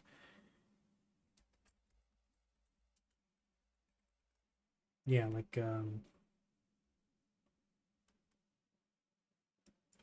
doing interpretive vocal dance. Interpretive body wiggles. Like thusly. Yeah, I mean, tell me what you can't tell me if what you're just trying to say first, and then we can interpret it into silly body language and half broken common. So what I understood, the snail asked, like, "Hey, what are you seeking down here?" No, it was being very literal. What are you looking for? What are you looking at? As in, you were looking elsewhere, directly past it, behind you. The spike shell, scary water behind. It turns its like front part around to perceive, and then looks back to you and says, "Yes, predator sometimes lurk. Please unshell." Unshell, nod, step, sunder. Mamba number 5. Ha. Unshell. Next time. It's the closest thing to urgency this thing has had in its voice yet. Please get me the fuck out. Please Get me the fuck out. It's so precious. Please don't let him eat me. As you I roll with the sunder. That is a 35. Roll damage. Actually, 39. And yeah, there we go. Roll your mick damage. We'll go ahead and I'll roll my mick damage. That is 26. Crunch. Your mick damage? Yes.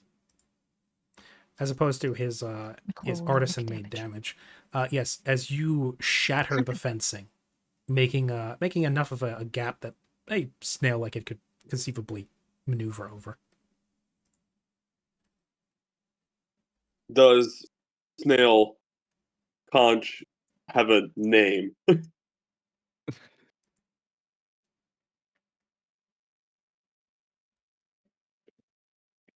Snail called Source, but snail's conch once named.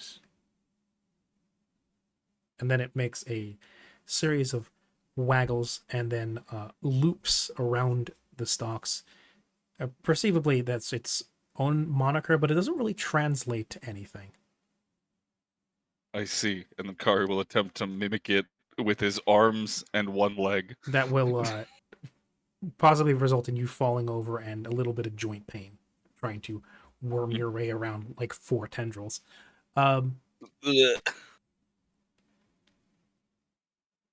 Not understand? I call Scale call you friend.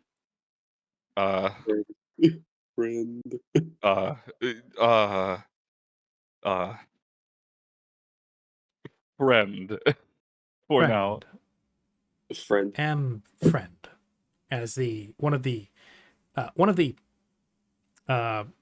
maul tendrils on its head comes down and actually comes up underneath one of your arms and helps pull you back up onto your feet fully. Scale, thanks, friend. Friend, thanks, Scale. Name? Karia.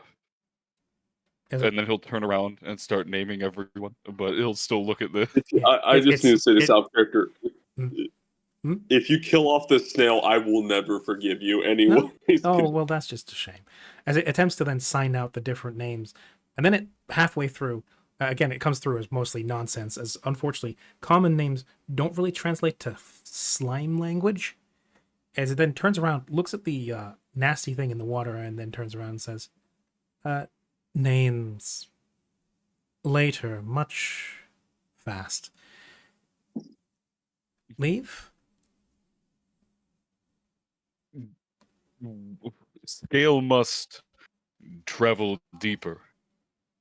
However, you, friend, may.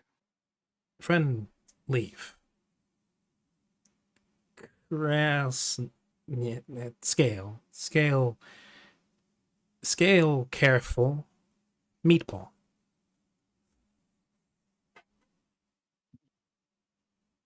Meatball. Oh, that.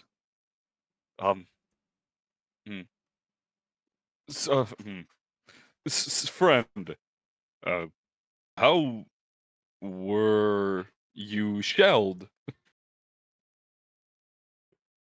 It seems to struggle for a moment and then says, bone,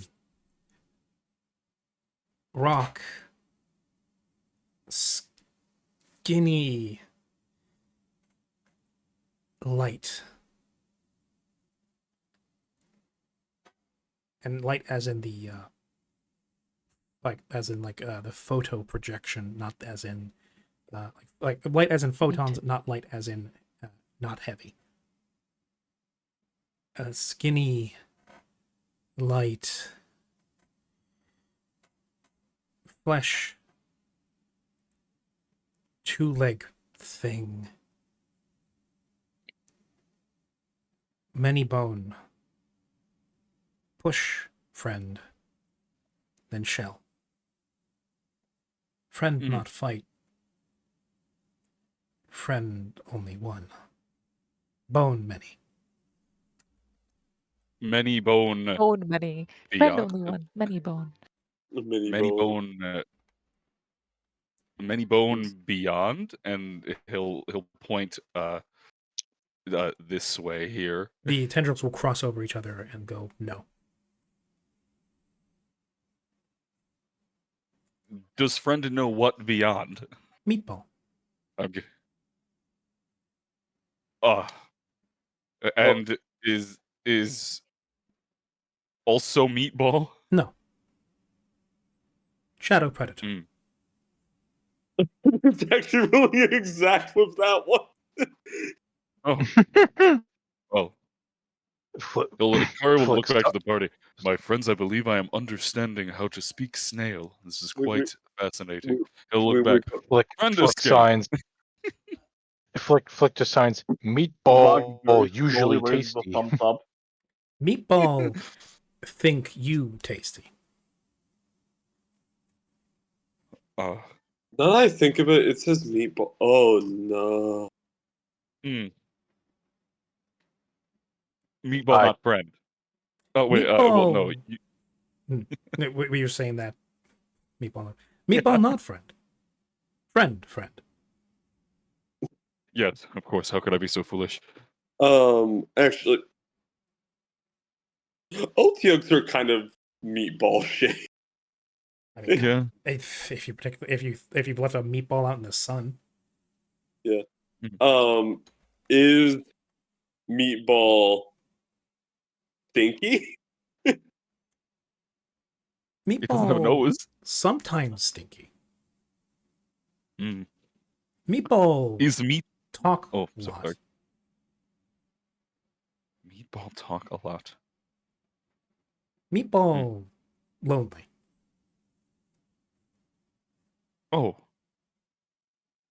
I see. Is Meatball dangerous more than a shadow predator? And he's using his arms like he's hailing down like an airplane? It tilts its head back and forth, its tendrils waving back and forth, in a sign which you recognize to be thought. Yes. Will Meatball eat shadow predator? Yes. Oh. Seen many shadow predators eaten by Meatball. Very concerning. Will Meatball be nice to us?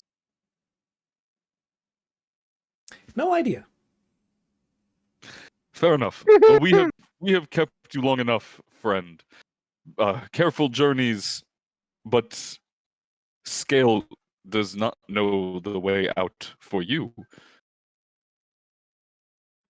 Actually, how did friend get down here? Much pushing. Will friend have to leave their shell to escape? Friend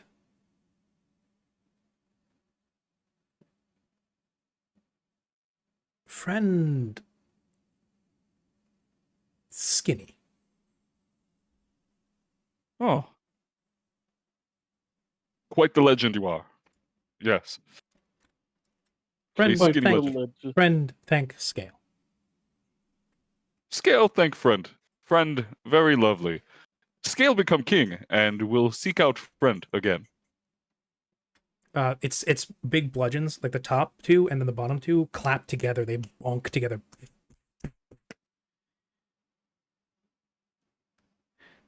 Friend happy for Scale. Friend not no king. But king sound good. Friend happy.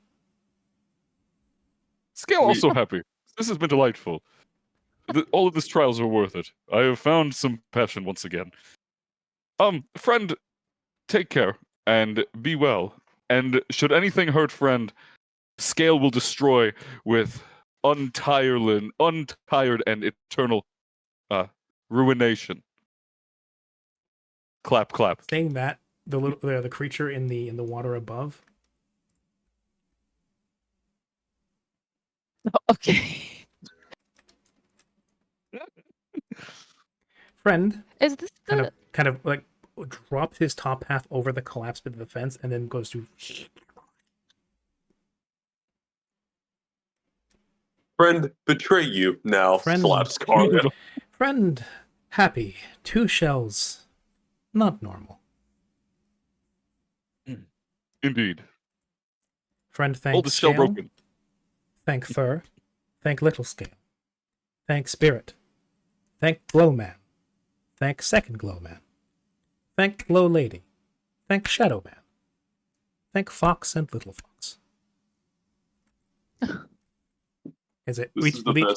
Each one claps its bludgeon feelers together. Vark is not facing his trauma head on. Wait, are we all able to converse, or is it just Karya? Yes. You all have comprehend languages on. Yeah. He's just. You've all been understanding this as they've done this. As the two have like a mix between Karya talking and doing charades and the flail snail doing sign language. Oh, thank I you, I love him. We shall name you Gary. Fur will have big shell one day. Big shell on water. Big shell on water. Very good. Now, friend, cousin, sea slug. Oh my god. Very jealous of fur. Very good. Jealous of fur. Okay, so guys, I know this is going to completely derail everything, but we're going to break this snail out of the cave, and he's coming home with us. I don't give a fuck. We have to get a bigger wagon to transport the fucking I snail. see no issue with this. I love him. There's the problem that you are miles from home up. and no wagon. Exactly. No, it's okay. We'll wait months to get this boy home. We'll be back. Friend is gone, and now Scale and friend. Lord, Karya, you can talk normal now. Scale it. I'm sorry. Karya. Take the. Karya speaks proper common. Karya does takes a little bit to adjust. Yes. Let us move. Okay. We will be wrapping up soonish. Okay, sounds good. I figured. So I'll just I'll skip the walks and we'll just kind of get to hear that. Let's go see Meatball before. We'll go see Meatball. I had a realization. I'm not going to say anything until we see Meatball, but I had a realization. Yeah, let's see what you guys think of Meatball. I don't know. I can't fucking see Meatball yet. Sorry. You don't see Meatball. Meatball sees you. Excuse me. Oh god. Oh, bless you. Oh, thank you. That is not Meatball. God, it's that is a statue. It's horrifying. The pile of rock. It's a pile of rocks on a bunch of planks. It's not just a boulder. It's the worst part about this. What might have once been a trap is very clearly a hole that was once dug in the ground, and possibly even inconspicuously has now very conspicuously over this pit in the dirt is just a bunch of wooden boards laid out and then rocks put on top, seemingly to keep it in place. Something's trapped down there.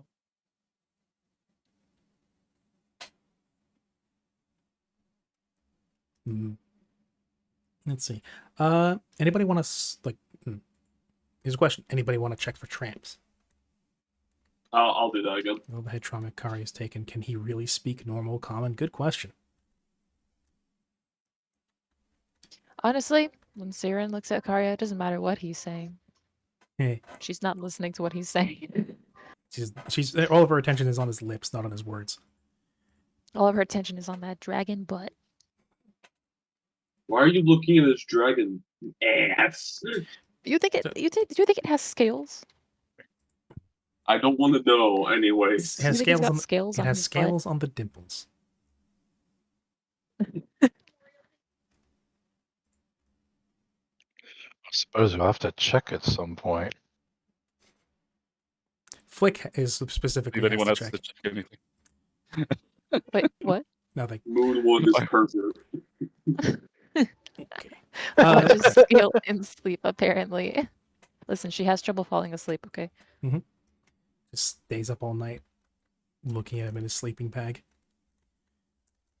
Yes. Kanabos.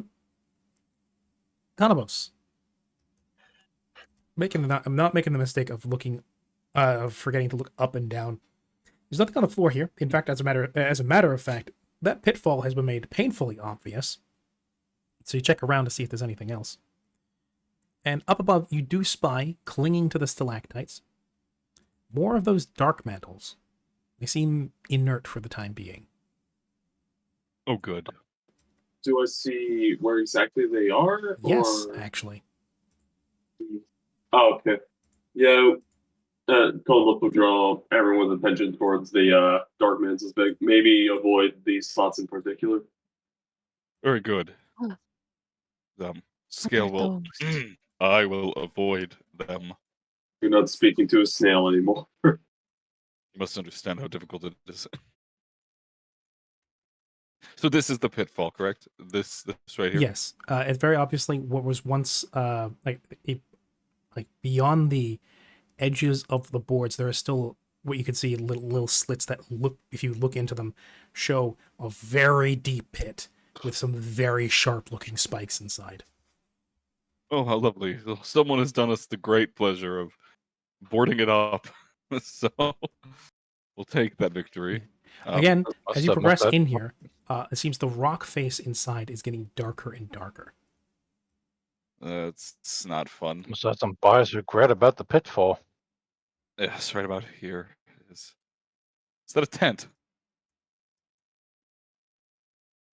Don't get does too close. Does it look like a tent? Does it walk like a tent? Does it sound like a tent? Probably a tent. Does it jump up and down like a tent? His tent friend is the question.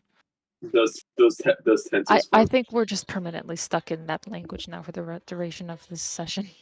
Good thing that session's not going to be here for much longer. Yeah, this is concerning all. Seems we are not. Well, we certainly never have been the first, but setting up camp here. What was that? One of those skeletal things. Many bone. Many bone. And mates being a god. But Karya, big bone. I don't want to know what you mean. Don't have a serious talk about my brother's bone, please. Thank you, Fire. It was bad. It was bad enough that we already got past the moist part of the cave. Yes. Before we get completely lost into everything, should I make a perception check to see how old this cave is? This area is. Sure. Yeah. Oh, yes, big black cave. Here it seems to be, Nat 20'd it. Come in here. It's even darker than before. That said, even through the darkness, sharp eyes and dark vision help. This looks to be in juxtaposition to the rough shape that the ruins have been in. And even down here, this worn away cave system underground that looks to be a lovingly assembled campsite. There's a lean-to. There's also a tent strung up on the side. There's tools. There's looks to be a bench for herbal remedies with a mortar and pestle. It looks to even be some fresh apples. Fresh? Yes, as in still red and ripe. I didn't know we were in a Skyrim cave. This is concerning. I will relay this information as we move in a little closer. I actually have a question for you then. What's up? Quest. I've been using prestidigitation as like a little spark to start little fires and whatnot. Mm-hmm. Could I potentially do so? Because I know it has a range. Could I do so to light that campfire then? Because it's presumably, if the food is fresh, the wood is probably still fresh enough to at least get something. Sure. Actually, I don't believe prestidigitation starts fires. Am I thinking of? You're thinking of thaumaturgy. I don't know if that's a spell. I am thinking of thaumaturgy. That's right. Damn, I've just been using that wrong. That's fine. It's okay. It's not exactly something I'm going to write you have your produce ass flame? Why are you writing his ass? I'm not gonna like torture about it. Yeah, no. It's thaumaturgy that can cause flames or other lights to flicker, brighten, dim, or change color.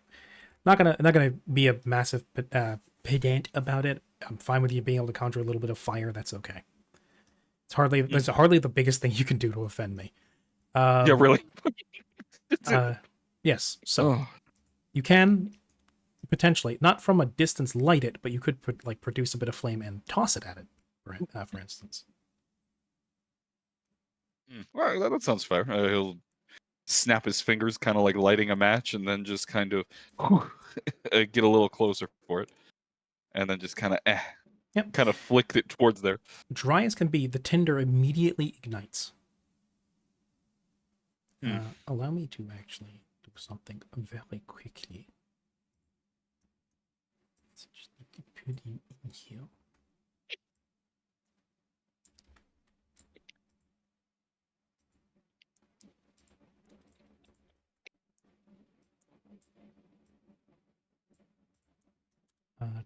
Right, this is the updated version. Right, this should probably better represent how dingy the tomb is. Total blackness. Yeah, that's it. Total blackness better represents it. But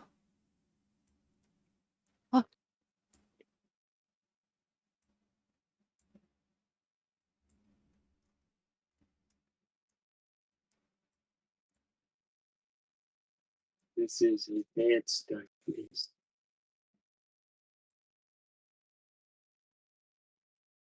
as the flame lights, with it, the shadows in the dark are thrown into sharp relief. The tinder is dry and fresh. As a result, burns easily, lighting up and throwing the shadows in sharp contrast up against the walls. The tent, your bodies, everything is highlighted in silhouette against the dark stone.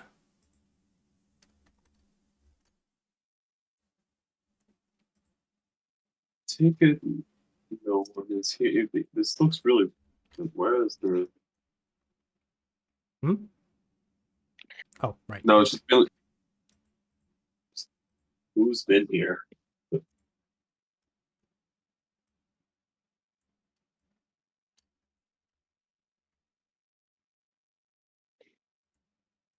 Excellent question. Is everything red for everyone else, and I just saw that rock move? Oh, you're on the wrong. Ooh, okay.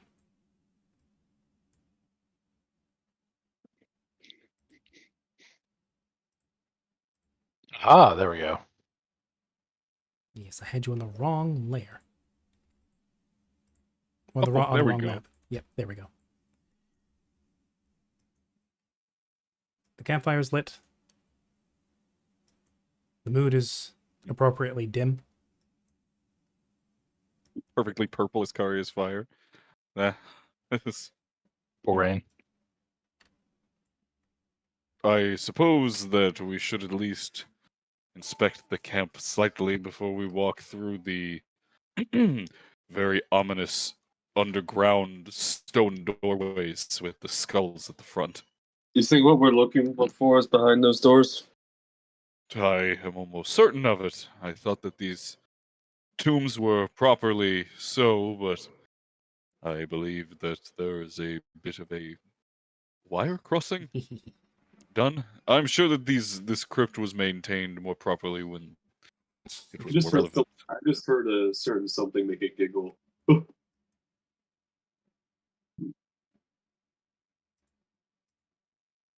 I see. There's nothing else necessarily here at these campsites, yeah. Just with the perception, you mentioned it looks relatively new. Mm-hmm. I'm gonna checking around. Look around as well. Okay. 25 again. Okay, budge up against the wall. Likewise. What about the rest of yous? I will also look around. Okay. Mm-hmm. So another perception. Sure. I know it's late, but Vark and Mallory and Siren. You guys up to anything? I don't really know what to do. I thought I was unmuted, so I muted because I had to sneeze, but I unmuted instead. Cool. What about that? All good. Bless you. Thank you.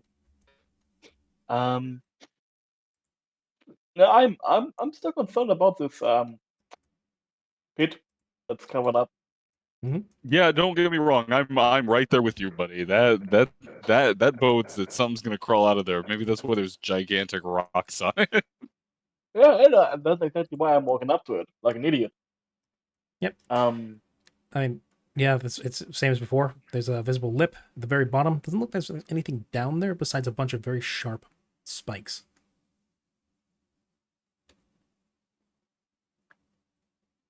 What's over here? Mm-hmm. It's over there. Oh, that's another part of the ruin. Looks like a gate. Oh. An iron gate. So both of these? Well, those look oh, like... that one. Okay, yeah, okay. Yeah. Does it say anything on it? Speak friend and enter. You must sign to it in the slug language. What's friend and snail? You must hit the gritty in front of it. Oh no. Speak skibbity and enter. No, that's a dead meme. So Vark is examining the pitfall trap. What about Mallory? If you're still conscious.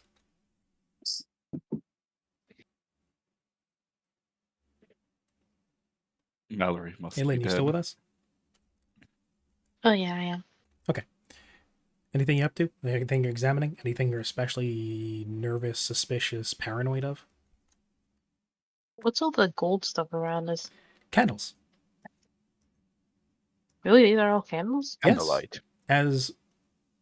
I missed that bit. As Karya lit the campfire, all the candles in this cavern lit up at once. I don't like that. Okay, that's strange. What's Don't like that at all. yeah. Skulls.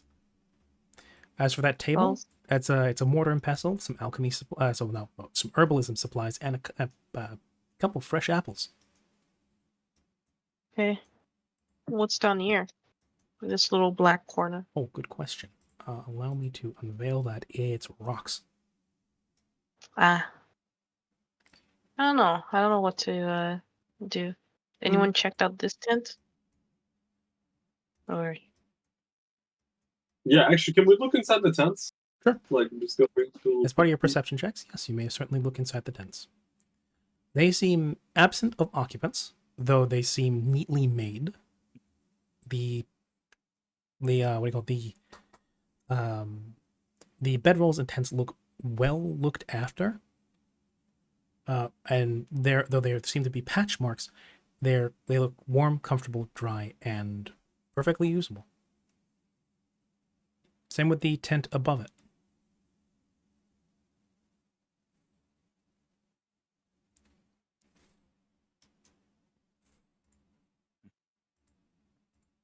hey. So what was up with that gate? It's a big gate.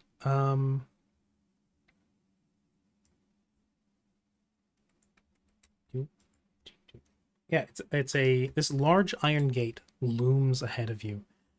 Is not inscribed with any sort of mark or sigil or anything. But even so, it seeps a feeling of foreboding. And those who look closely might swear that the light being projected from the campfire, dim as it is, disappears between the cracks of the door.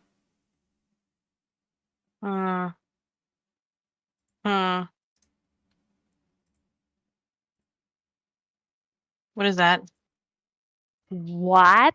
What the fuck? It What looks like the a piece of fuck? gorgonzola. Unfurling from the top of the cavern, changing color from dark purple to reflect the stone to a muted forest green, bug eyes and gnashing teeth opening to reveal itself as it hangs from 10 tentacles from the stalactites above. I cast protection from evil on myself. It's bug eyes, wall eyes. They swivel around, then align to settle on the group below it as its large mouth spreads in a big, toothy smile and says, "Hi!" Oh, Meatball? bloody hell. Man, it's been a long time since I've had any guests. Welcome! And with that, that's where we're going to leave the session for today. Ah! All right. Meatball. Meatball. Meatball. I don't like that. I don't like its eyes. I don't like its face. It likes you. How happy it looks. Boiler oak. What the fuck? I love having friends for dinner. Yeah. Oh, good. I love serving friends for dinner. Anyway, thank you guys very much for playing. Thank you guys who watched and those who stuck around, those who didn't. You're all truly wonderful. I hope to have you next time, and I hope that the next session goes as well as it did this time. You guys make another nice friend that you're going to open up communication and talks with, and you're going to have like just another weird but charming friend to bring home, right? Right. Sure. Absolutely. Yeah. Hopefully, once we survive this. Yes, Grim, thank you for sending us out with another self-care, and to everybody, it is late. We did get a bit of a late start, but we also have gone a little bit over time. So thank you very much for being here. I release you for the evening. I'm going to go ahead and filter out. Thank you for running. Thank you. Well, you're very welcome. Actually, before we go, I may just, let me see if they're still streaming. I might actually raid out for once. Let's see if they're still going. No, it does not seem like it. Okay, no. I have a friend who's currently, or was doing a concert in a Red Dead Redemption roleplay, but I think she's probably done by now. It is like midnight her time since she's in Britain. So, thank you guys very much for being here. I'm going to go ahead and close us out then. Farewell. Say hi to Meatball. Well. Those snail shell shards in his teeth. No. This cave isn't connected in that way. Besides, obviously, the snail was off limits while it was in the pen. Anyway. So yes, we see you guys hopefully next week with no more interruptions, or hopefully a few. I'm going to go ahead and end for the day and meet up. Bye-bye. Bye. Bye.